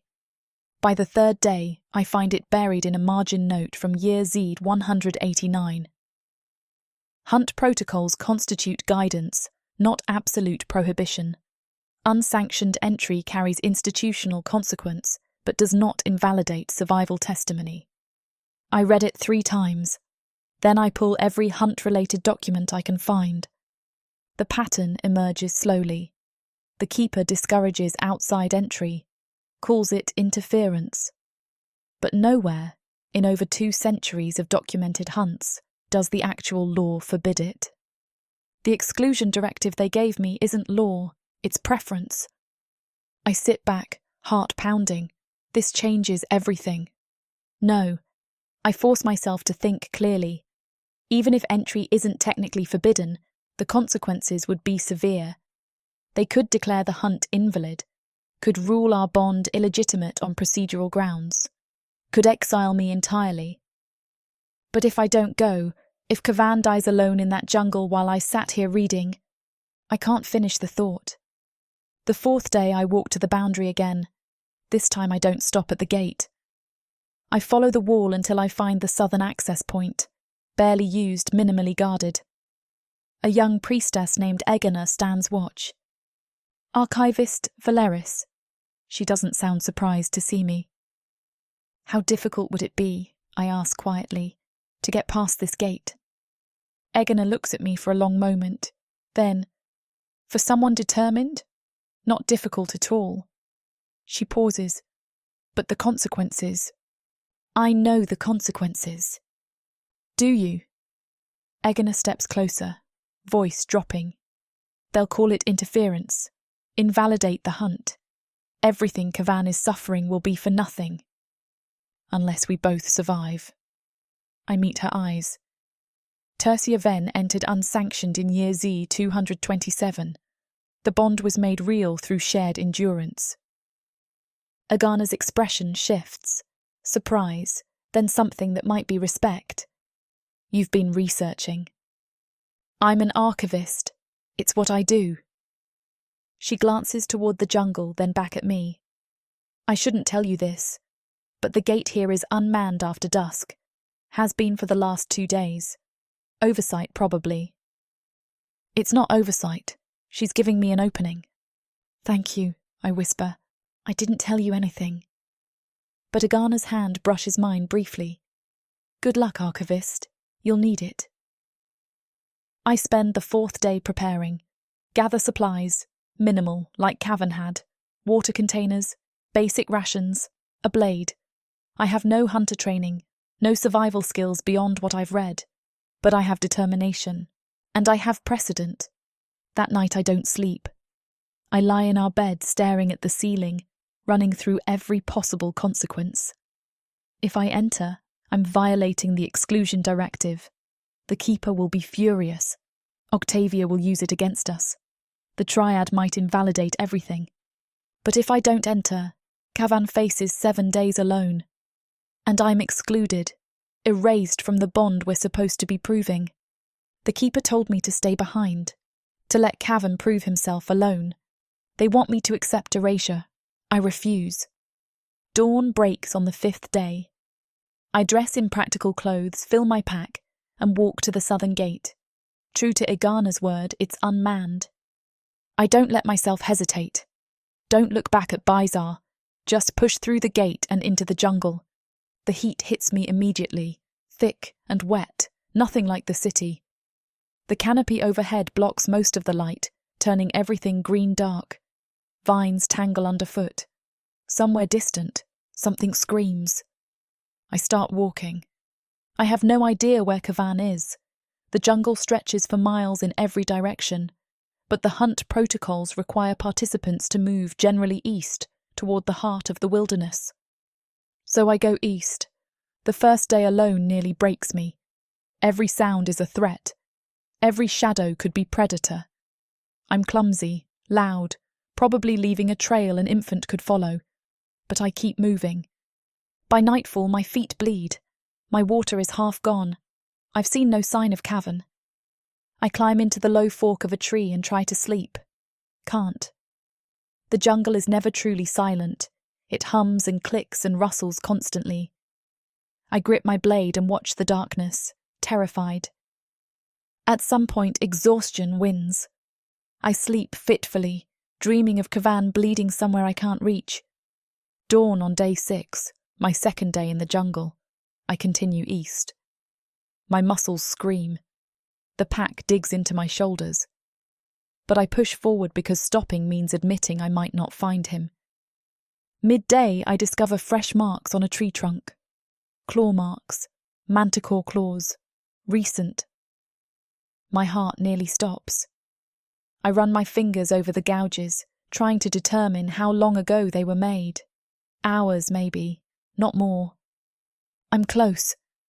I follow the marks, find more signs, disturbed undergrowth, a discarded water container, boot prints in soft earth. Someone came through here recently. Someone moving east. Please be Cavan, please. The jungle opens into a small clearing near dusk. I stop at the edge, scanning for movement. There, across the clearing, slumped against a massive tree trunk. Cavan. I'm running before conscious thought kicks in. Crashing through undergrowth, screaming his name. He lifts his head. Movements slow, exhausted. And I see his face. He looks half dead, gaunt, filthy, covered in scratches and bruises, but alive. Seren? His voice cracks. No, you can't be. Then I'm on my knees beside him, hands on his face, checking for injuries. I'm here. You weren't supposed to come. But his hands come up to grip my wrists like he's afraid I'll disappear. Seren, you violated. I know what I violated. I'm crying now, can't stop. I don't care. I refuse to be excluded, Cavan. I refuse to let you do this alone. He stares at me, then pulls me against his chest, arms locking around me. I feel him shaking. 7 days. I whisper into his shoulder. We have 2 more days, then we walk out together. They'll invalidate the hunt. Not if we survive. Tertia Ven, year Z227, entered unsanctioned, and the bond was realised through shared endurance. I pull back to meet his eyes. Precedent, Kavan. I found precedent. Something shifts in his expression. Hope, maybe, or just relief that he's not alone anymore. Shared endurance, he repeats slowly. We survive together. We return together. They can't argue with that. He cups my face in his hands, studies me like he's memorizing every detail, then kisses me, desperate and grateful and real. When we break apart, he's almost smiling. You're absolutely insane. Probably. I lean my forehead against his, but I'm here, and I'm not leaving. Good. His arms tighten around me, because I don't think I can do this alone anymore. We hold on to each other as darkness falls on the jungle. 2 more days. We just need to get through 2 more days.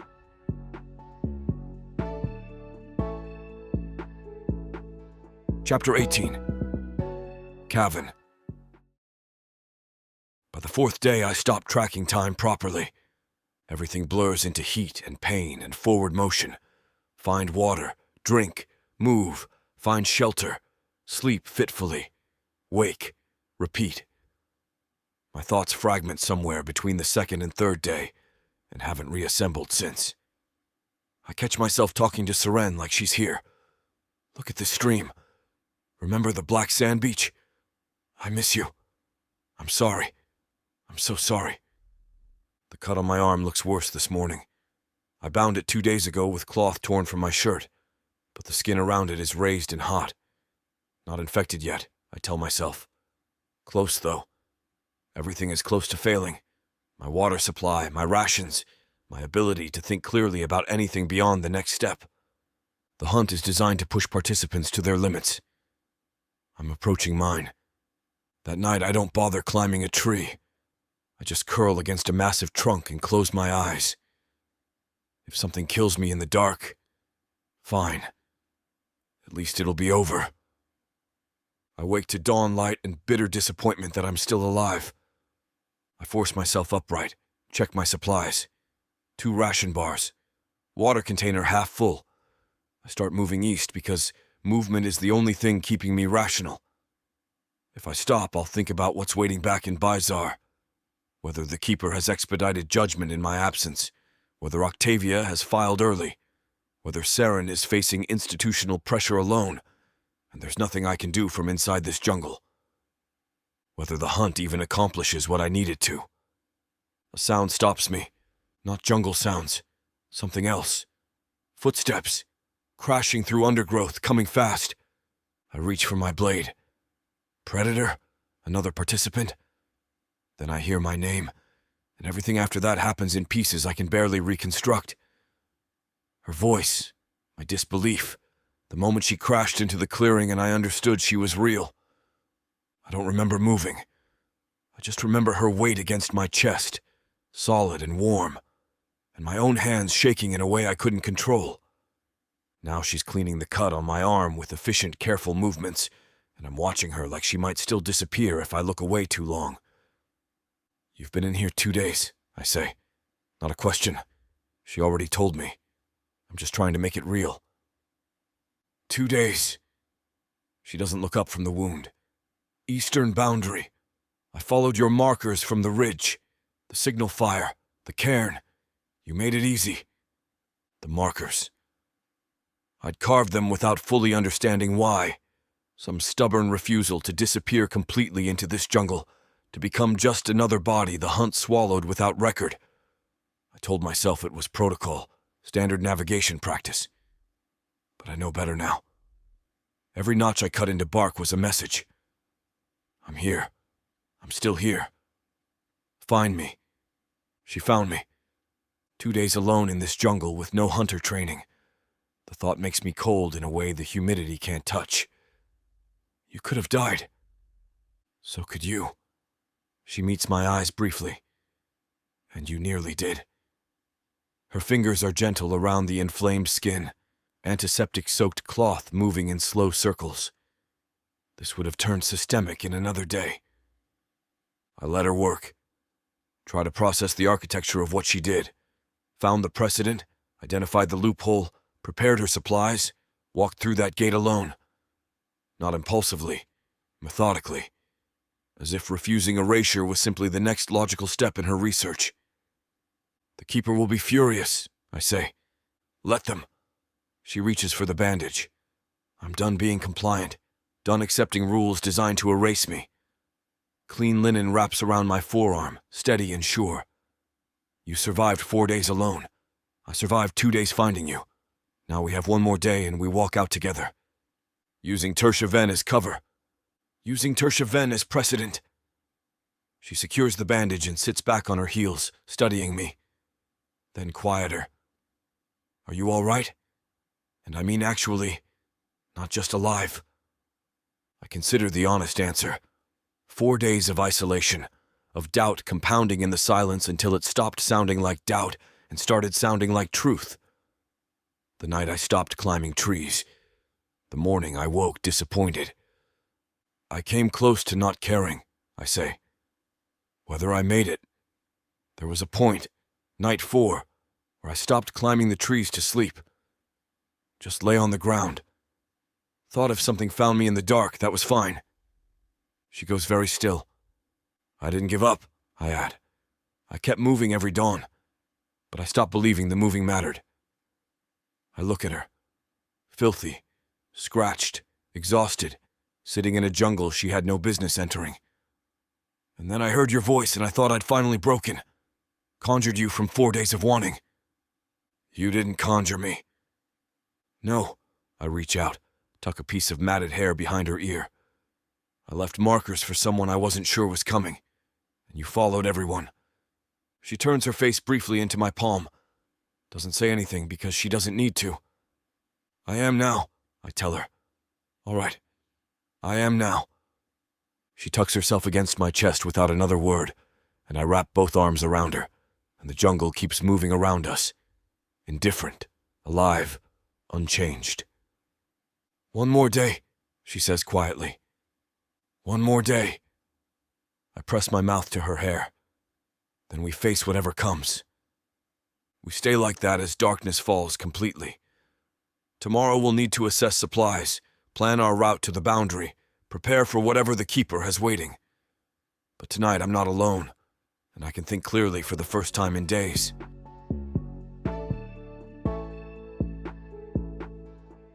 Chapter 19. Seren. We emerge from the jungle at dawn by day 8, barely standing. Cavan leans heavily on my shoulder. I'm supporting half his weight, legs shaking with exhaustion. 2 days together in that green hell, rationing water, treating his infected arm, sleeping in shifts while the other kept watch. We're filthy, bleeding, and I'm pretty sure I've lost at least 10 pounds. But we're alive, together, and we survived. The eastern gate comes into view through the trees. My heart lurches. Beyond that gate is Bizarre, the keeper, judgment. Ready? Cavan's voice is hoarse from disuse. No, I tighten my grip on him. But let's go anyway. We stumble out of the tree line together. The reaction is immediate. Guards stationed at the gate freeze. One drops his spear. Another turns and runs, presumably to alert someone in authority. Within moments, a small crowd gathers. I recognize faces. Junior Priestess Agana, who gave me the opening.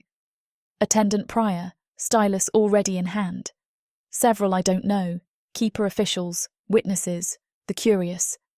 And High Priestess Bethdal, striding through the crowd with an expression I can't read.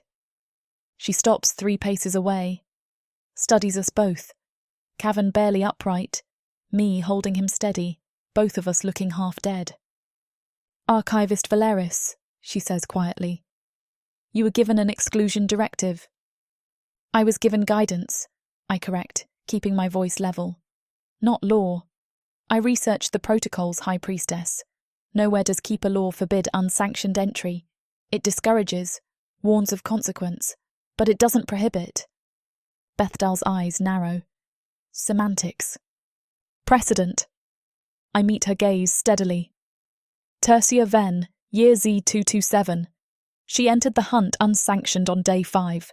The triad ruling stated, legitimacy confirmed through shared endurance, bond honoured by survival, not protocol compliance. Silence. The crowd is listening now, word spreading through Bizarre that the unresolved pair has returned, that the human entered illegally, that they're citing precedent from 2 centuries ago. Bethdal's expression remains unreadable. You violated the directive. I refused erasure, I counter. The directive excluded me from our own bonding trial. That's not vetting the bond, that's denying my participation in it. The hunt of silence requires isolation. Cavan was isolated for 4 days. I was isolated for 2. Then we endured together. I feel Cavan shift beside me, straightening despite exhaustion. 7 days, High Priestess. We survived 7 days. That's the requirement. We met it. Through violation of protocol. Through shared endurance. My voice hardens, which, according to your own documented precedent, validates bonds regardless of how participants arrive at that endurance. Bethdal studies me for a long moment. Then her attention shifts to Cavan. Scholar Arnim, you were complicit in this violation. I was dying alone in that jungle. Cavan's voice is rough but steady. Serene found me on day 5. Without her, I wouldn't have survived the full 7 days. So yes, I was complicit, gladly. Something flickers across Bethdal's face. Not approval, but maybe not complete disapproval either. The hunt's validity is questionable, she says finally. This requires triad deliberation. The hunt's validity is proven by survival, I shoot back. We survived, 7 days, together. That's legitimacy. Legitimacy achieved through rule violation. Legitimacy achieved through endurance. I'm pushing now. Know it, don't care. The rules said isolation tests the bond. We were isolated, separately and together. The rules said 7 days proves commitment.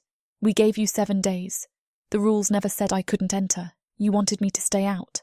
That's different. The crowd murmurs. I can feel a tension shifting. Some supportive, some hostile, all watching to see how the High Priestess responds to a revoked archivist citing precedent against her. Bethdal's jaw tightens. Your status remains unresolved pending triad review. She gestures to the guards. Escort them to compound quarters. They're not to leave until summoned. When? Cavan asks. When the triad convenes. Bethdal turns to leave, then pauses. You have 10 days until the binding fire ceremony. The triad will render judgment then, on both the hunt's validity and your bond's legitimacy. She looks back at us. I suggest you use that time to prepare your defence, because Octavia Saron has already filed formal challenge, and unlike you, she follows protocol. She leaves.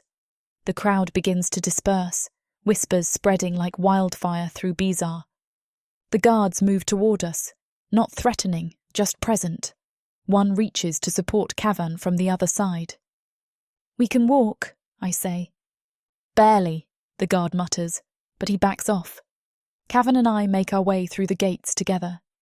Every step feels like victory and disaster wrapped into one. We survived. We proved the bond. But we did it by violating the directive, and now Octavia has formal grounds to challenge us. The compound quarters feel both familiar and alien after 7 days in the jungle. The guards leave us at the door with instructions not to depart without authorization. Inside, Cavan collapses onto the bed. I lock the door and lean against it, suddenly shaking. We did it. We actually survived. Seren. Cavan's voice pulls my attention. He's propped on one elbow looking at me. Come here. I cross to the bed, sit carefully on the edge. He reaches for my hand. You saved my life, he says quietly. We saved each other. I thread my fingers through his. That's the point. Shared endurance. They might not see it that way. Then we'll make them see it. I squeeze his hand. I found the precedent, Cavan. It's documented. Tertia Ven's case is in the archives. They can't dismiss it without undermining their own legal foundation. Octavia will try. Let her try. I'm exhausted, filthy, probably delirious, but I'm also certain. We survived 7 days in that jungle. We survived isolation, injury, exposure. We came back together. That's proof, real proof, not performance, actual endurance. Cavan pulls me down beside him. I go willingly, curling against his side. We both smell like jungle rot and sweat, but I don't care. 10 days, he murmurs, until the binding fire. Then we prepare. I close my eyes. We gather every precedent, build the case, show the triad they can't invalidate what we proved through survival. And if they rule against us anyway? I lift my head and look at him. Then at least we'll know we fought. Honestly. Together. He cups my face, thumb brushing my cheekbone. I love you. I know. I lean into his touch. I love you too. That's why I walked into that jungle. We lie together in exhausted silence. Outside I can hear Bizarre stirring, words spreading about our return, about the violation, about the pending judgment. Let them talk. Let them judge. We survived, and we're not done fighting yet. Cavan, I say quietly. The binding fire. What exactly happens? Public judgment. His arm tightens around me. The triad convenes before witnesses. Challenges are presented. Defence is offered. Then they rule on legitimacy. So Octavia will present her challenge formally.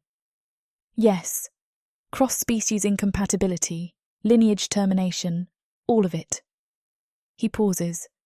And now she'll add Hunt protocol violation, which we counter with Tertia Ven precedent. If the triad accepts it. They have to. I press closer to his warmth. Their entire authority rests on documented law and precedent. If they dismiss valid precedent, they undermine themselves. Unless they decide precedent is outweighed by practical concerns. Cavan's voice is grim. Lineage preservation, social stability, institutional continuity. Then we argue endurance outweighs category. I'm working through it as I speak. The bond's legitimacy isn't determined by our species or reproductive compatibility. It's determined by our capacity to endure together. We proved that capacity. 7 days in hell, Cavan. We proved it. He's quiet for a bit. Then, you've been planning this argument. Since day 2 of the hunt. I smile against his chest. I'm an archivist. Planning arguments is what I do. Thank the stars for that. He kisses the top of my head, because I'm too exhausted to think strategically right now. Sleep. I settle more comfortably against him. We both need to recover before the triad convenes. In a minute. His hand strokes slowly through my hair. Just let me hold you for a minute. Need to remember you're real. I'm real. I press my palm over his heart, feeling it beat steady and strong. We're both real. The bond is real, and we're going to make them see it. His breathing gradually evens out. Sleep takes him, finally, after 7 days of minimal rest. I stay awake a little longer, listening to Bizarre beyond our walls. Somewhere out there, Octavia is preparing her formal challenge. The triad is deliberating. The city is watching.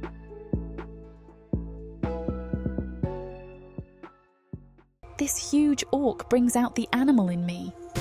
In a world where humans have been driven underground, living like rats is the only way to stay safe from the marauding orcs. All my life, my only job has been to make sure I have enough to eat. These orcs of the Burning Sun clan will vow to keep their human mates safe. There is a nobleness to these giant savages, alpha male warriors who will protect their women at all costs. Get this complete series of books following the Burning Sun clan for 70% off.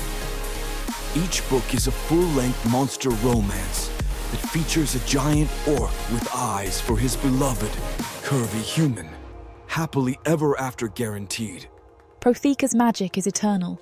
This bundle will show you that size really does matter.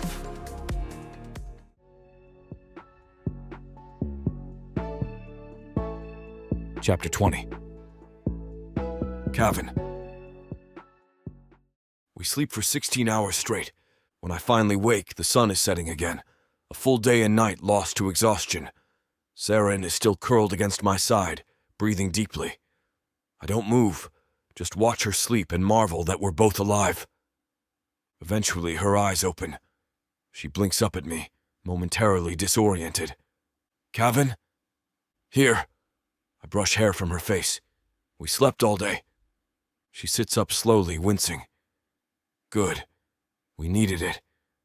Her gaze travels over me, assessing. How's the arm? I flex it experimentally. The infection is subsiding thanks to her careful treatment in the jungle. Better. Let me see. I let her unwrap the bandage. The wound looks cleaner, less inflamed. She applies fresh salve from the med kit the keeper provided, returned to our quarters while we slept, and rebandages it with practiced efficiency. You're good at this, I observe. 7 years as an archivist included basic medical training. The keeper requires it for field research. She secures the bandage. There. Should be fully healed in a few days. A knock at the door interrupts us. We both tense. Scholar Arnhem, Archivist Valeris. Attendant Prior's voice. High Priestess Bethdal requires your immediate presence for formal report. Saran and I exchange glances. So it begins. We need to clean up first, I call back. You have 1 hour. Then you will report to the Eastern Hall. Footsteps retreat. Seren stands, already moving toward the washing room. 1 hour isn't much. It's enough. I follow her. We just need to look presentable. Let them see we survived. We wash quickly. Our first real cleaning since entering the jungle. The water runs brown with dirt and blood. Seren's skin is covered in scratches and bruises. I'm probably worse. But we scrub ourselves clean and dress in the formal clothes left in our quarters. When we emerge, we look almost civilized. Almost. Ready? Seren asks, adjusting her tunic. No, I take her hand. But let's go anyway. The Eastern Hall is full when we arrive. Not just the Triad. Dozens of witnesses crowd the space. I recognize Elder Thassan, Cassian Rune, several council members, and Octavia, standing near the front with an expression of calm certainty. She's already filed her challenge. This is just formality. Bethdal stands at the center dais. Scholar Arnim, Archivist Valeris, you will provide formal testimony regarding the Hunt of Silence. We step forward together. I keep Saren's hand in mine. You entered the hunt alone on day 1, Bethdal states. Correct? Correct, I confirm. And you, Archivist Valeris, were given an exclusion directive. Guidance, Seren corrects quietly. Not prohibition. Bethdal's jaw tightens, but she continues. You chose to violate that guidance on day 5. I chose to refuse erasure on day 5, Seren counters. The directive excluded me from our bonding trial. That's just not testing the bond. That's denying my participation in it. Murmurs ripple through the crowd. Bethdal raises a hand for silence. You encountered each other on day 5, she continues, and survived the remaining days together. Yes, I say. Saren found me when I was close to complete failure.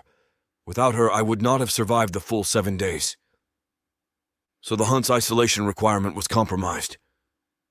The isolation was experienced, Seren argues, separately and together. Cavan endured 4 days alone. I endured 2 days alone searching for him. Then we endured 2 days together. 7 total days of survival in hostile environment. That's the requirement. The requirement, Octavia's voice cuts in, is 7 days of isolated survival. 1 participant, not 2. Seren turns to face her. Tertia Ven, year Z227, human woman, manticore scholar. She entered the hunt unsanctioned on day 5 to find her bonded partner. The triad ruling stated, legitimacy confirmed through shared endurance. Bond validated by survival, not through protocol compliance. That precedent, Octavia says coolly, involved a participant who was already resolved before entering the hunt.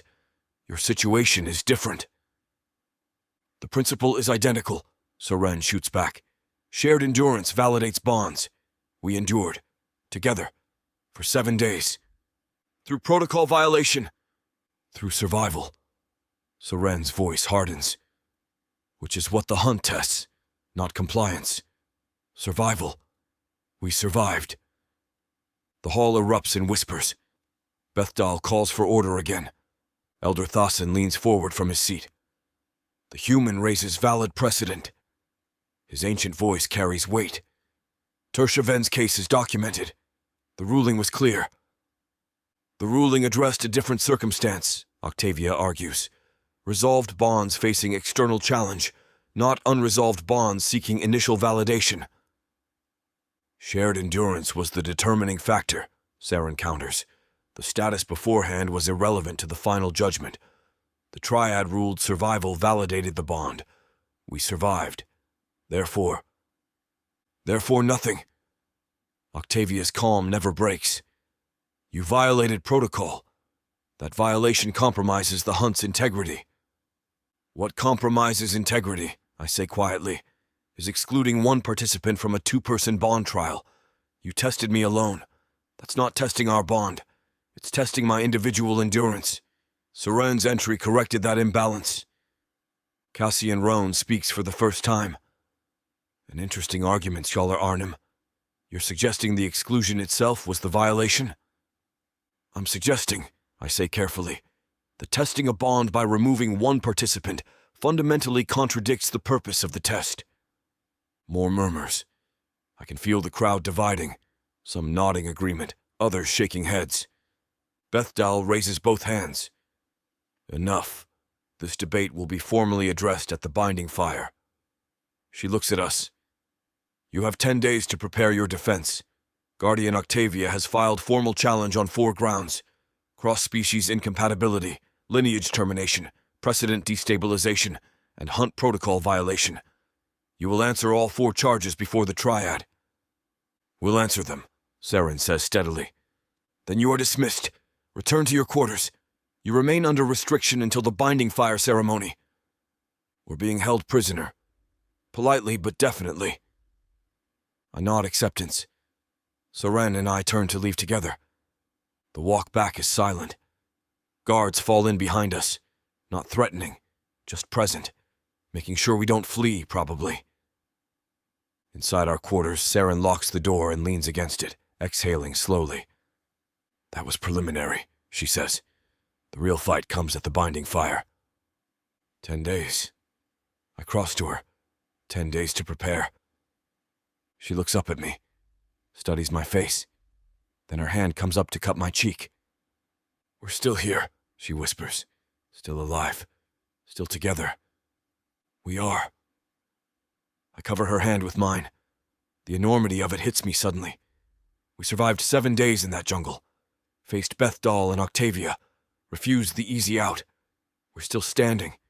I need to feel it. Need to prove it's real.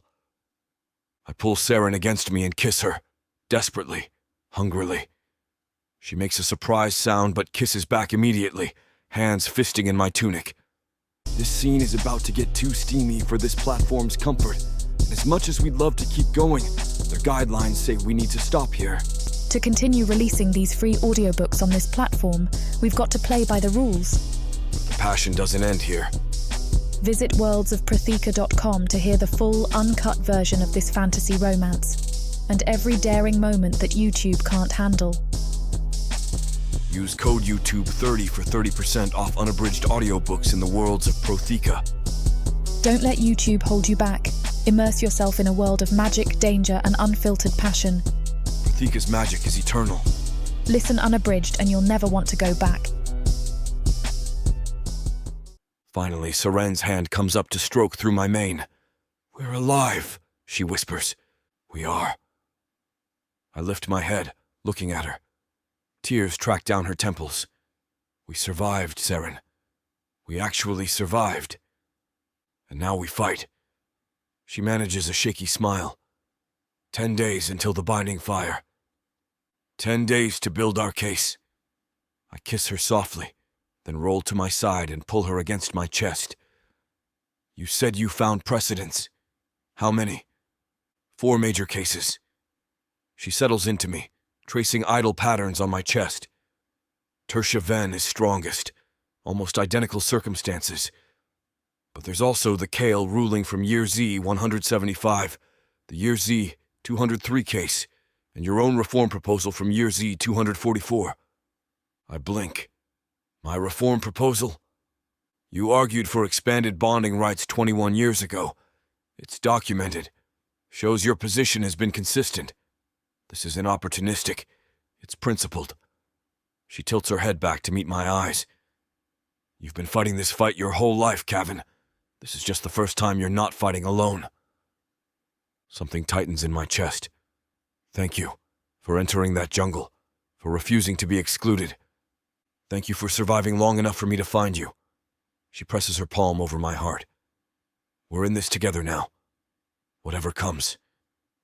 A soft knock interrupts us. We both tense. Delivery, a quiet voice calls. Not Prior, someone younger. Scroll from the High Priestess. Seren wraps a sheet around herself and crosses to the door. Takes the scroll through the gap without opening it fully. The footsteps retreat. She brings it back to bed. Breaks the seal and reads silently, expression darkening. What? I ask. Compromise offer. She hands me the scroll. Formal, in writing. I read it quickly. The terms are generous. Dissolution of bond by mutual consent, full restoration to resolve status, cleared records, new matching cycles permitted, institutional forgiveness in exchange for surrender. They're trying again, Seren says quietly, offering us the easy way out. Do you want to take it? I ask, though I already know the answer. No. She takes the scroll back and sets it aside. The bond is real. We proved it. I'm not dissolving it to make their records cleaner. Neither am I. I pull her back against me. We refused once. We'll refuse again. They'll ask publicly at the binding fire. Let them ask. I kiss her temple. The answer won't change. She's quiet then. Cavan, what if we lose? What if the Triad rules against us despite everything? Then we lose together. I clamp my arms around her. But we make them work for it. We present every precedent, every argument, every piece of evidence that our bond is legitimate. We force them to choose between their own documented law and institutional preference. And if they choose preference, then we know the Keeper values continuity over honesty. I meet her eyes, and we decide what comes next together. But we don't dissolve the bond. Not ever. She searches my face, then nods. Not ever. We lie together as night deepens outside. 10 days until judgment. 10 days to prepare our defense and face whatever the binding fire brings. But tonight we're alive. Together. Real. And that will have to be enough.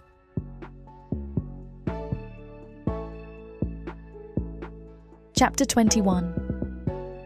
Seren. The next morning, I wake with purpose. Cavan is still asleep beside me, finally resting properly after 2 days of minimal recovery. I slip out of bed carefully, dress, and cross to the table where my research documents wait. 4 precedent cases, 10 days to build an airtight defence, and Octavia's 4-point challenge to dismantle.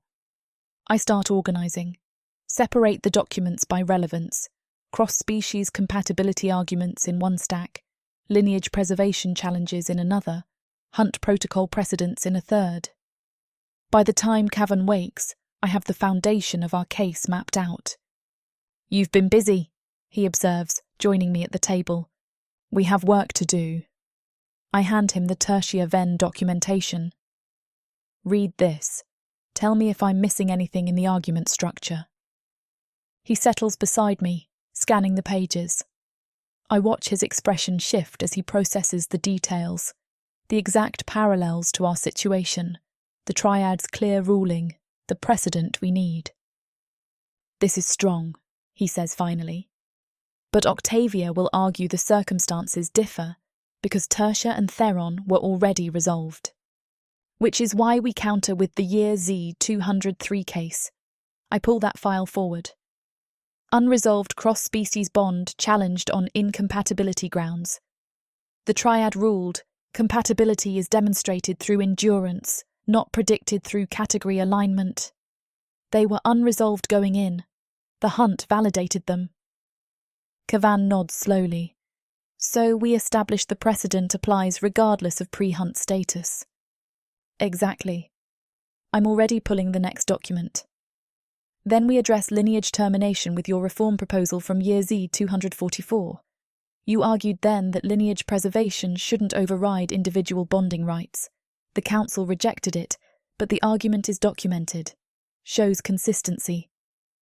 And the Hunt protocol violation? Tertia Ven. I tapped the first file. She entered unsanctioned. The triad didn't invalidate the hunt. They validated the bond because of shared survival. Protocol compliance was deemed secondary to demonstrated endurance. Kavan leans back, studying the organised stacks. You've built a comprehensive defence. I've built the framework. I meet his eyes.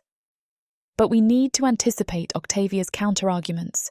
She's not attacking emotionally. She's defending institutional stability. Every point she raises will be logical, grounded in practical concern. So we need to prove our bond doesn't destabilise the institution. Or prove the institution needs destabilisation. I say it quietly, testing the idea. Kavan goes still. That's dangerous territory, Seren. Is it? I pull forward the buried annotation I found weeks ago, the margin note from year Z 251. Look at this. The Keeper will not forbid cross-species bonds because forbidding creates martyrs. Instead, it creates obstacles sufficient to ensure only the most determined succeed. This maintains appearance of tolerance while preserving practical continuity. 7% is acceptable loss. I watch Kavan read it, watch his expression harden. They're not testing bonds, I continue. They're filtering them, creating enough obstacles that most give up. We're not the exception, we're the acceptable loss they planned for. And if we present this at the binding fire, we expose the strategy. I lean forward. We force the triad to either acknowledge they've been deliberately discouraging cross-species bonds or explain why documented institutional strategy contradicts their stated values. Kavan is quiet for a long moment. Then, that won't make us popular. We're already not popular. I stack the documents back together. We survived the hunt, refused the compromise. At this point, being polite won't save us. Being right might. A knock interrupts us. We both tense. More institutional summons, probably. But when Kavan opens the door, it's Attendant Prior, alone. Scholar Arnim, Archivist Valeris. Prior glances down the corridor, then steps inside quickly. I have 5 minutes before my absence is noted. What is this? Kavan asks, closing the door. Prior produces a slim folder from inside his robes. Additional documentation, cases the restricted archives didn't include in your original research. I take the folder, opening it carefully. Inside are 3 case files I've never seen, all cross-species bonds, all challenged, all dismissed or dissolved under questionable circumstances. Where did you get these? I breathe. Senior archives, restricted even from archivists. Prior's voice is low. They document challenges where the triad ruled against cross-species bonds despite precedent suggesting otherwise. Political pressure, lineage concerns, institutional preference, all factored into rulings that contradicted established law. This proves inconsistent application, Kavan says, reading over my shoulder. It proves the keeper bends precedent when convenient, Prior corrects, which means your precedent-based defense might not be enough. They've ignored precedent before. My stomach drops. Then what do we do? You make ignoring precedent impossible. Prior meets my eyes. You present these cases alongside your supporting precedents. You show the pattern. When the triad wants to support a bond, they cite endurance and survival. When they want to dismiss one, they cite category and compatibility. The standard shifts based on desired outcome. That's corruption, Kavan says flatly. That's institutional flexibility. Prior's expression is carefully neutral, which the keeper would call necessary adaptation, but if you present it publicly, they'll have to defend the inconsistency, and inconsistency undermines authority. I look at Kavan. He's processing the same calculation I am. This evidence could strengthen our case or paint us as attacking the triad itself. Why are you helping us? I ask Prior directly. He's quiet for a brief moment. Then, because I've been documenting bonds for 7 years. I've watched the keeper encourage some and discourage others based on politics, not principle. You and Scholar Arnim are refusing to perform. That's rare. Worth documenting. He pauses. Worth defending. You could lose your position, Kavan points out. I could. Prior adjusts his robes. But if the keeper punishes me for providing documented evidence, that rather proves your point about institutional flexibility, doesn't it?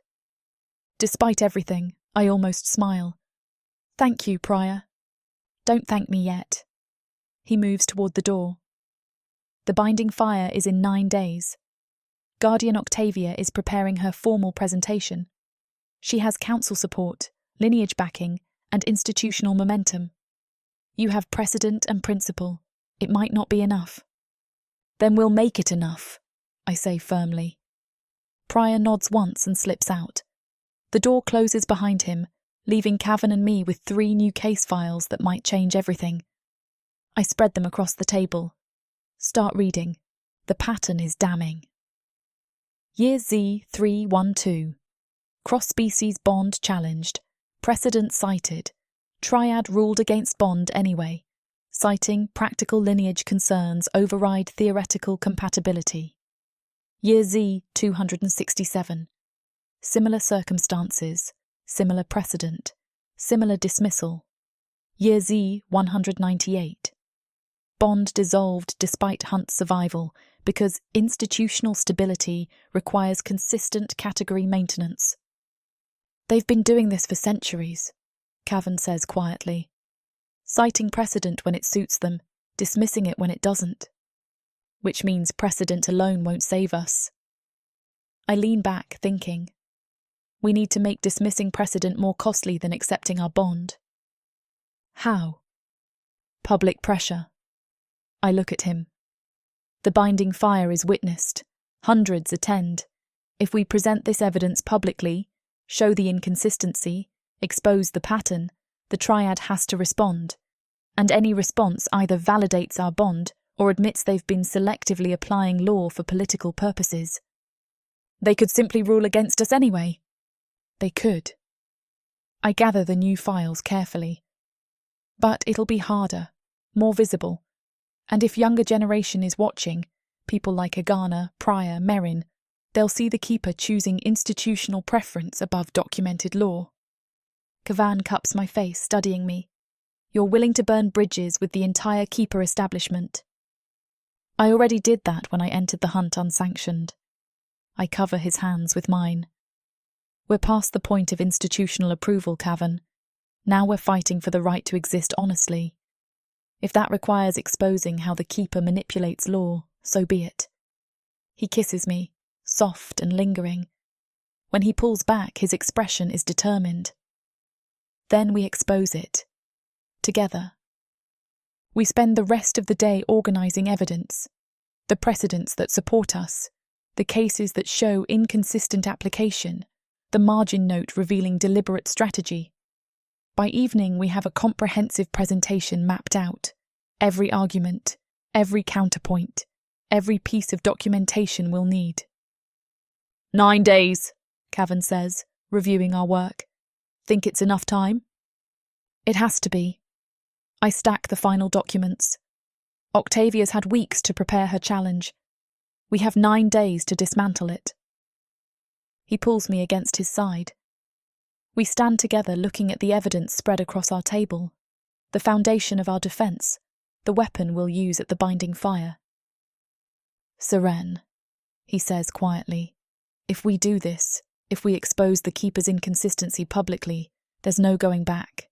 Even if we win, we'll have made enemies. We already have enemies. I lean into him. At least this way we'll have done it honestly. Honest enemies.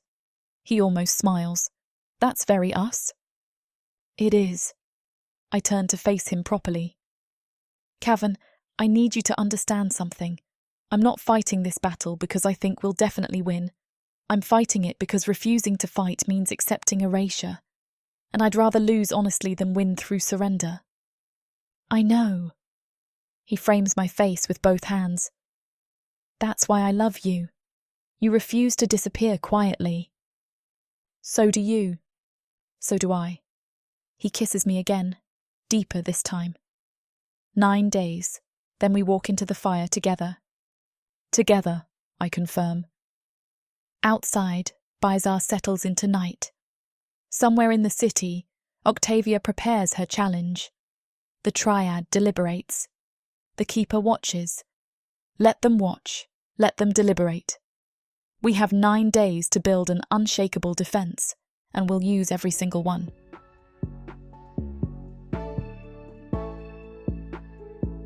Chapter 22. Cavan. 3 days pass after Pryor's delivery. We refine our defense, organize precedents, prepare arguments. The work helps, gives us purpose beyond waiting. On the 6th day after our return from the hunt, 6 days before the binding fire, Octavia's formal challenge arrives. A Keeper courier delivers it at dawn. Sealed scroll, official markings, Guardian Octavia's signature at the bottom. I break the seal while Seren watches over my shoulder. The document is thorough, methodical, exactly what I'd expect from Octavia. Challenge grounds. First, cross-species biological incompatibility renders bond functionally incomplete. Human manticore pairs cannot produce offspring.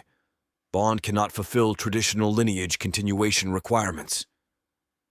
Second, Scholar Cavan Arnhem represents 8th generation of House Arnhem. Formalization of bond with human partner terminates documented bloodline. Loss constitutes institutional harm requiring Triad intervention. Third, validation of contested cross-species bond under irregular circumstances, hunt protocol violation, unsanctioned entry, establishes destabilizing precedent. Future unresolved pairs may cite this case to justify procedural violations, undermining Keeper authority. Fourth, Archivist Seren Valeris violated explicit exclusion directive. Scholar Cavan Arnhem accepted this violation rather than completing hunt requirements as specified. Joint violation compromises. Hunt integrity and calls survival testimony into question. Conclusion. Bond demonstrates insufficient legitimacy. Recommend dissolution with full record clearing. Both participants eligible for new matching cycles under standard protocols. I read it twice. Hand it to Seren. She scans it silently, expression hardening with each paragraph. When she finishes, she sets it down with careful precision. She's good, Seren says quietly. Very good. I lean against the table. Every point is factually accurate. She's not distorting, just framing facts to support dissolution. Which makes her harder to counter. Seren pulls our prepared documents forward. We can't argue the facts. We have to argue the interpretation. And the precedent, which she'll dismiss as not applicable. Seren taps Octavia's challenge. See here. She's already preempting our tertiaven argument. Irregular circumstances and destabilizing precedent. She's framing our defense as institutional threat before we even present it. I study the challenge again. Octavia's strategy is clear. Paint our bond as technically valid but practically harmful. Make dissolution look like institutional protection rather than personal rejection. It's brilliant and dangerous. We need to meet with her, I say suddenly. Seren looks up. What? Octavia, before the binding fire. We need to understand her full argument. I'm already moving toward the door. If we're walking into formal judgment, I want to know exactly what we're facing. Cavan, she filed formal challenge. She's not going to just... She'll meet with me. I pull on my formal robe. We have history, and Octavia is principled. She'll want to give us the chance to understand what we're up against. Seren studies me, then nods slowly. All right, but I'm coming with you. Wouldn't have it any other way. We request audience through Prior. The response comes within an hour. Octavia will meet us in the council library at midday. Neutral ground, witnessed but private. When we arrive, she's already waiting, standing by the eastern window, silhouette sharp against the light. She turns as we enter. Scholar Arnhem, Archivist Valeris. Her voice is professionally neutral. Thank you for coming, Guardian Octavia. I incline my head. We received your challenge. I assumed you would. She gestures to the seats arranged near the window. Please. We sit. Octavia remains standing, not aggressive, just formal, maintaining professional distance. I want to be clear, she says without preamble. This challenge isn't personal, Cavan, you know that. I know. And I do. Octavia isn't cruel, she's dutiful. But it's still comprehensive. It needs to be. She finally sits, facing us. The Triad doesn't take formal challenges lightly.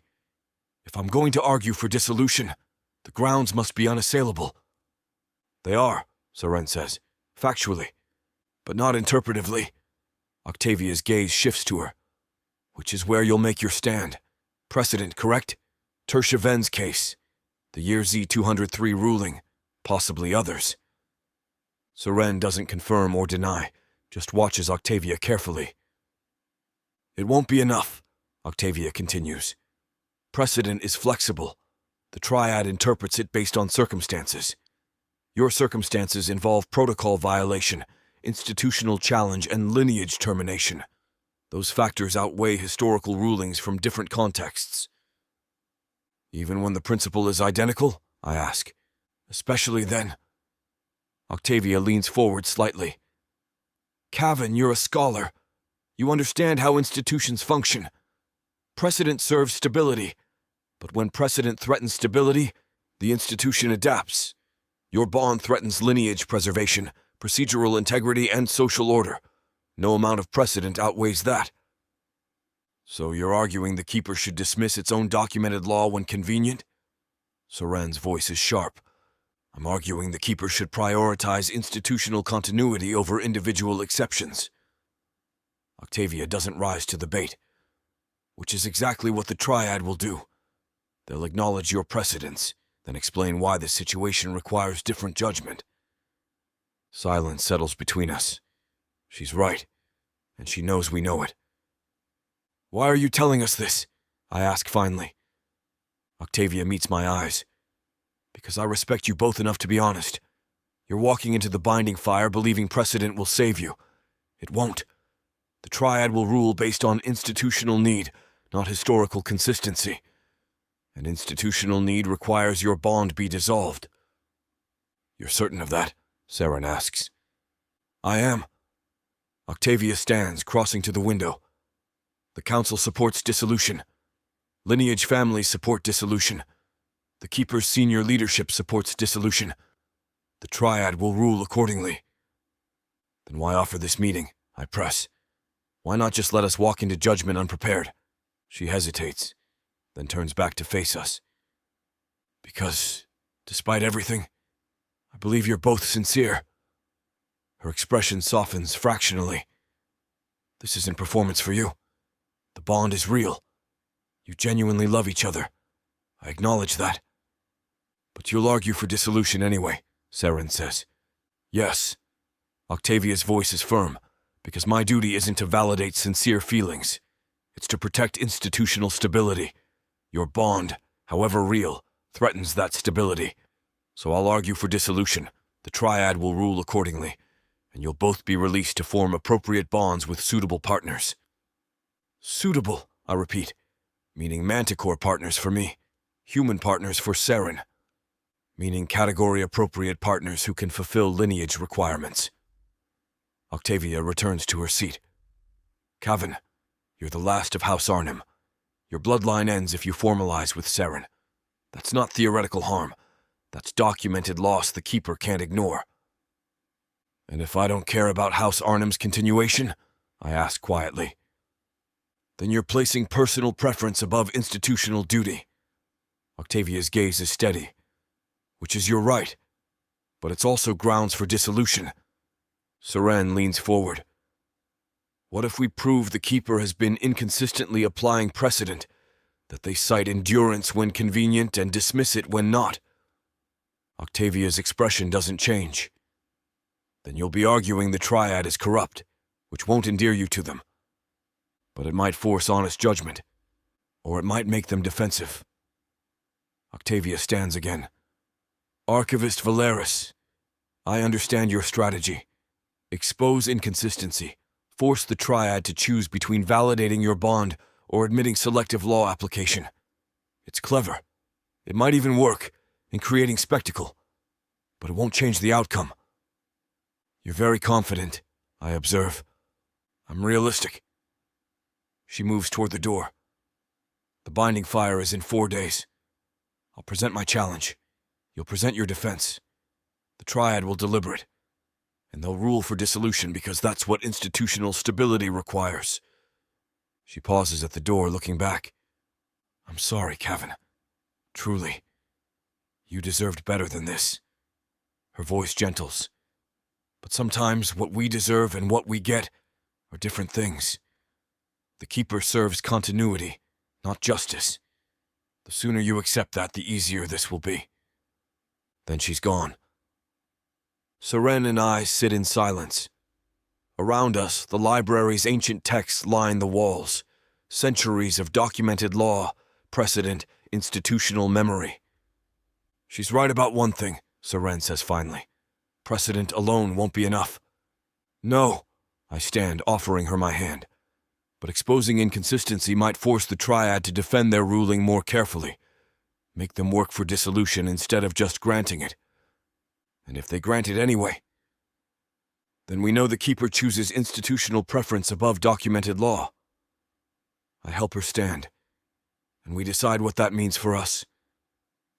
We leave the library together. 4 days until the binding fire. 4 days to refine our defense, knowing Octavia has already mapped our strategy and dismissed it. But we're not fighting to change Octavia's mind. We're fighting for the right to exist honestly, witnessed and documented. Whatever the Triad rules, at least it'll be public. At least we'll have refused erasure. And sometimes that has to be enough. Back in our quarters, Seren immediately returns to the documents. But I can see tension in her shoulders, frustration in how she handles the pages. She rattled you, I observe. She's certain we'll lose. Seren doesn't look up. Completely certain. She might be right. I know. Seren sets down the precedent files. But Cavan, if she's right, if the Triad has already decided, then nothing we present matters. We're performing for a predetermined outcome. Maybe, I join her at the table. Or maybe we're creating a record. Prior said it himself. He documents everything. What we say at the binding fire will be archived. Future pairs might cite it.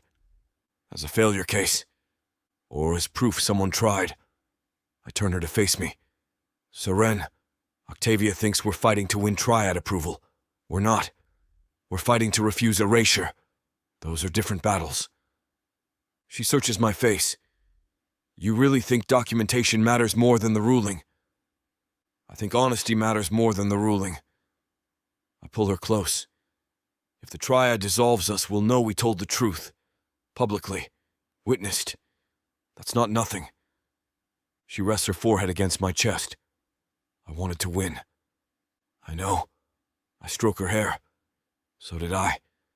But we knew this was always long odds. 4 days, she whispers. 4 days. I tighten my arms around her. Then we walk in that fire and tell the truth. Whatever comes after, we'll face together. She nods against my chest, doesn't move away. Outside, the sun sets over Bizarre. 4 days until judgment. 4 days until we learn whether honesty is enough. Probably not, but we'll try anyway.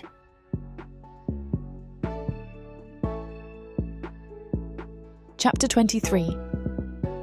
Seren. The city watches. 2 days before the binding fire, Kavan and I walk through Bizarre's market district. We're technically restricted to quarters, but the keeper hasn't enforced it strictly, probably because preventing us from being seen would undermine the public nature of the coming judgment. So we walk, and the city watches. The reactions are varied. Some people look away, uncomfortable with our presence, our red cords marking us unresolved. Others stare openly, curiosity, judgment, occasionally something that might be sympathy. A few nod as we pass. Most just watch silently. They're waiting to see what happens. Kavan observes quietly. They're choosing sides. I keep my voice low. Younger ones seem curious. Older ones disapproving. We pass a cluster of market vendors. One, a manticore woman maybe a decade older than me, catches my eye and nods briefly.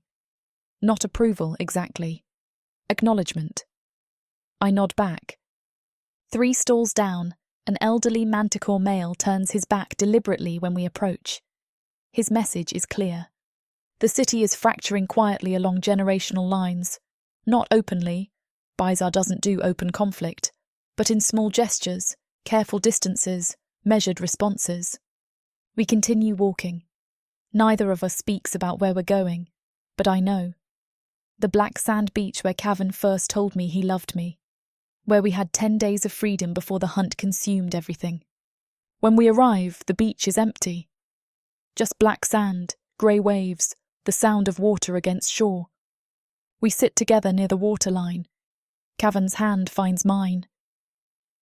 Do you regret it? I ask quietly.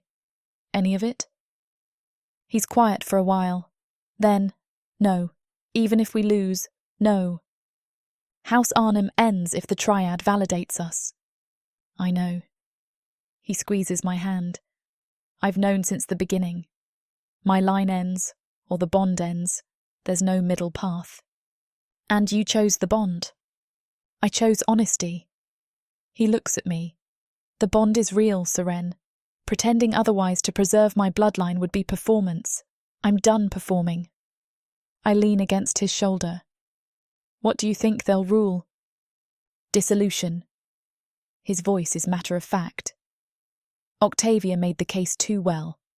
The triad will rule for institutional stability. Even with our precedents? Especially with our precedents. He shifts to put his arm around me. Precedent gives them cover. They'll acknowledge tertia ven, explain why our circumstances differ, cite institutional concerns, and dissolve us while appearing principled. My stomach tightens. So we've already lost. Maybe. He kisses my head. Or maybe we force them to work harder for it. Make them defend the dissolution publicly. Create a record that shows the keeper chose category over endurance. For future pairs to cite. For future pairs to know someone tried. He's quiet. Seren, we're not the first unresolved pair. We won't be the last. But we might be the first to refuse dissolution publicly, with documented precedent, forcing the triad to explain their reasoning before witnesses. That's not victory. No. He tightens his arm around me. But it's not erasure either. It's visibility.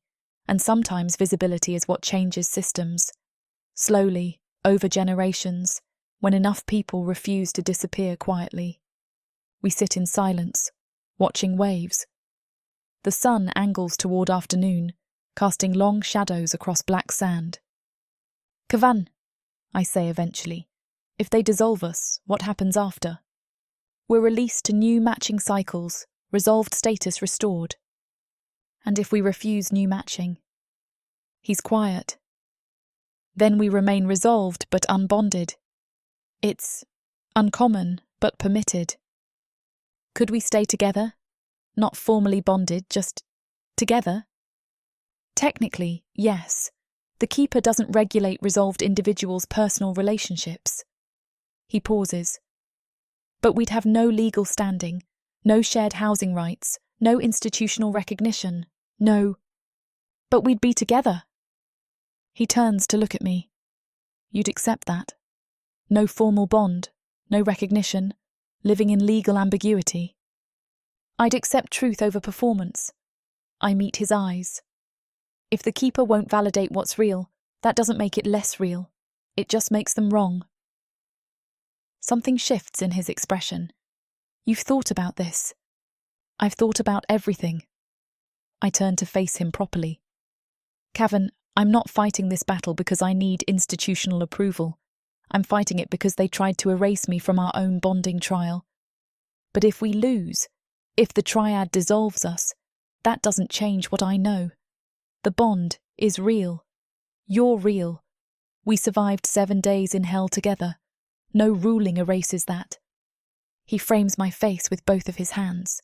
You're prepared to live in institutional ambiguity indefinitely. I'm prepared to live honestly. I cover his hands with mine. With you, however that looks. He kisses me then, soft and lingering and real. When we break apart, his eyes are wet. I love you, he whispers. I know. I lean my forehead against his. I love you too. That's why I'm not afraid of losing at the binding fire. The worst they can do is refuse to acknowledge what already exists. That's not nothing, Seren. Institutional recognition matters for housing, legal rights, social standing. I know. I kiss him again briefly. But it's not everything. We survived without recognition before. We'll survive without it after, if necessary. We hold each other as afternoon fades toward evening. Around us, Bizar continues its careful watching, the city waiting to see whether the triad will validate or dissolve, whether precedent matters or category wins. Let them watch, let them wait. In 2 days we'll have an answer, and whatever that answer is, we'll face it together. Eventually we rise and walk back through the city. The sun is setting, casting Bizar in amber light. We pass the same market district, fewer people now, vendors closing for evening. But I catch movement, near the fountain. A young manticore woman, Egona, the junior priestess who gave me the opening to enter the hunt. She sees us, hesitates, then approaches. Archivist Valeris, Scholar Arnim. She glances around nervously. I shouldn't be speaking with you. Then don't, Cavan says gently. We don't want to create trouble for you. You already created trouble. But there's no accusation in her voice. The Keeper is divided about your case. Some believe dissolution is required, others think precedent should stand. Which side are you on? I ask. Egona is quiet. I'm on the side that thinks honesty shouldn't be punished. She reaches into her robes, produces a small wrapped package. This isn't official. If asked, I'll deny giving it to you. I take the package. It's light, wrapped in plain cloth. What is it? Ceremonial oils, for the binding fire. She meets my eyes. Traditionally, bonded pairs anoint each other before judgment. It's symbolic, mutual recognition regardless of outcome. Egana, I don't know what the triad will rule, she continues quickly, but I know you both survived the hunt. I know you refused the compromise. I know you're choosing honesty. She pauses. That deserves recognition, even if it's just symbolic. She turns to leave, then looks back. There are more of us than you think, watching, hoping. We can't speak publicly, but we're watching. Then she's gone, disappearing into evening shadows. I unwrap the package carefully. Inside are 2 small vials of oil, amber-coloured, sealed with wax. Traditional bonding oils, used in formal ceremonies. Kavan takes 1 vial, turning it in his hand. She's risking her position giving us these. I know. I hold the other vial carefully. Which means she believes in something more than just following rules. Or she's young and idealistic. Maybe. I pocket the vial. But young and idealistic people change systems eventually, when enough of them refuse to accept things as they are. We continue toward our quarters. The guards at our door nod us through without comment. They've given up trying to enforce strict restriction. We're prisoners only in theory. Inside, Kavan sets his vial on the table beside our documents. I place mine next to it. 2 small vials of oil. Symbolic recognition from someone who can't offer it publicly. 2 days, Kavan says quietly. 2 days. I cross to him, slip my arms around his waist. Then we walk into that fire. Together. I tilt my head back to look at him. Kavan, I need you to promise me something. What? That no matter what the triad rules, dissolution, validation, anything between, you won't regret choosing honesty. I hold his gaze. Promise me you won't wish you'd just performed compliance to preserve House Arnim. He's quiet. Then, I promise. The line ends, or it doesn't. But either way, I chose truth. I'll never regret that. Good. I pull him down for a kiss. Because I'm not regretting it either. Whatever comes. We stand together in our quarters as night falls outside. 2 days until judgment. 2 days until the triad rules on whether our bond can exist within institutional frameworks. Probably not. But we'll tell the truth anyway. Publicly. Witnessed. Documented. And somewhere in Bizarre, people like Agana will be watching. Quietly supporting. Hoping that honesty eventually outweighs category. It might take generations. Might never happen at all. But someone has to refuse to disappear quietly. Someone has to stand before the triad and say, we survived, we endured, the bond is real. Might as well be us. Because we're already here, already marked, already visible. And visibility, even in loss, is its own kind of power. The fire burns in 2 days. We'll walk into it together, and let the Keeper decide what that means.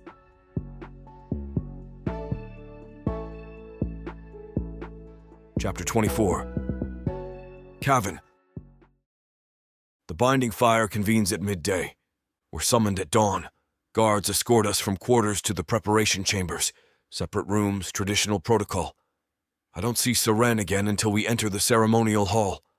The space is massive, circular, open to the sky, ringed with tiered seating that rises 30 feet. Every seat is full.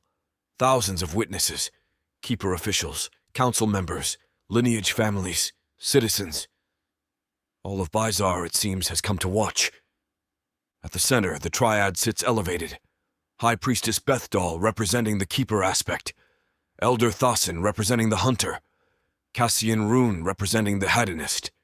Behind them, the ceremonial fire burns in a bronze brazier, hence the name. Binding fire, where bonds are judged before flame and witness.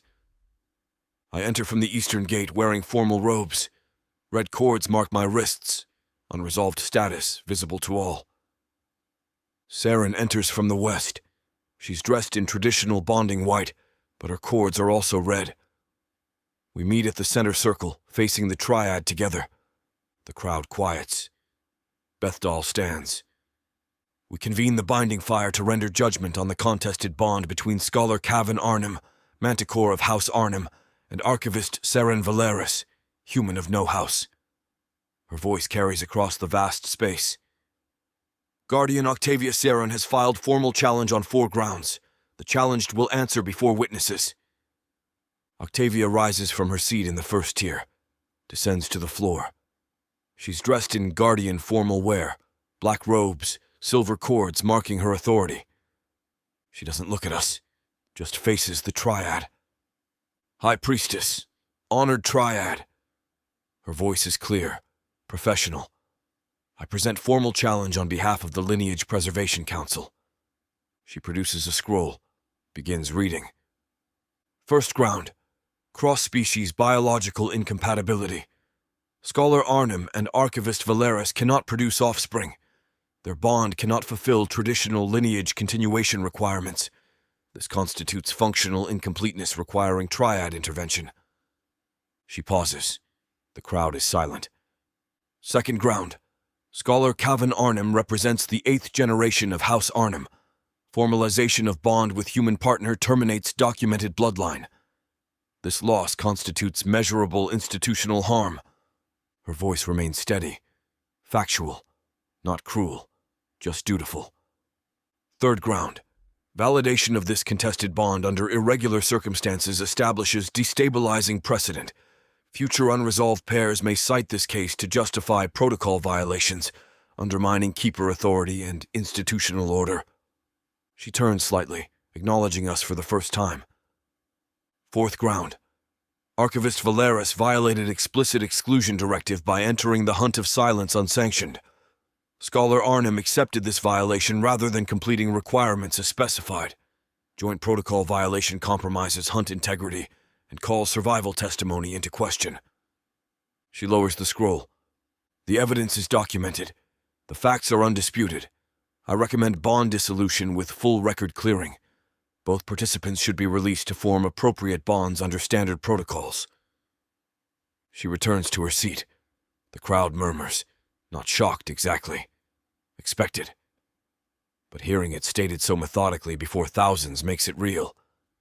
Bethdal gestures to us. The challenged may respond. I step forward. Seren moves with me. We face the triad together. Honored triad, I begin. Guardian Octavia's facts are accurate. We don't dispute them. We dispute the interpretation. Elder Thassan leans forward. Explain. Cross-species incompatibility is biological fact, I continue. But the Keeper has never required reproductive capacity as prerequisite for bond validation. Bonds are validated through demonstrated endurance, not potential offspring. We demonstrated endurance. 7 days in the hunt. Survival together. That's legitimacy. Through protocol violation, Cassian Rune observes. Through shared survival, Saren counters, stepping forward. Tertia Ven, Year Z 227. Human woman entered the hunt unsanctioned to find her manticore bonded partner. The triad ruling stated, legitimacy confirmed through shared endurance. Bond validated by survival, not by protocol compliance. The precedent is documented. Murmurs ripple through the crowd. Octavia remains motionless. That case, Bethdal says carefully. Involved participants already resolved before hunt entry. Your circumstances differ. The principle is identical, I argue. Shared endurance validates bonds. Our status beforehand doesn't change what we prove through survival. It changes the institutional impact, Octavia says from her seat. Not formally responding, just clarifying. Tertia Ven's case reinforced an existing bond. Yours establishes new precedent for unresolved pairs seeking validation through rule violation. We didn't violate rules, Saren's voice hardens. We refused erasure. The exclusion directive removed me from our bonding trial. That's not testing the bond. It's denying my participation. The directive was institutional guidance, Bethdal begins. The directive was illegal, Saren interrupts. Bold, dangerous. The crowd gasps. Hunt protocols require testing the bond, not testing one participant. Excluding me from the trial fundamentally contradicted the purpose of the test. My entry corrected that violation. Silence. Absolute silence. Then Cassian Rune laughs, short and sharp. The human has audacity, I'll grant that. The human has precedent, Saren shoots back. She produces our documentation. Year Z 203. Cross-species bond challenged on incompatibility grounds. The triad ruled, compatibility is demonstrated through shared endurance, not predicted through category alignment. Unresolved status, hunt validation, bond accepted. She hands the documents to Pryor, who's recording everything. He takes them without expression. Year Z 175, Saren continues. Kale ruling. Cross-species bond challenged by lineage council. Triad ruling. Legitimacy derives from endurance, not category. The bond stands. She's building momentum now. I can see the triad shifting, not convinced, but engaged. Scholar Arnhem's own reform proposal, year Z 244, Saren presses. Argued for expanded bonding rights, reduced category restrictions. It shows his position is consistent. This isn't opportunistic, it's principled. It also shows, Octavia says quietly, that the council rejected that proposal. Institutional preference was clearly established. Institutional preference isn't law, Saren counters. Precedent is law, and precedent supports our bond. Bethdal raises a hand. The triad acknowledges documented precedent. However what? I step forward. However, precedent only matters when convenient. However, the Keeper cites endurance when supporting preferred bonds and dismisses it when challenging others. Dangerous territory. I know it. Don't care. We have documentation, Saren says. Produces Pryor's restricted files. 3 cases where the triad ruled against cross-species bonds despite precedent suggesting otherwise. Political pressure, lineage concerns, institutional preference, all factored into rulings that contradicted established law. She hands those documents to Pryor as well. His expression remains neutral, but I see his hand tremble slightly taking them. Year Z 312, Saren reads. Cross-species bond challenged. Precedent cited. Triad dismissed bond anyway, citing practical lineage concerns override theoretical compatibility. Year Z 267. Similar circumstances, similar precedent, similar dismissal. Year Z 198. Bond dissolved despite hunt survival because institutional stability requires consistent category maintenance. The crowd erupts in whispers. This is unprecedented, directly accusing the triad of inconsistent law application before thousands of witnesses. Bethdal's expression hardens. You're suggesting the triad has acted corruptly. I'm suggesting, Saren says steadily, that the Keeper applies precedent selectively. When you want to support a bond, you cite endurance and survival. When you want to dissolve one, you cite category and compatibility. The standard shifts based on desired outcome. That's institutional flexibility, Octavia argues, rising. Necessary adaptation to varying circumstances. That's corruption, I say flatly. Call it adaptation if it makes you feel better. But selective law application is corruption regardless of motive. The hall goes silent again. I've crossed the line now. Accused the triad directly. Elder Thassan speaks for the first time since opening. His ancient voice carries weight. Scholar Arnim, you accuse this body of dishonesty. I accuse this body of choosing institutional preference over documented law. I meet his gaze, which the evidence supports. You've done it before. You're preparing to do it again with us. And if we are? Cassian Rune's voice is sharp. If we rule for dissolution despite your precedents, what then? Then you prove us right, Saren says. You prove the Keeper values category over endurance, preference over law, continuity over honesty. And you're willing to accept that ruling? Bethdal asks. We're willing to make you defend it publicly, I answer. Before witnesses. On record. So when future pairs cite this case, they'll know exactly what the triad chose and why. Bethdal's jaw tightens. You think creating spectacle will change the outcome? No. Saran's voice is calm now. We think forcing honest judgment, witnessed and documented, matters more than the outcome. Whether you validate or dissolve us, at least it'll be public. At least you'll have to explain your reasoning. Which we're prepared to do, Octavia says. Stands fully now, facing us. The triad rules for institutional stability. Your bond threatens lineage preservation, encourages protocol violation, and establishes destabilizing precedent. Those concerns outweigh historical rulings from different contexts. That's not corruption. It's adaptation. Adaptation to what? I challenge. To the reality that institutions can't control everything? That bonds form outside approved categories? That endurance matters more than bloodline? Adaptation to practical necessity, Octavia counters. House Arnhem ends if you formalize this bond, Kavan. That's measurable loss. The Keeper cannot ignore it. House Arnhem ends with me regardless. I spread my hands. I refuse 3 appropriate matches over 3 cycles. I'm not producing heirs for institutional convenience. The line ends whether you validate Serene or not. You're just deciding whether it ends honestly or through enforced dissolution. Octavia has no immediate answer to that. The crowd murmurs. I've made my position clear. House Arnhem was already ending. This bond just makes it visible. Bethdal stands. The Triad will deliberate. All parties will wait for judgment. She, Thassan, and Cassian withdraw to the chambers behind the fire. The crowd remains. Thousands of witnesses, watching, waiting. Seren and I stand at the center circle. Alone. Visible. That was dangerous, she whispers. I know. I take her hand. But honest. Think it mattered? No idea. I squeeze her fingers.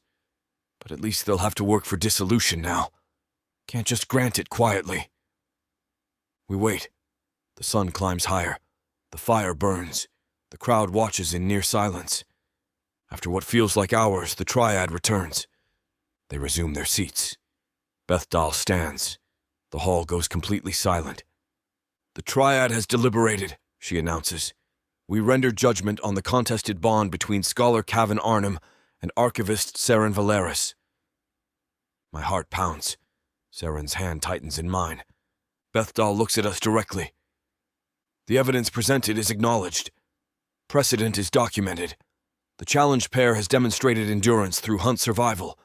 However, here it comes.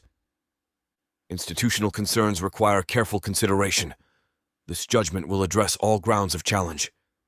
She pauses, glances at Thassan and Cassian. They nod. The Triad will deliver final ruling at dusk. Both parties are dismissed to await judgment. What? The crowd erupts in confusion. That's not how this works. The Triad deliberates, then rules. They don't delay. They're still arguing, Seren breathes. They haven't reached consensus. She's right. The Triad is divided, which means our defense actually landed. Created enough doubt that they can't reach immediate agreement. Guards gesture us toward the exit. We leave together, the crowd's whispers following us out. In the antechamber, Seren turns to me. They're divided. Which means we have a chance. I pull her close. Small chance, but real. Or they're just deciding how to word the dissolution. Maybe. I kiss her forehead. Either way, we'll know at dusk. We wait in the antechamber as afternoon fades. No one speaks to us. Guards stand watch. Prior appears once, bringing water, but says nothing. Finally, as sun angles toward evening, we're summoned back. The hall is still full. If anything, more people have arrived. Word has spread. The Triad is divided. The ruling is uncertain. We return to the center circle. The Triad resumes their seats. Bethdal stands. Her expression is carefully neutral. We render final judgment, she announces. The hall goes absolutely silent, and the Triad speaks.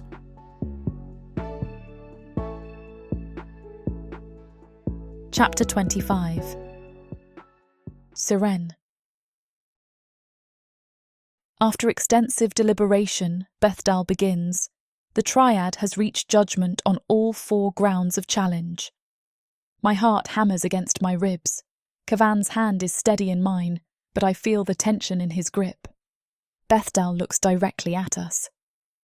First ground, cross-species biological incompatibility. She pauses. The silence is suffocating. The triad acknowledges that reproductive capacity has never been explicit requirement for bond validation. Historical precedent establishes endurance as primary criterion. However, lineage continuation remains valued institutional goal. This ground is acknowledged but not determinative. Not determinative, that's not dissolution, not yet. Beside me, Cavan exhales slowly. Second ground, House Arnim lineage termination. Bethdal's voice remains measured, professional. Scholar Arnim has stated clearly his refusal to bond with category-appropriate partners. The evidence supports this. 3 refused matches across 3 cycles. The triad finds that House Arnim's termination results from Scholar Arnim's consistent choice, not solely from this contested bond. While regrettable, individual choice in bonding cannot be overridden by institutional lineage concerns. This ground is acknowledged, but not determinative. The crowd murmurs. That's 2 grounds dismissed, or at least not used for dissolution. I barely dare to breathe. Third ground, precedent destabilization. Cassian Rune leans forward, takes over the statement. The challenged pair presented extensive precedent. Tertia Ven year Z 227, Kyle ruling year Z 175, year Z 203 compatibility ruling. All support validation through shared endurance. He pauses. They also presented evidence of inconsistent precedent application across multiple cases. His gaze sweeps the crowd, lands on Octavia briefly, returns to us. The triad acknowledges this inconsistency exists.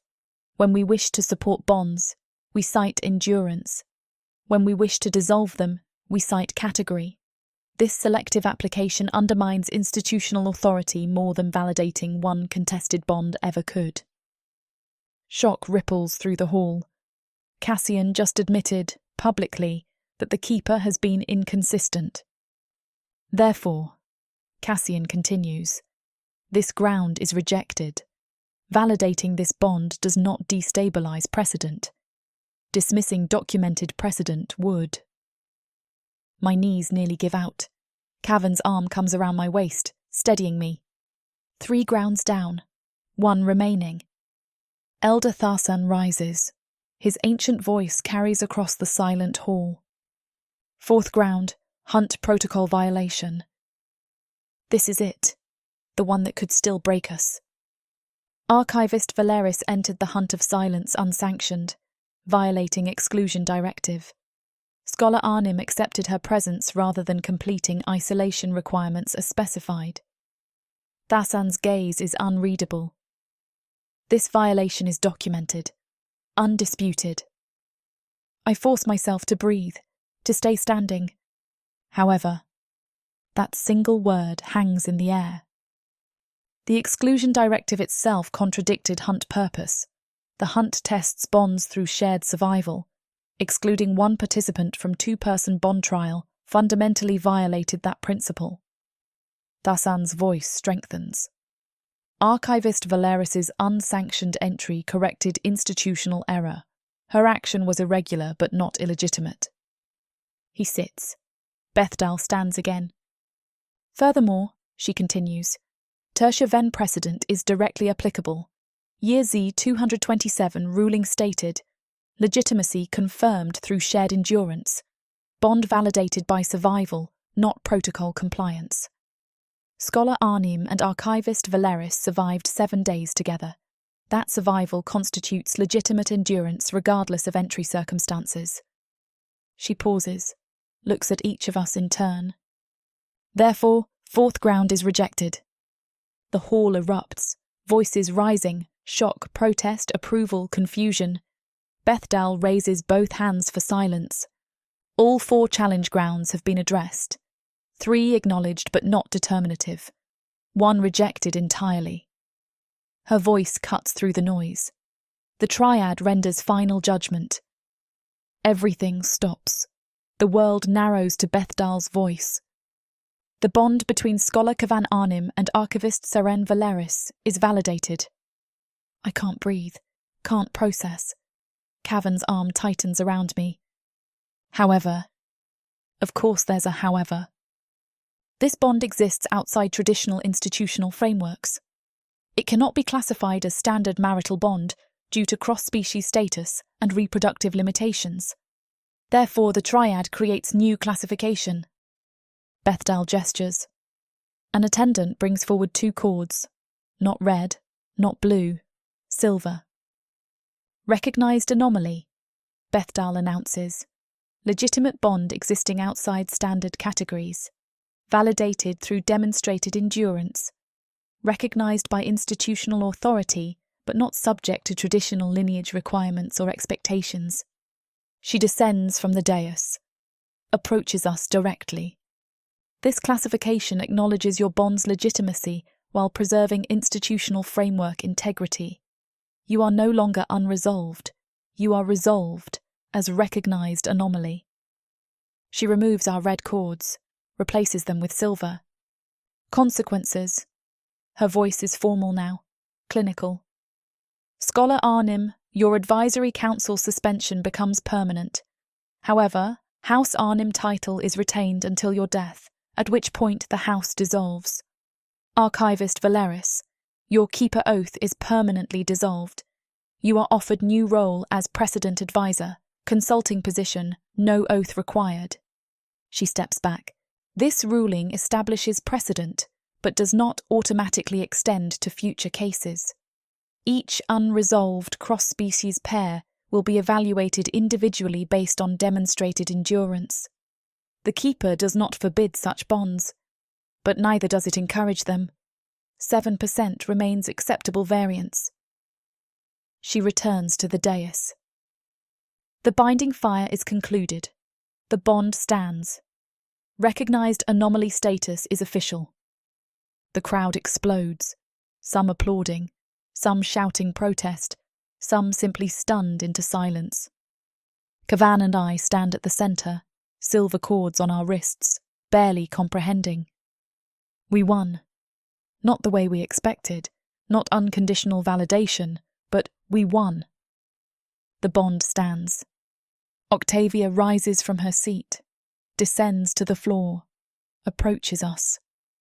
For a moment we all just look at each other. Then she inclines her head.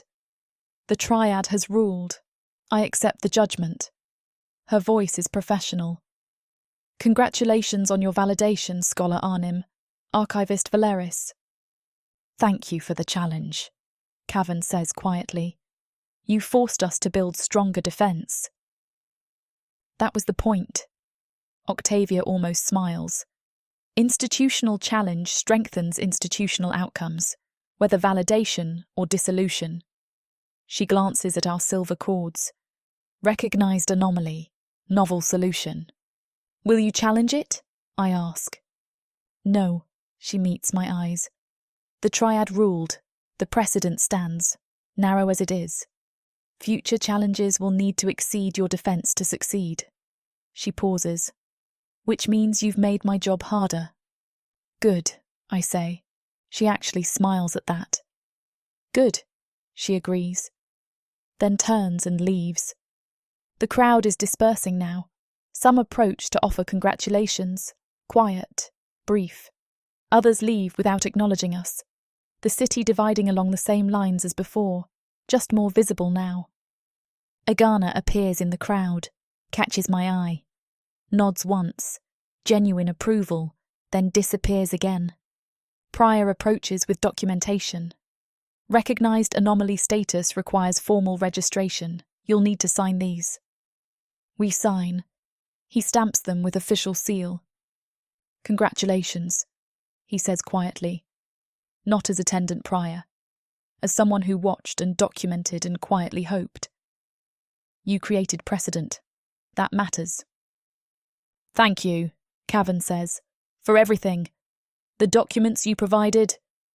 I provided nothing, Prior interrupts gently.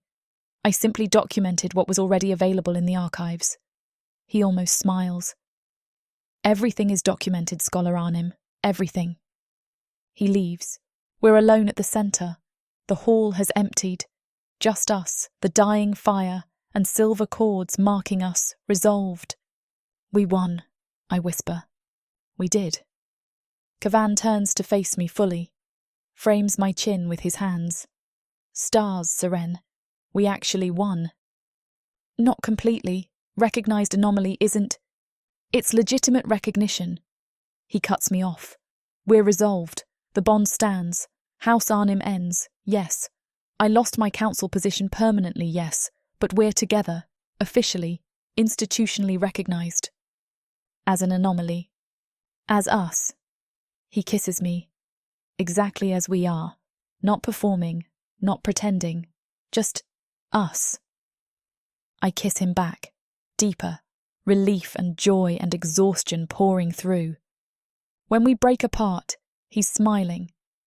Actually smiling. Recognized anomaly, he repeats. I kind of love that. You love that we're officially weird? I love that we're officially honest. He pulls me close. The Keeper created a category for bonds that exist outside their framework. That's adaptation, Seren. Real adaptation. Not just tolerance. Actual institutional change. Narrow change, I remind him. Each case evaluated individually. But evaluated. He tightens his arms around me. Not automatically dismissed. Not forbidden. Evaluated based on endurance. That's precedent. I rest my head against his chest. Listen to his heartbeat. Let myself finally process what happened. We walked into the binding fire expecting dissolution. Prepared for it. Ready to refuse quietly and live in legal ambiguity. Instead we got recognition, limited, conditional, qualified, but real. Cavan, I say against his chest. What do we do now? Now? He strokes my hair. Now we leave this hall. Walk through Bizarre together. Resolved. Recognized. Real. And then we figure out what recognized anomaly means for our lives, what precedent advisor role entails for you, what permanent council suspension means for me, where we live, how we build a life together outside traditional frameworks. That's a lot of questions. It is. He kisses me on the top of my head. But we have time now. No deadlines, no hunt, no judgment pending. Just time to be together, honestly. I lift my head to look at him. We changed the system. A little. He smiles. 7%. Recognized anomaly. Narrow precedent that future pairs can cite. It's not nothing. It's everything. He cups my face. We refused to disappear quietly. We forced the Keeper to acknowledge we exist. We created a category for bonds like ours. That's institutional transformation, Seren. Slow, limited, but real. The fire behind us has burned down to embers. The hall is empty and quiet. We walk toward the exit together. Silver cords catch the fading light. Outside, Bizarre waits. The city that watched us be marked unresolved. Watched us survive the hunt. Watched us challenge the triad publicly. Now watching us emerge resolved. Recognized anomaly. Proof that endurance can alter everything. We walk through the streets hand in hand. Some people nod. Some look away. Most just watch, processing what our silver cords mean. Change is here. Narrow, conditional, limited, but undeniably here, and we're the proof.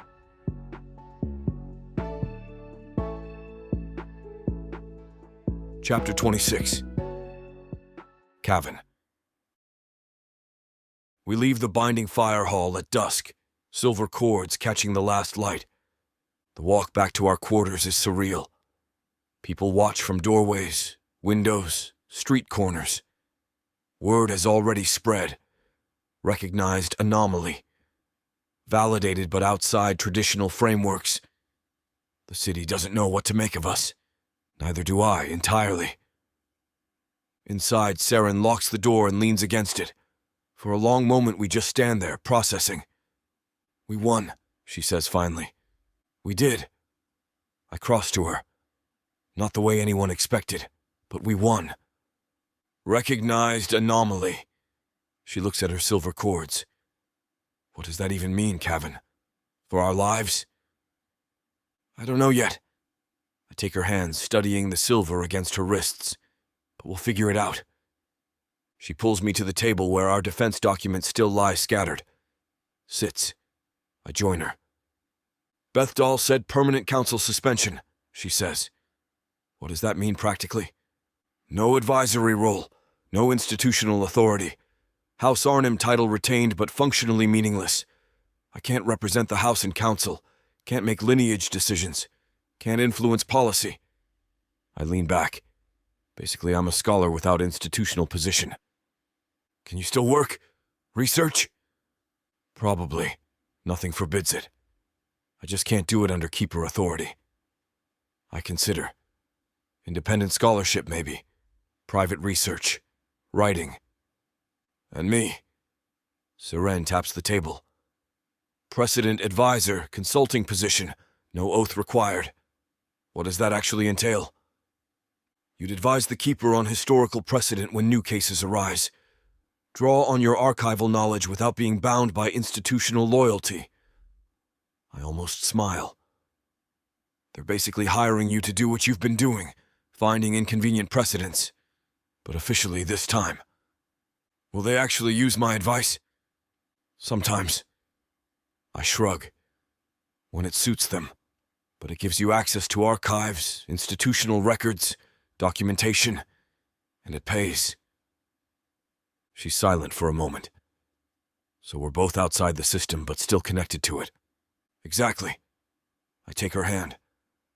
Recognized anomaly extends beyond just our bond status.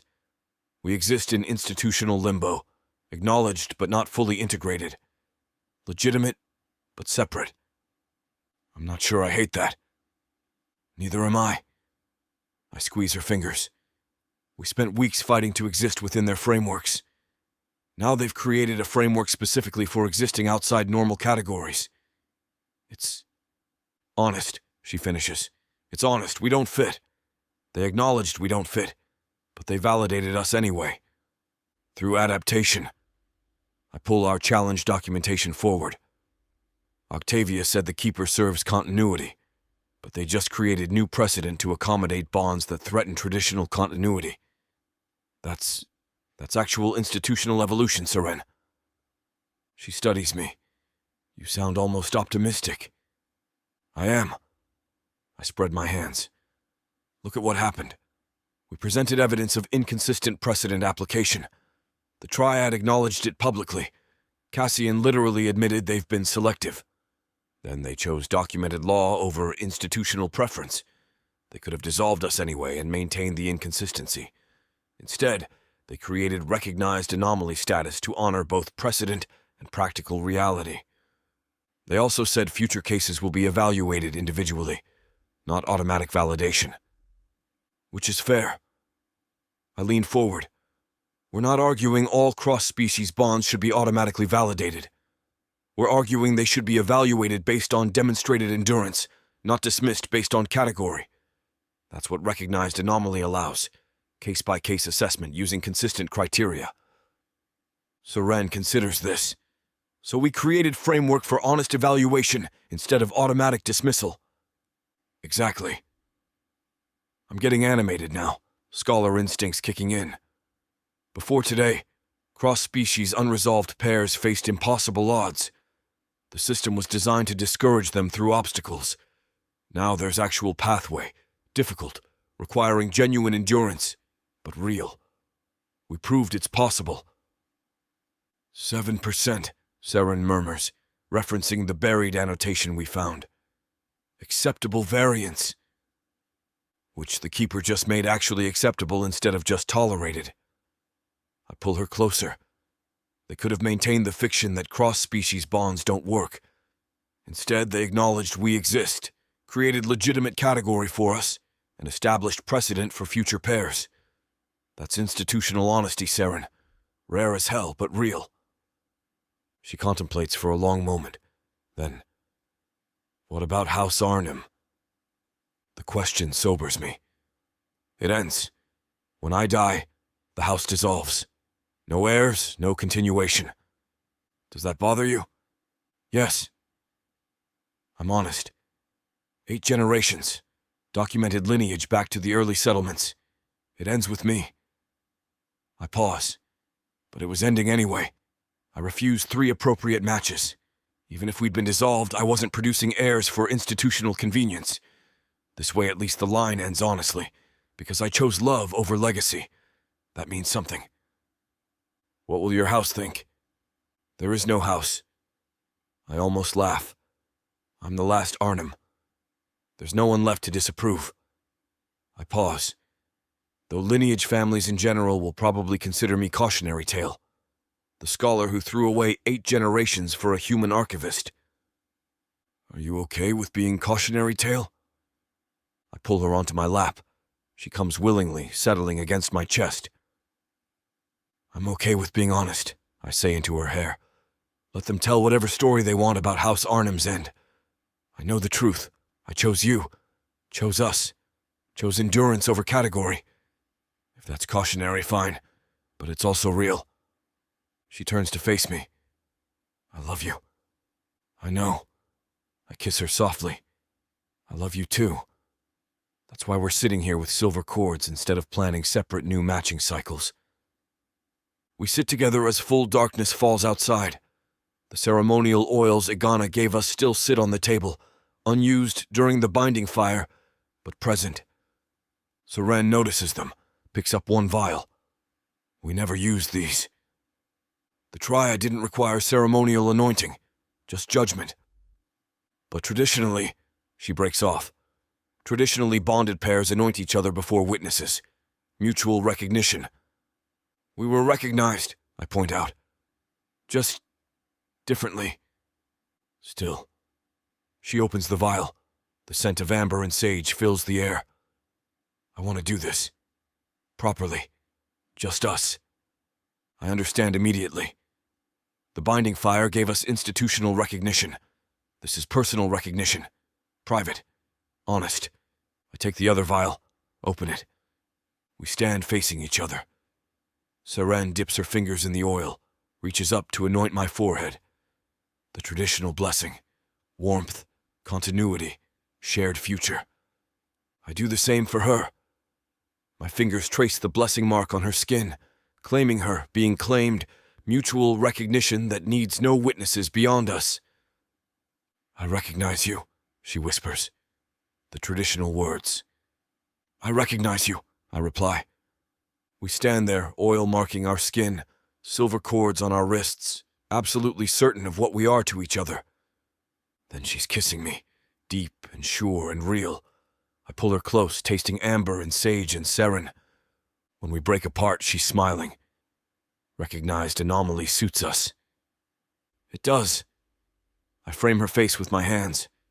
We're legitimate but outside normal categories. Validated but not traditional.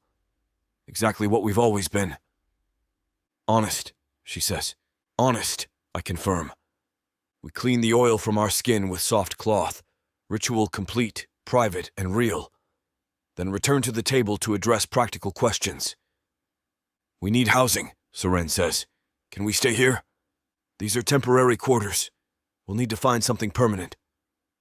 I consider. Recognized anomaly status grants us shared housing rights. Unusual for cross-species pairs, but we're unusual by definition now. So we find a place. Together. Together. I pull parchment forward, start making notes. And work.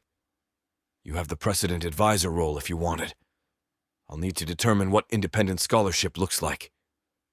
We could collaborate, she suggests. You research, I consult on precedent. We document institutional evolution, cross-species bonds, adaptation patterns. I look at her. You want to formalize what we just experienced? Document it for future study? Someone should. She's serious now. We created precedent today, changed institutional frameworks. Future pairs will cite recognized anomaly status. They'll need documentation explaining what it means, how to achieve it, what it requires. You want to write the manual for being institutionally anomalous. I want to write the truth about what happened. She meets my eyes. So future pairs know someone succeeded. Know the pathway exists. No endurance can outweigh category if you refuse to perform. Pride and love swell in my chest. You're going to make the Keeper regret giving you precedent advisor access. Probably. She grins. But they can't revoke it without proving they only wanted convenient precedent advice. And we just forced them into institutional honesty. They're stuck with me now. I laugh. Actual, genuine laughter. Stars, I love you. Good. She pulls me up from the table. Because we're recognized anomalies now. Officially weird. Legitimately outside normal frameworks. And I refuse to apologize for any of it. Neither do I. I pull her close. Let them call us cautionary tales. Let them cite us as examples of institutional flexibility or acceptable variance or whatever makes them comfortable. We know the truth. The bond is real. The bond is real, I confirm. We proved it through survival, through refusal to perform, through choosing honesty over approval. And the Keeper validated that. Not perfectly, not unconditionally, but real. She rests her head against my chest. What do we do tomorrow? Tomorrow we start figuring out what recognized anomaly life looks like. I stroke her hair. Find housing. Establish work. Build routines. Live honestly. Sounds perfect. Sounds real. I kiss the top of her head, which is all we ever wanted. We stand together in our temporary quarters, silver cords catching lamplight, absolutely certain of what comes next. Not performance, not pretense, just honest life together, building something outside traditional frameworks because traditional frameworks couldn't contain what we are.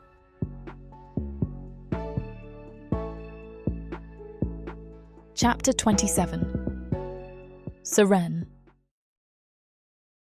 2 days after the binding fire, we wake without institutional deadlines for the first time in 40 days. No summons, no surveillance, no requirements beyond what we choose for ourselves. It's disorienting. I lie in bed watching Cavan sleep, his face relaxed, peaceful, silver cord visible on his wrist. We won. We're resolved. Recognized anomaly status is official. We actually did it. Cavan's eyes open. He catches me watching, smiles. Morning. Morning. I trace the silver cord on his wrist. No summons today. No summons ever again, technically. He pulls me closer. We're outside institutional authority now. They can't require our presence unless we accept the precedent advisor role. I'm accepting it. I've already decided. Access to archives, documentation rights, ability to advise on future cases. That's power, Cavan. Quiet power, but real. You're going to use institutional access to subvert institutional preference. I'm going to use institutional access to provide honest precedent advice. I grin. If that happens to subvert preference, that's their problem. He laughs, pulling me on top of him. Recognized anomaly suits you. Suits us. I kiss him. We're officially weird together now. Best kind of weird. His hands slide up my back. What do you want to do today? This, I say, kissing him again. No deadlines, no surveillance, no institutional requirements, just this. He responds immediately, deepening the kiss. His touch is familiar now, but still electric. 2 months of proximity, intimacy, survival.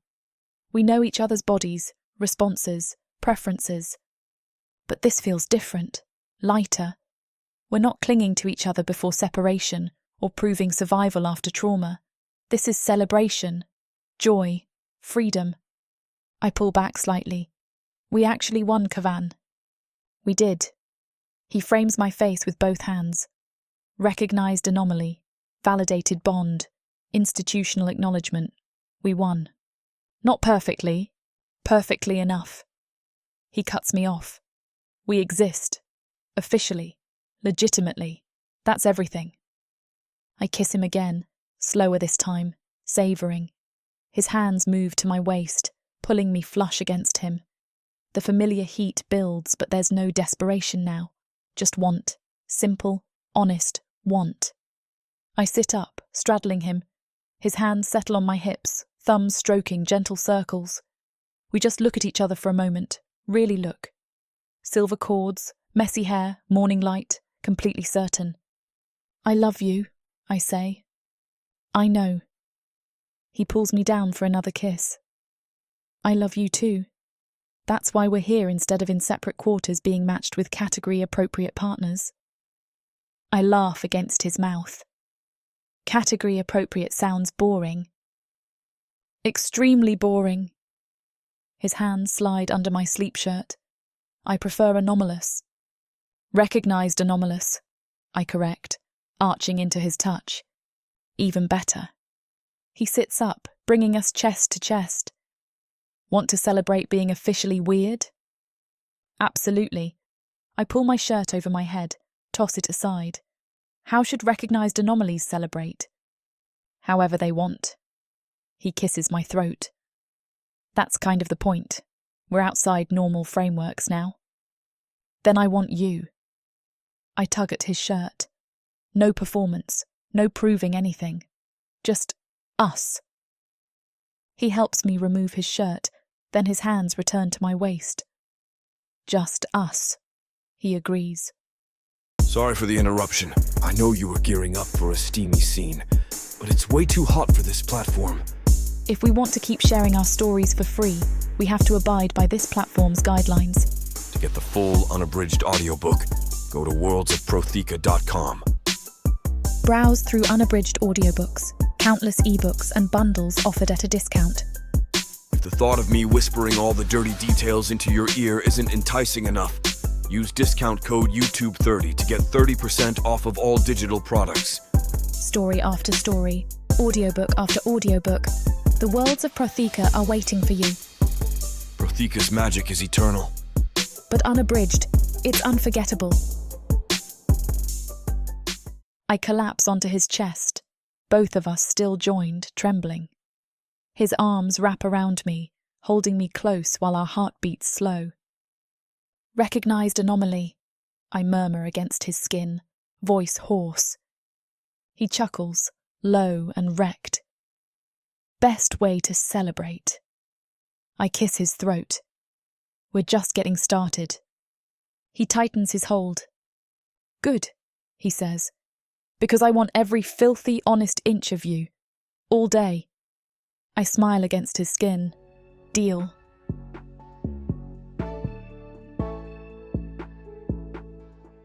Chapter 28. Cavan. We walked the black sand beach at sunset. It's been 3 days since the binding fire. 3 days of recognized anomaly life. Finding housing, planning futures, processing transformation. The city watches us with cautious curiosity. We watch back with quiet certainty. But tonight, Seren suggested the beach. The same stretch of black sand where I first told her I loved her. Where we had 10 days before the hunt consumed everything. Full circle, almost. She's quieter than usual. Has been all day. I notice, but don't push. Seren processes internally, speaks when ready. So I walk beside her, our hands linked, silver cords catching fading light. The waves are gentle tonight. Gray water against black sand, the sound rhythmic and grounding. We walk in comfortable silence until Seren stops suddenly. Cavan! Her voice is careful, measured. I turn to face her. What's wrong? She doesn't answer immediately, just looks at me, searching my face for something. Then, I need to tell you something. My chest tightens. Okay. She takes both my hands, meets my eyes directly. I think I'm pregnant. The world stops. I hear the words, understand them individually, but together they make no sense. I start, stop, try again. That's not possible. I know. Her grip tightens on my hands.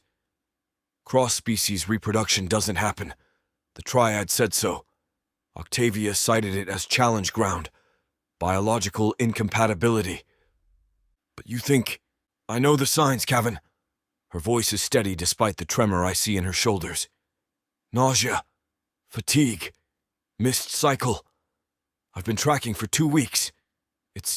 I'm fairly certain.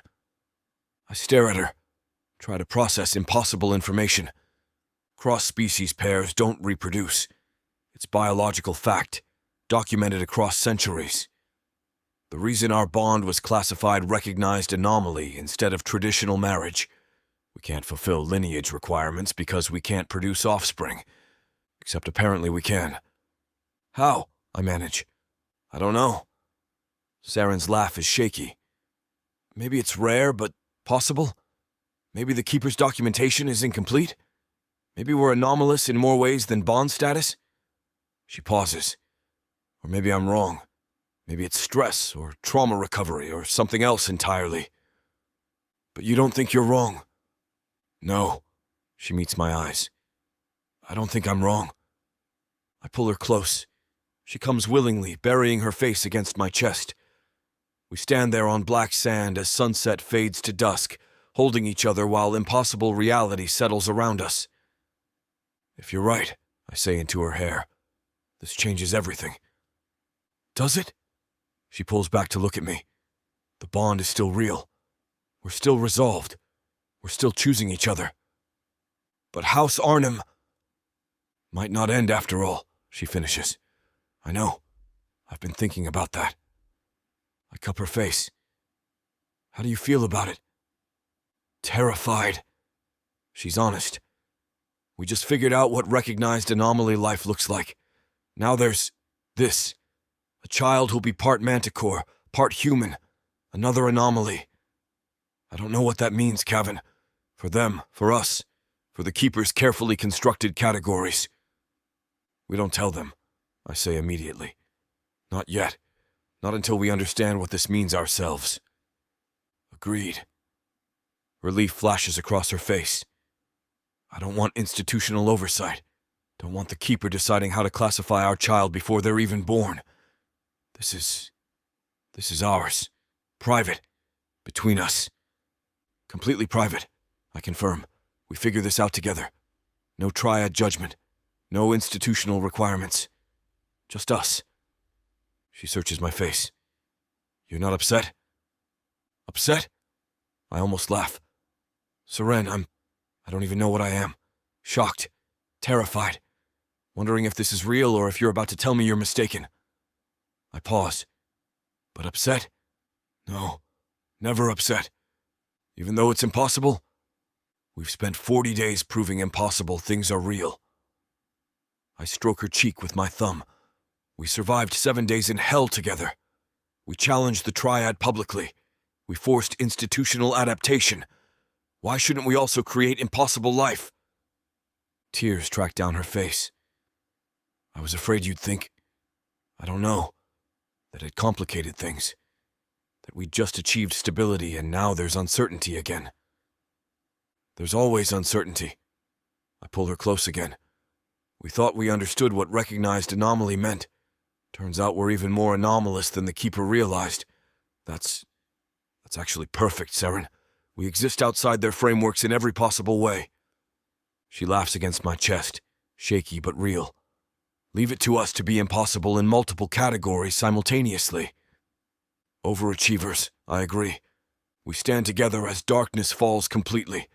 Stars emerge overhead, the same stars that watched us be marked unresolved, that saw us survive the hunt, that witnessed our validation at the binding fire, now witnessing this. New impossibility. New transformation. What does this mean for House Arnhem? Seren asks quietly. I consider. Technically, if we have a child, the line continues. They'd be 9th generation. I pause. But they'd also be half-human. The lineage families would probably argue that breaks succession, invalidates the house entirely. Would you fight them on that? No, I'm certain. House Arnhem ends with me. I decided that when I chose you. If we have a child, they're not Arnhem heir. They're our child. Ours. They can choose their own identity when they're old enough, but I won't bind them to 8 generations of institutional expectations they didn't ask for. So the house still ends. The house still ends, I confirm. But maybe something new begins. Something that doesn't fit institutional categories. Something honest. Saren tilts her head back to look at me. You really think we can do this? Raise a child outside traditional frameworks? I think we've already proven we can exist outside traditional frameworks. I kiss her forehead. And we won't be doing it alone. There are people watching. Igana, Pryor, Marin, others. Younger generation who want to see adaptation succeed. They'll help. Quietly, maybe. But they'll help. What if the Keeper finds out and demands oversight? Then we cite recognized anomaly status. I'm already thinking like a scholar again. We're outside traditional frameworks. They validated that. If they try to impose traditional parenting requirements on us, we argue it contradicts their own classification. They made us anomalous. They're stuck with the consequences. Despite everything, Saren smiles. You're going to use their own ruling against them. Absolutely. I smile back. They created precedent for bonds existing outside normal categories. That extends to everything our bond produces, including children. They can't have it both ways. They'll try. Probably. I shrug. Let them try. We're good at refusing institutional erasure by now. We turn and walk back along the beach. Behind us, the ocean continues its eternal rhythm. Ahead, Bizarre waits. The city that marked us unresolved, watched us survive, witnessed our validation. Soon it'll watch us navigate parenthood outside traditional categories too. If Saren's right, if this impossible thing is real. Cavan, she says as we near the beach's edge. What if I'm wrong? What if it's stress or trauma and there's no pregnancy? Then we keep living our recognized anomaly life. I squeeze her hand. And maybe we try again. See if impossibility becomes possibility. Or maybe we don't. Maybe it's just us. Either way, we're together. That's what matters. You'd be okay if it was just us? I chose you knowing children weren't possible, I remind her. If they are possible, that's beautiful. If they're not, I still have you. That's enough. She stops walking, pulls me around to face her, kisses me deeply, salt and certainty and gratitude. When we break apart, she's smiling. I love you. I know. I rest my forehead against hers. I love you too. That's why we're standing on this beach processing impossible pregnancies instead of in separate quarters being matched with category-appropriate partners. She laughs.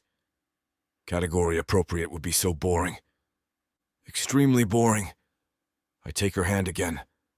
I prefer anomalous, in every possible way. We walk toward Bizarre together. The city rises before us. Ancient buildings, ceremonial halls, the compound where we were first marked. Everything looks the same. But we're transformed. 40 days ago, we were marked unresolved, told our bond couldn't work, given obstacles designed to ensure we'd fail. We refused to fail, refused to perform, refused to disappear quietly. We survived the hunt together, challenged the triad publicly, forced institutional adaptation, created precedent for bonds existing outside normal frameworks. And now, possibly, impossibly, we're creating life that institutional wisdom said couldn't exist.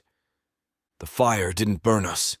It burned the certainty beneath our feet, transformed institutional frameworks that claimed to be immutable, proved that endurance could outweigh category, honesty could alter systems, love could create impossible things. We enter Bizarre's streets hand in hand. Silver cords catch streetlight.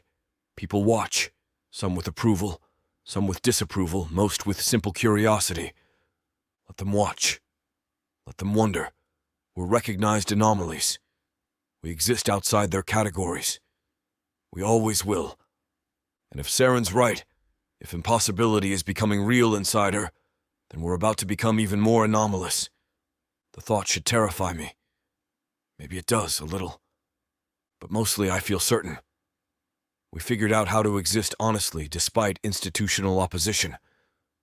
We'll figure out how to parent honestly too. Outside frameworks, beyond categories, together.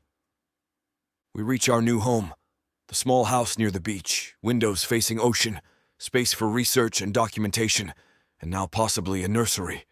Our space. Legitimate. Real. Inside, Saran locks the door, turns to face me. "Thank you," she says quietly. "For what?" "For not being afraid. For choosing certainty over category. For this." She gestures between us.